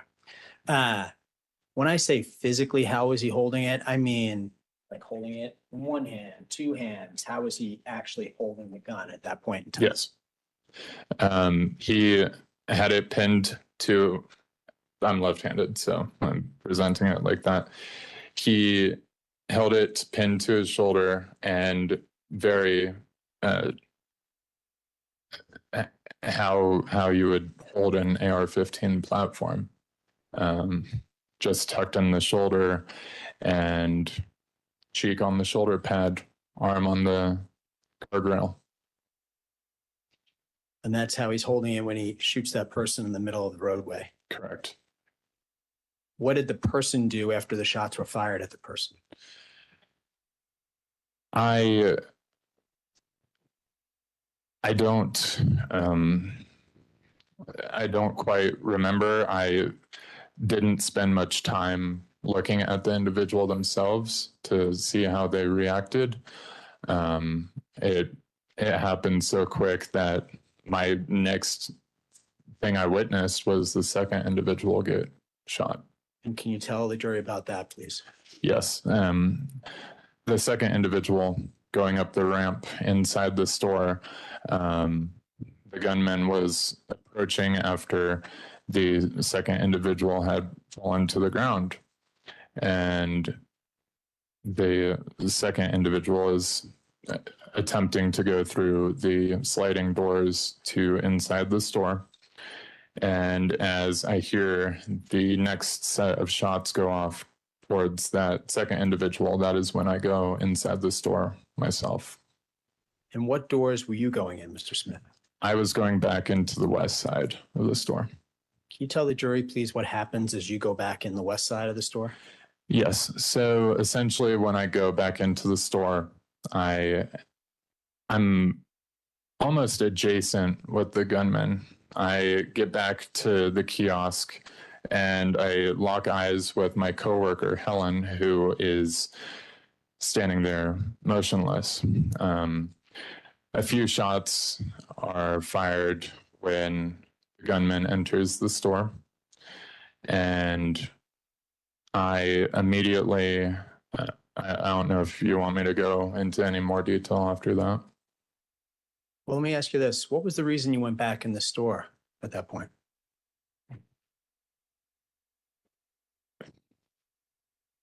Honestly, the reason I went back into the store was for Helen, for my other coworkers. I wanted to usher who I could usher out, and my mindset and how I was going to react and everything pretty much adjusted when I came back in and I saw Helen standing there, motionless. And you said you saw the shooter coming in. You said adjacent to you. What do you mean by that? Where was the shooter? So, if I may use this again. Yes, and I'm going to ask for the court's permission to turn the screen back on if we can.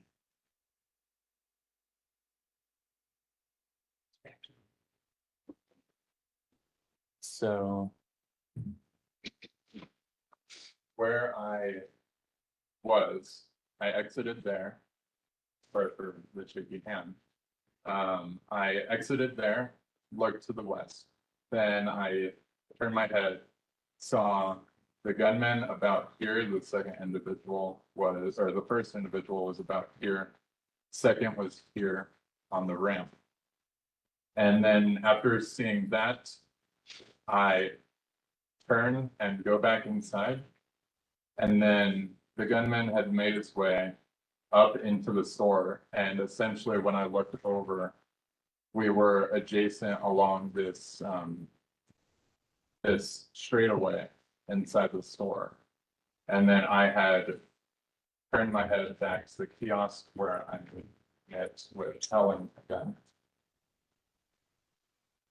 You take down the screen.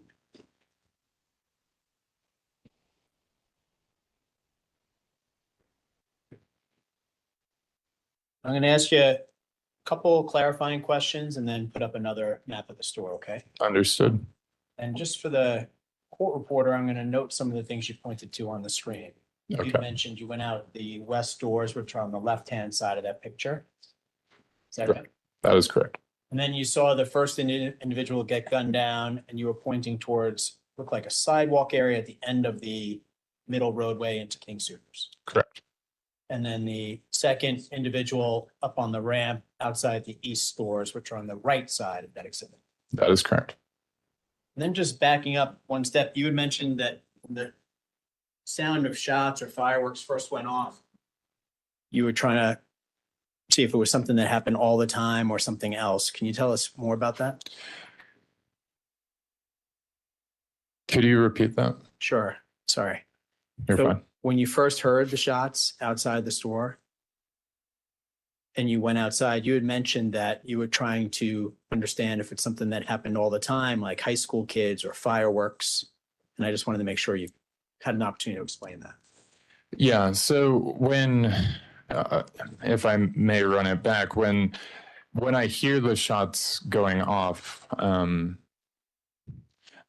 I believe 4 or 5 shots had already been fired outside before the customer approached me, stating that there was an active shooter. When the customer approached me, that is when my original belief in it being some high school hooligans ended.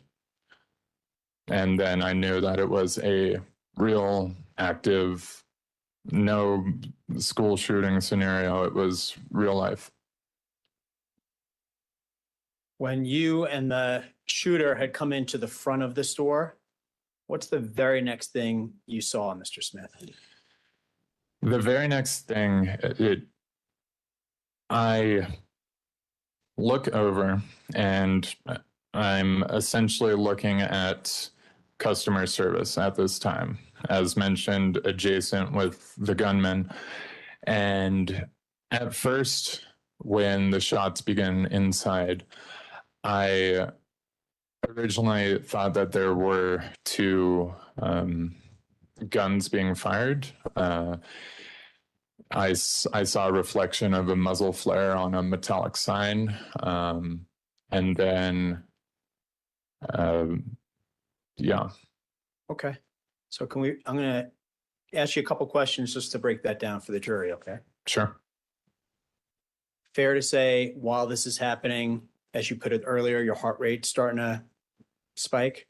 Yes, the adrenaline, heart rate, everything is starting to rise. And you see a muzzle flash reflected, and at that point, you thought maybe there were two shooters. That is correct. Have you since learned that there was, in fact, just one shooter? Yes. Okay. And the muzzle flash that you referred to, where was that you saw the muzzle flash inside the store?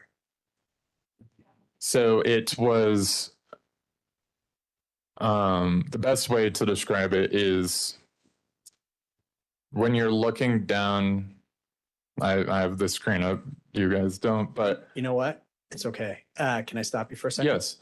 Why don't we, if the court gives us the screen back, we're going to put exhibit number 2 on the screen. Okay. And if you like, Mr. Smith, if the court grants you permission, you could step off the witness stand and use the pointer and just walk us through what you're going to describe next, okay? Sure. It's fine if you do that. Just make sure you speak extra loudly, since your back will in all likelihood be to particularly the court reporter or perhaps the jurors. Okay. Thank you.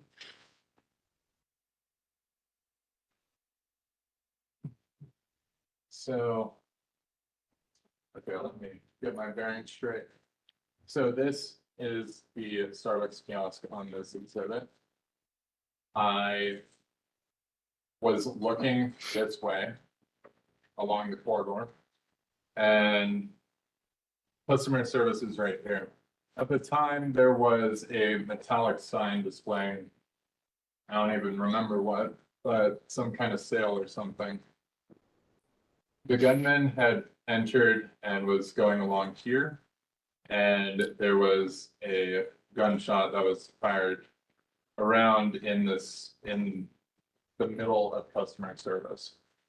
The reflection had shined off of that sign in the direction the sign was facing me. It appeared as if it was the muzzle flash of another firearm. So I'm just going to ask you a couple questions so I make sure the court reporter has down the different things you were pointing to, okay? Correct. So when you said Starbucks, you're indicating that black rectangle just inside the west doors of King Supers. Yes. And then you say you're looking down that front corridor. That is correct. And is that the space between the registers and the front wall of King Supers? That is correct. It's essentially just a straight open hallway ordeal. So it's where someone pays for their groceries, they bag their groceries, and then they're heading out. That's the space they use. Correct. Okay. And the gunman's coming in, as you pointed to it, the east doors on the right-hand side of the screen. That is correct. And customer service, is there actually the words customer service on this exhibit? Yes. Right there. Great. Thank you. And that's on the right-hand side below that black box. Correct. And you see the reflection as you described it in the metallic sign, and that's a smaller black box just to the left of customer service on exhibit 2. That is correct. Thank you. What's the next thing that happens, Mr. Smith? The next thing that happens, I'm trying to recollect the details in the best of my memory. It all happened so quick, but customers are continuing to rush out of the store on my west side, and I when I'm in the store, I am back in the kiosk and I'm with Helen at the time. And I grab the phone and dial 911, and an operator picks up, and I am able to deliver the address, and that is all I'm able to deliver before the gunman had fired in my direction, which resulted in Ricky Olds collapsing to the ground. When you first went to call 911, how would you describe your emotional state at that point? More stable than I am now. I wasn't shaking or panicking. It was the adrenaline stabilized me. I believe I was concise and clear, and there's no elevation in my voice, no anxiety, no nothing. Okay. And you called 911 to tell them what was happening? That is correct. And you were able to convey to the 911 operator, you mentioned the address. That is correct. What happened then that caused you to drop the phone? So the gunman had turned to my direction along that corridor, and the shots began firing in that direction. And there, I can't indicate which shot in particular forced my left hand to jerk the phone out of my arm, but there was a sequence of shots, and all I remember is the phone in my left hand getting jerked out, me dropping it, and just essentially that as I witness Ricky getting shot. And have you had a chance to listen to that 911 call recording? I have. Did that recording also capture the sound of the shots that you described? That is correct. Your Honor, may I approach with what's been previously marked and shown to counsel as People's 10 for identification? You may.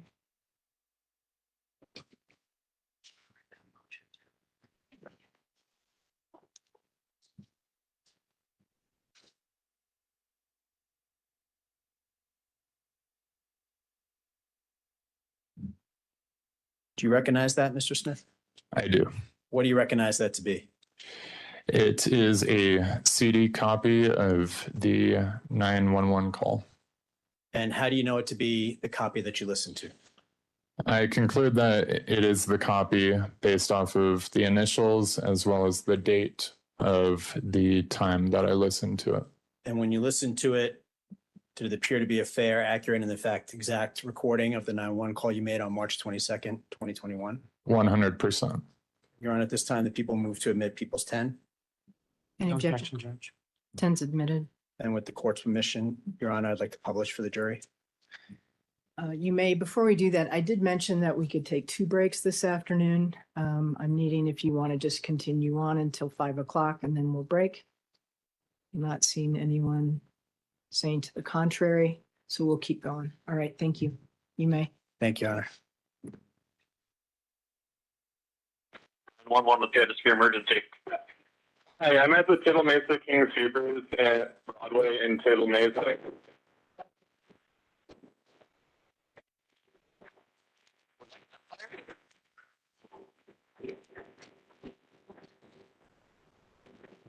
There?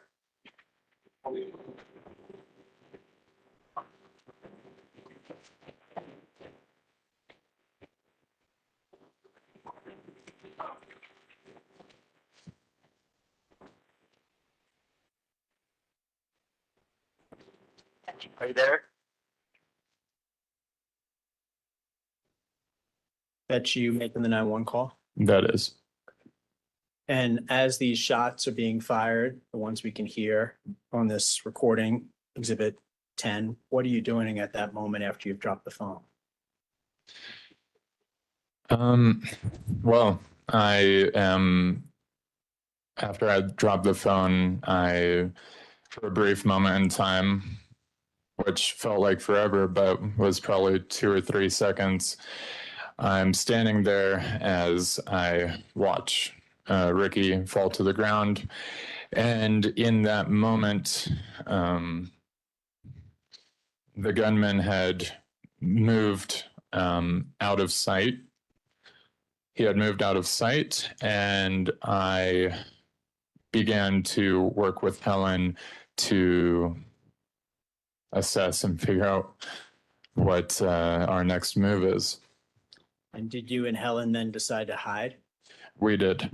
Where did you hide? There was it was like a dugout underneath the countertop. It was where we stored our trash cans, our large trash cans. And I decided that would be the best possibility. That decision was based off of the assessment that Helen was she was frozen in place, and I knew that I wasn't going to leave. I wasn't going to leave her. I wasn't going to escape the store.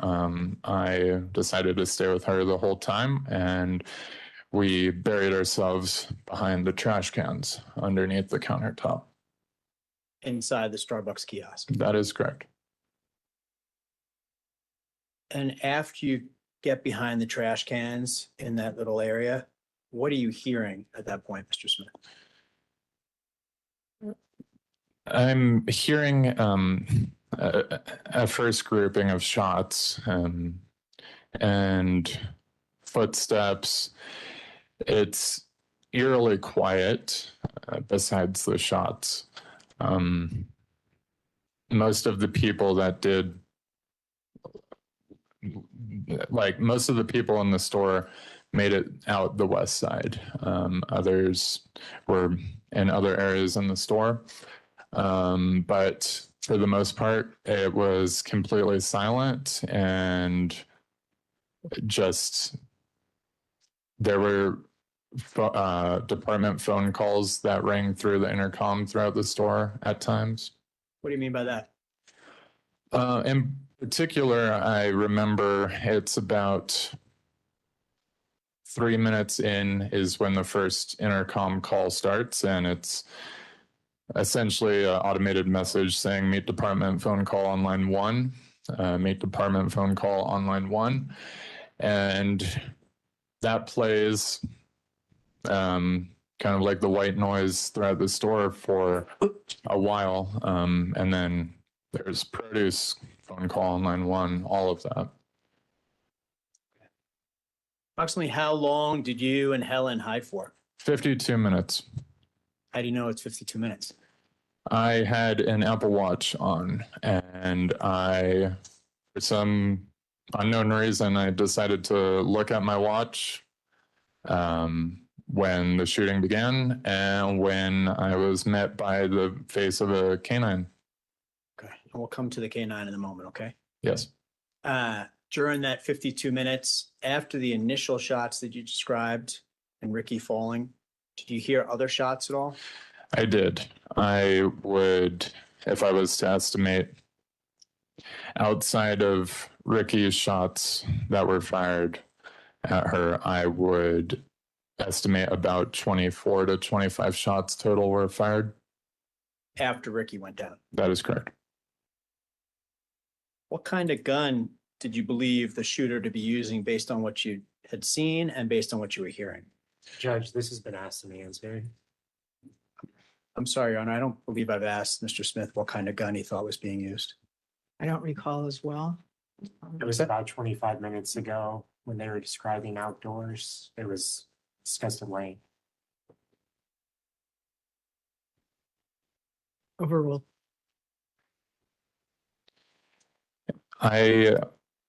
Based off of my understanding of the shots and how I witnessed the gunman holding the weapon, that it was a AR-15 platform.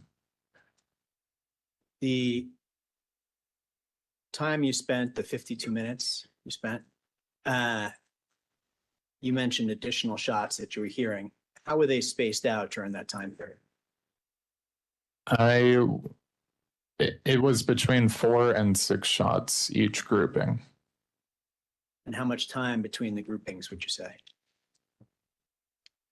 My best estimate would be from after Ricky's to the next to the last, it was about 20 minutes.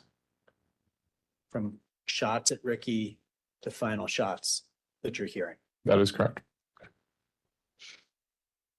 The canine, let's transition to the canine. Okay. Tell the jury what happened with the canine that you encountered while you were hiding behind the garbage cans. Yes. So near the end, the Starbucks kiosk is one of the last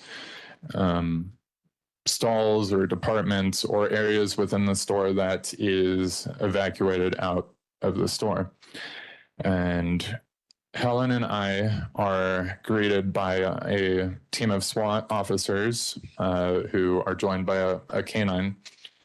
And that as the officers are approaching the kiosk, they notice behind trash cans are 2 individuals.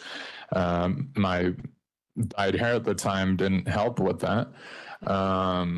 So we are told to put our hands up, get on the ground, and they start moving the trash cans away from us.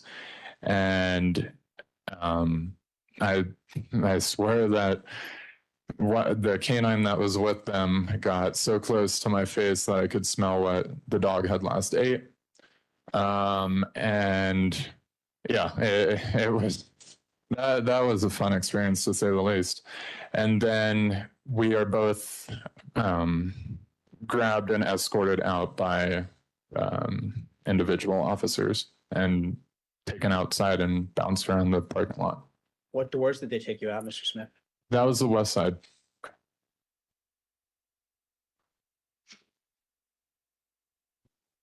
Mr. Smith, do you see the shooter in this courtroom? I do.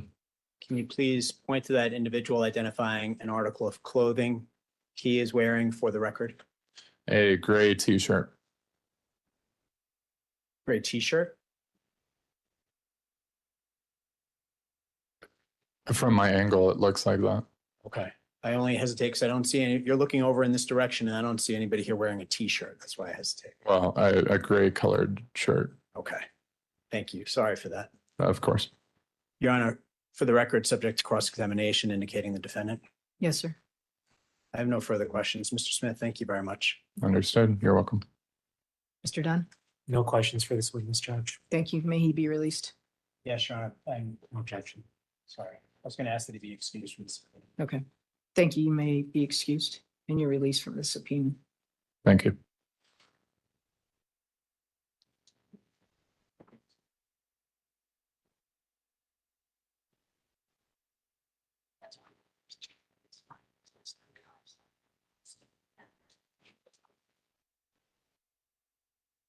Next witness. Your Honor, the people call Patrick Cruz to the stand.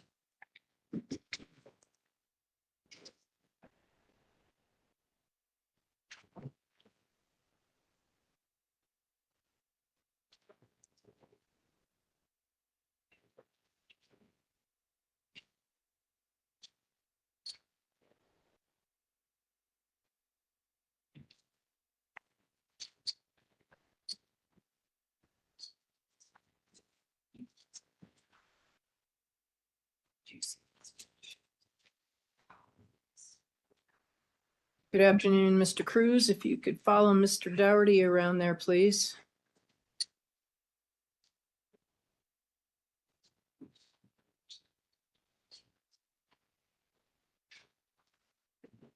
Can you clear out those cups, please? Thank you. Or cup, thank you. Yes, sir. Mr. Cruz, go ahead and have a seat.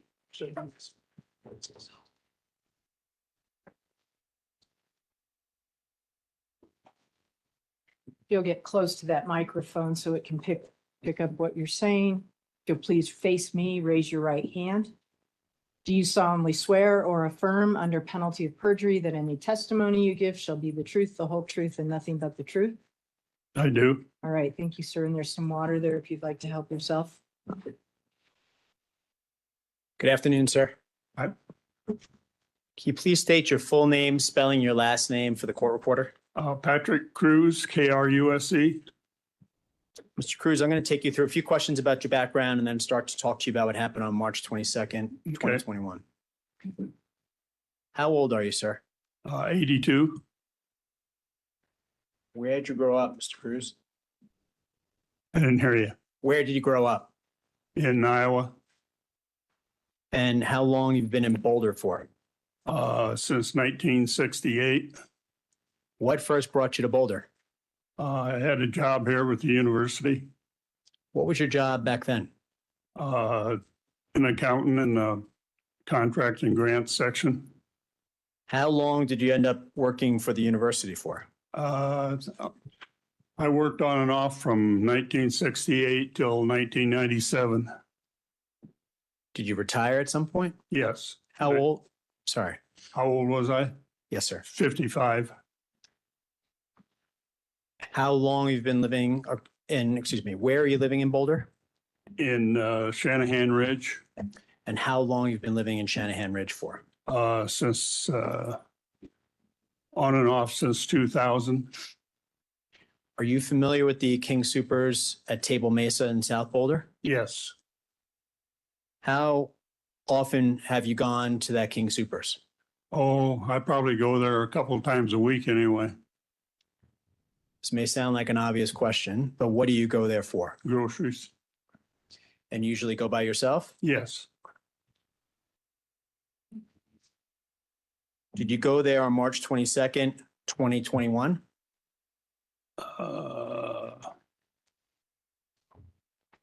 Yes.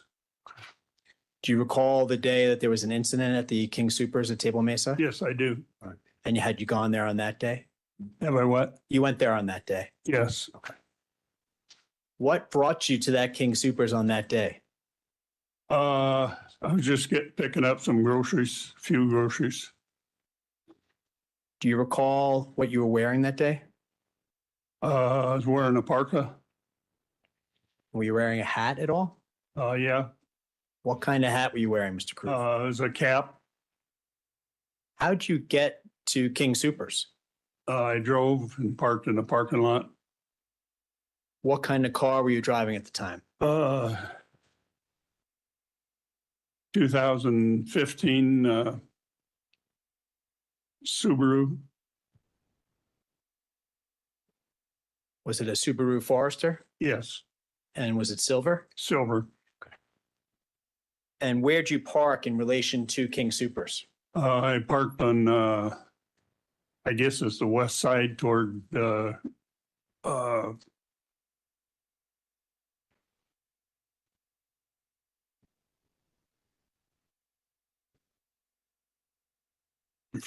can't think of the street there. That's okay. Were you on that? And I know this is from a while back. You were on the west side of the store, though, in that parking lot. Right. Okay. When you went inside the store, what did you do, Mr. Cruz? What did I do? Yes, sir. I just picked up some groceries. How long would you say you were in the store before you went to check out? Oh, probably 10 minutes or less. I'm going to ask you to take a look at what's been marked as People's 11 for identification. May I approach, Your Honor? Yes, sir.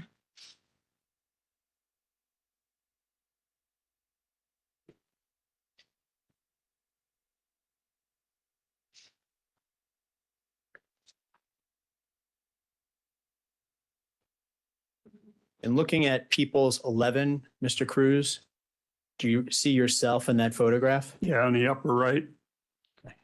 And does that photograph depict you at the checkout stand at King Supers on that date? Yes. Okay. And is it a fair and accurate picture of you being at that checkout stand? Yes. I'm going to move to admit Peoples 11 now, Your Honor. No objection. It's admitted. Your Honor, may we publish? Yes, sir.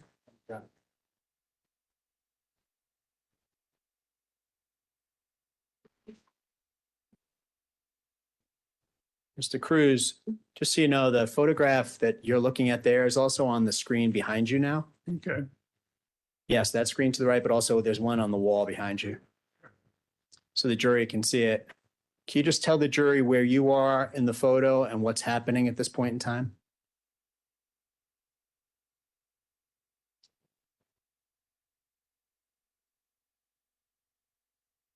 I'm just checking out.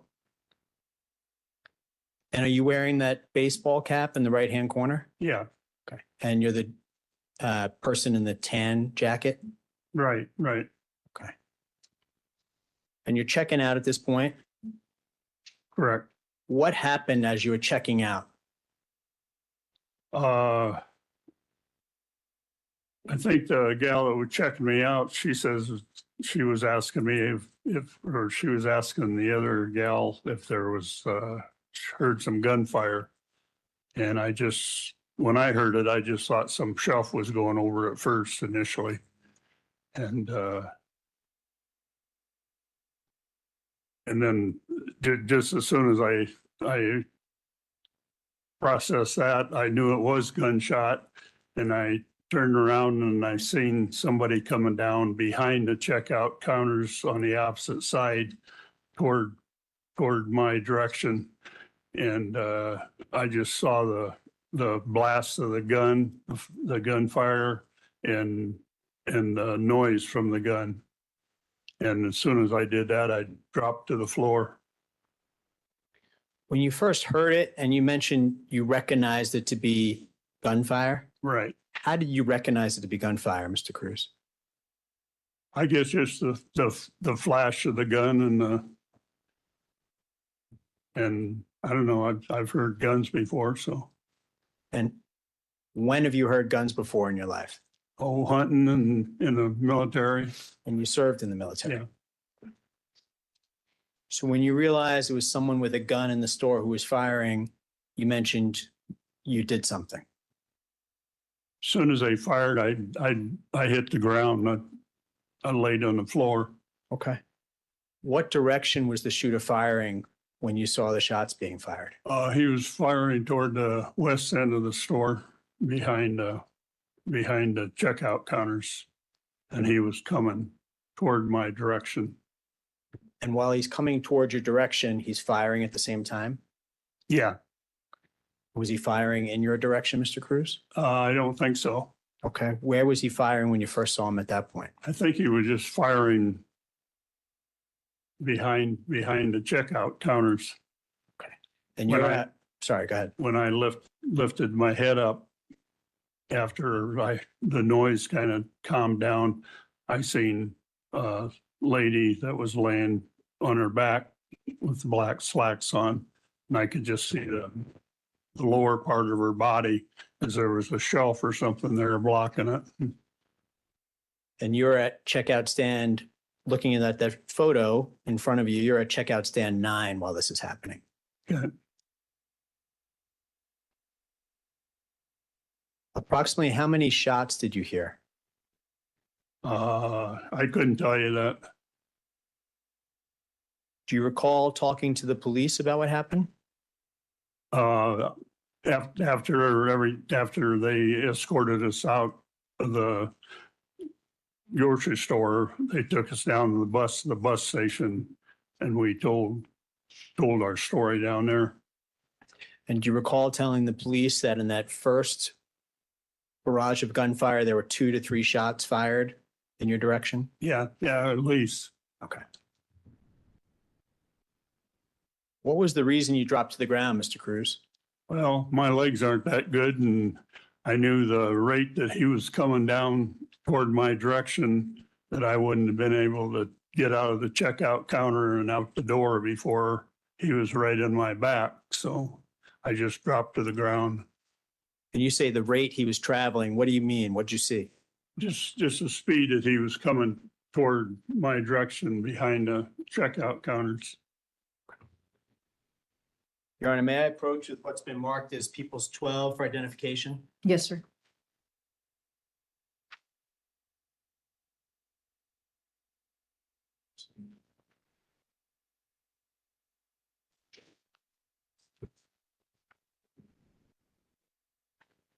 Mr. Cruz, do you recognize yourself in that photograph that's labeled People's 12? Yes, I do.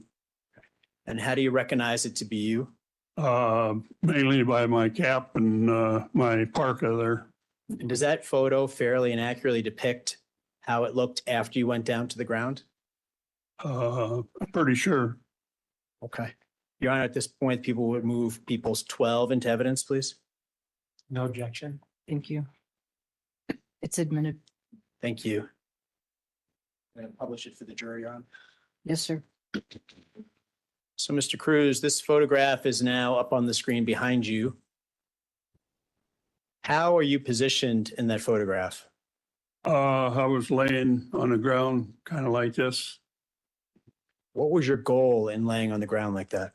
I just thought if he came down there, he was firing his weapon, that, you know, he might have thought I was already down and he wouldn't shoot. Already down from being shot, you mean? Yeah, And that's because he was shooting in your direction. right. You started to say that you saw things around you when you were on the floor. So I'm going to turn to that now, okay? Yeah, You mentioned seeing a woman, I think you said with black slacks. yeah. Can you tell the jury about that, please? What'd you see? I just saw her laying on the floor on her back. And she had black slacks on, and I couldn't see the upper part of her body because there was a shelf or something in the way. What did you think when you first saw the woman on the ground? Well, I assumed that she had been shot because she was on her back. And Did you hear any additional gunshots after you went down to the ground? no, I don't think so. Okay. Well, later, So let's, not right then. right. So let's talk about that. Yeah, A few minutes later, did you hear additional shots? yeah. Okay. Thank you. Can you tell the jury what you heard, please? I just heard some shots. I don't remember how many or anything. Is it more than one? I really don't recall. Okay. Do you recall, and I know I asked you this already, but do you recall talking to the police after this all happened? Yeah, down to the police station. Right. And do you recall meeting with District Attorney Investigator Cantu and myself? Yes. Okay. And you recall saying you heard more shots being fired? Yeah, after some things kind of slowed down a little bit at first, and then later there was more shots. And so maybe more than one? I think so, but I'm not positive.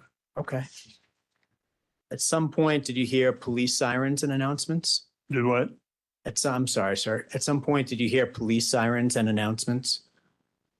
I don't know. I heard noise up the front of the store when I was laying there, and I thought that was the shooter, but I think it was the police outside.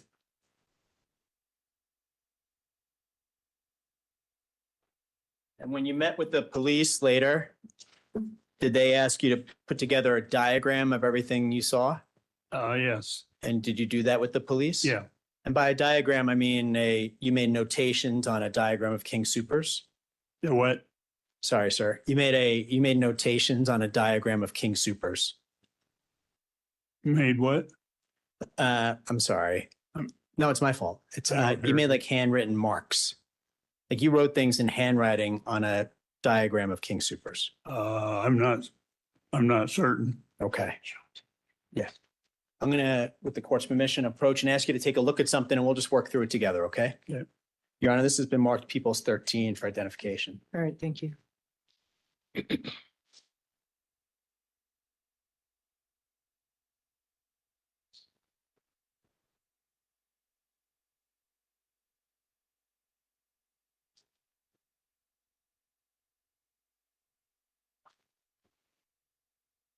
Do you recognize that? Yeah, looks like I signed it down here in the lower right. And does that look like your signature in the lower right? Yeah, And does it have a date on it? I don't have my glasses, so I can't tell for sure what the date is. If I said it, if I said it says March 29th, 2021, does that sound correct? I don't know. All right. Did you make notations on this diagram for the police? Did you make marks on this note on this paper? I don't recall for sure. Do you recall seeing that before you testified today?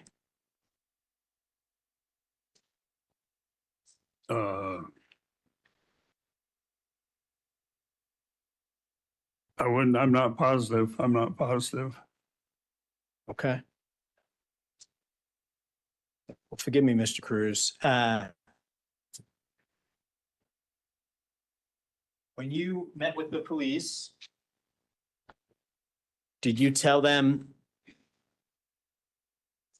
how things were positioned inside the store?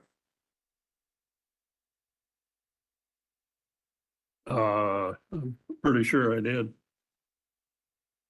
And when you met with Investigator Cantu and myself, do you recall going over where things were positioned in the store? Yeah. And do you recall looking at a diagram of King Soopers and different things that you had written on the diagram? Yeah. Okay. Do you think that might be the same diagram you're holding in your hands there? Very possible. Okay. Do you think if I blew it up for you to look at, you might be able to see it more clearly? Yeah, yeah. Or I could even, I've never done this before, it'll be a first, but I could even give you my glasses if you want to take a look. Okay. May I approach, Your Honor? Yeah.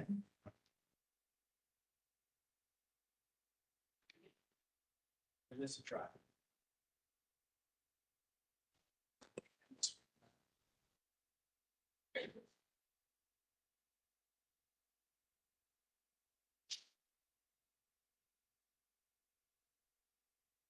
Does that help at all? Yeah, a little bit. Okay. Does that look like your handwriting, Mr. Cruz? Yeah, that's my signature. Okay. And does it say March 29th, 2021 next to it? Right, right. Your Honor, I'm now going to move to admit this exhibit into evidence, please. Do you Yeah. have the water? Judge, no voir dire, no objection. All right, thank you. Thank you very much. It's admitted. And we're going to publish it with the court's permission for the jury. Yes, sir.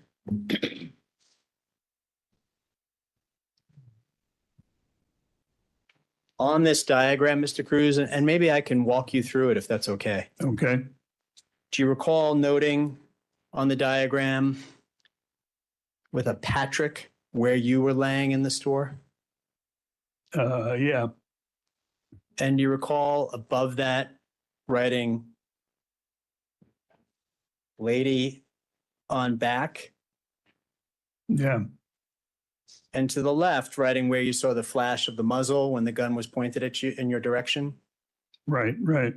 Okay. And then you had, When I say in my direction, it was behind the checkout counters toward my direction, but not at me. not right at you. You know, right? not that I could tell anyway. And then you noted blood on the floor. When I was walking out and the police were escorting us out on I guess east side of the store in on the opposite side where I laid down, there was blood on the floor. And which doors did the police take you out, if you recall? Out of the east door. What'd you see as you exited through the east doors? And as I went out the east door, I saw the police officer that was shot. Where was that police officer? He was laying on the ground out, I don't know, probably 10 feet outside the door or something like that.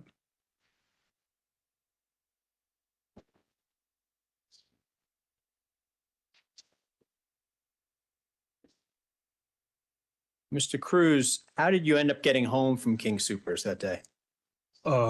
Somebody from the police station gave me a ride home because they said that we couldn't take the car because they were going to leave the cars there for a while. And how long was your car left there for approximately? I don't know if I rented a car that same day or the next day. But I think it was the next day that they released it. It wasn't that long. Okay. And do you recall telling the investigators that it took you a few days to get your car back from King Supers? It took a couple days. Okay. Very good. Mr. Cruz, thank you very much. I really do appreciate your time very much today, okay? I don't have any further questions for you at this time, sir. Mr. Dunn, Judge, I have no questions for Mr. Cruz. may he be released from the subpoena as well? Yes, of course. Okay.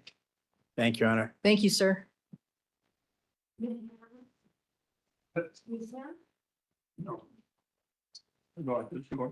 No, sir. You'll need to come around.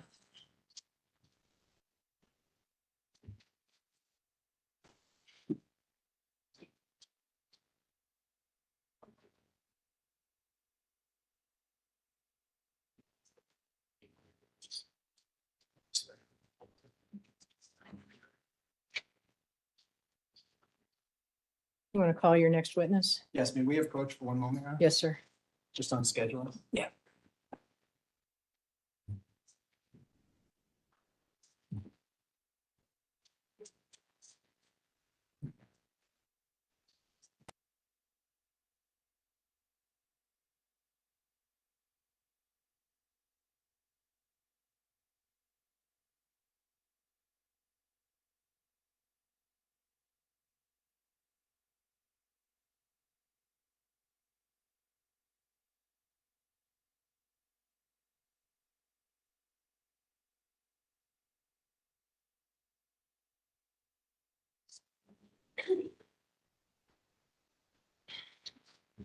All right, we're going to go ahead and break for the day.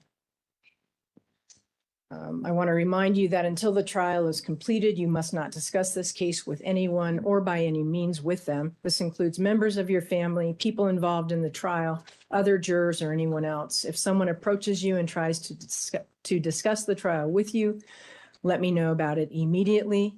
You must not read or listen to any news reports of the trial. You must not consult any outside reference, do no research. And finally, remember, it is especially important that you do not form or express any opinion on the case until it is submitted to you. This applies every time we let you go, and I'm going to read it every time we let you go unless I forget. But you know how important it is. So we'll see you tomorrow morning. We'll get started at 9. If you want to show up at about 8:30, maybe have a snack or something before we get going, you're welcome to, but we'll start at 9. Thank you. Rise for the jury, please.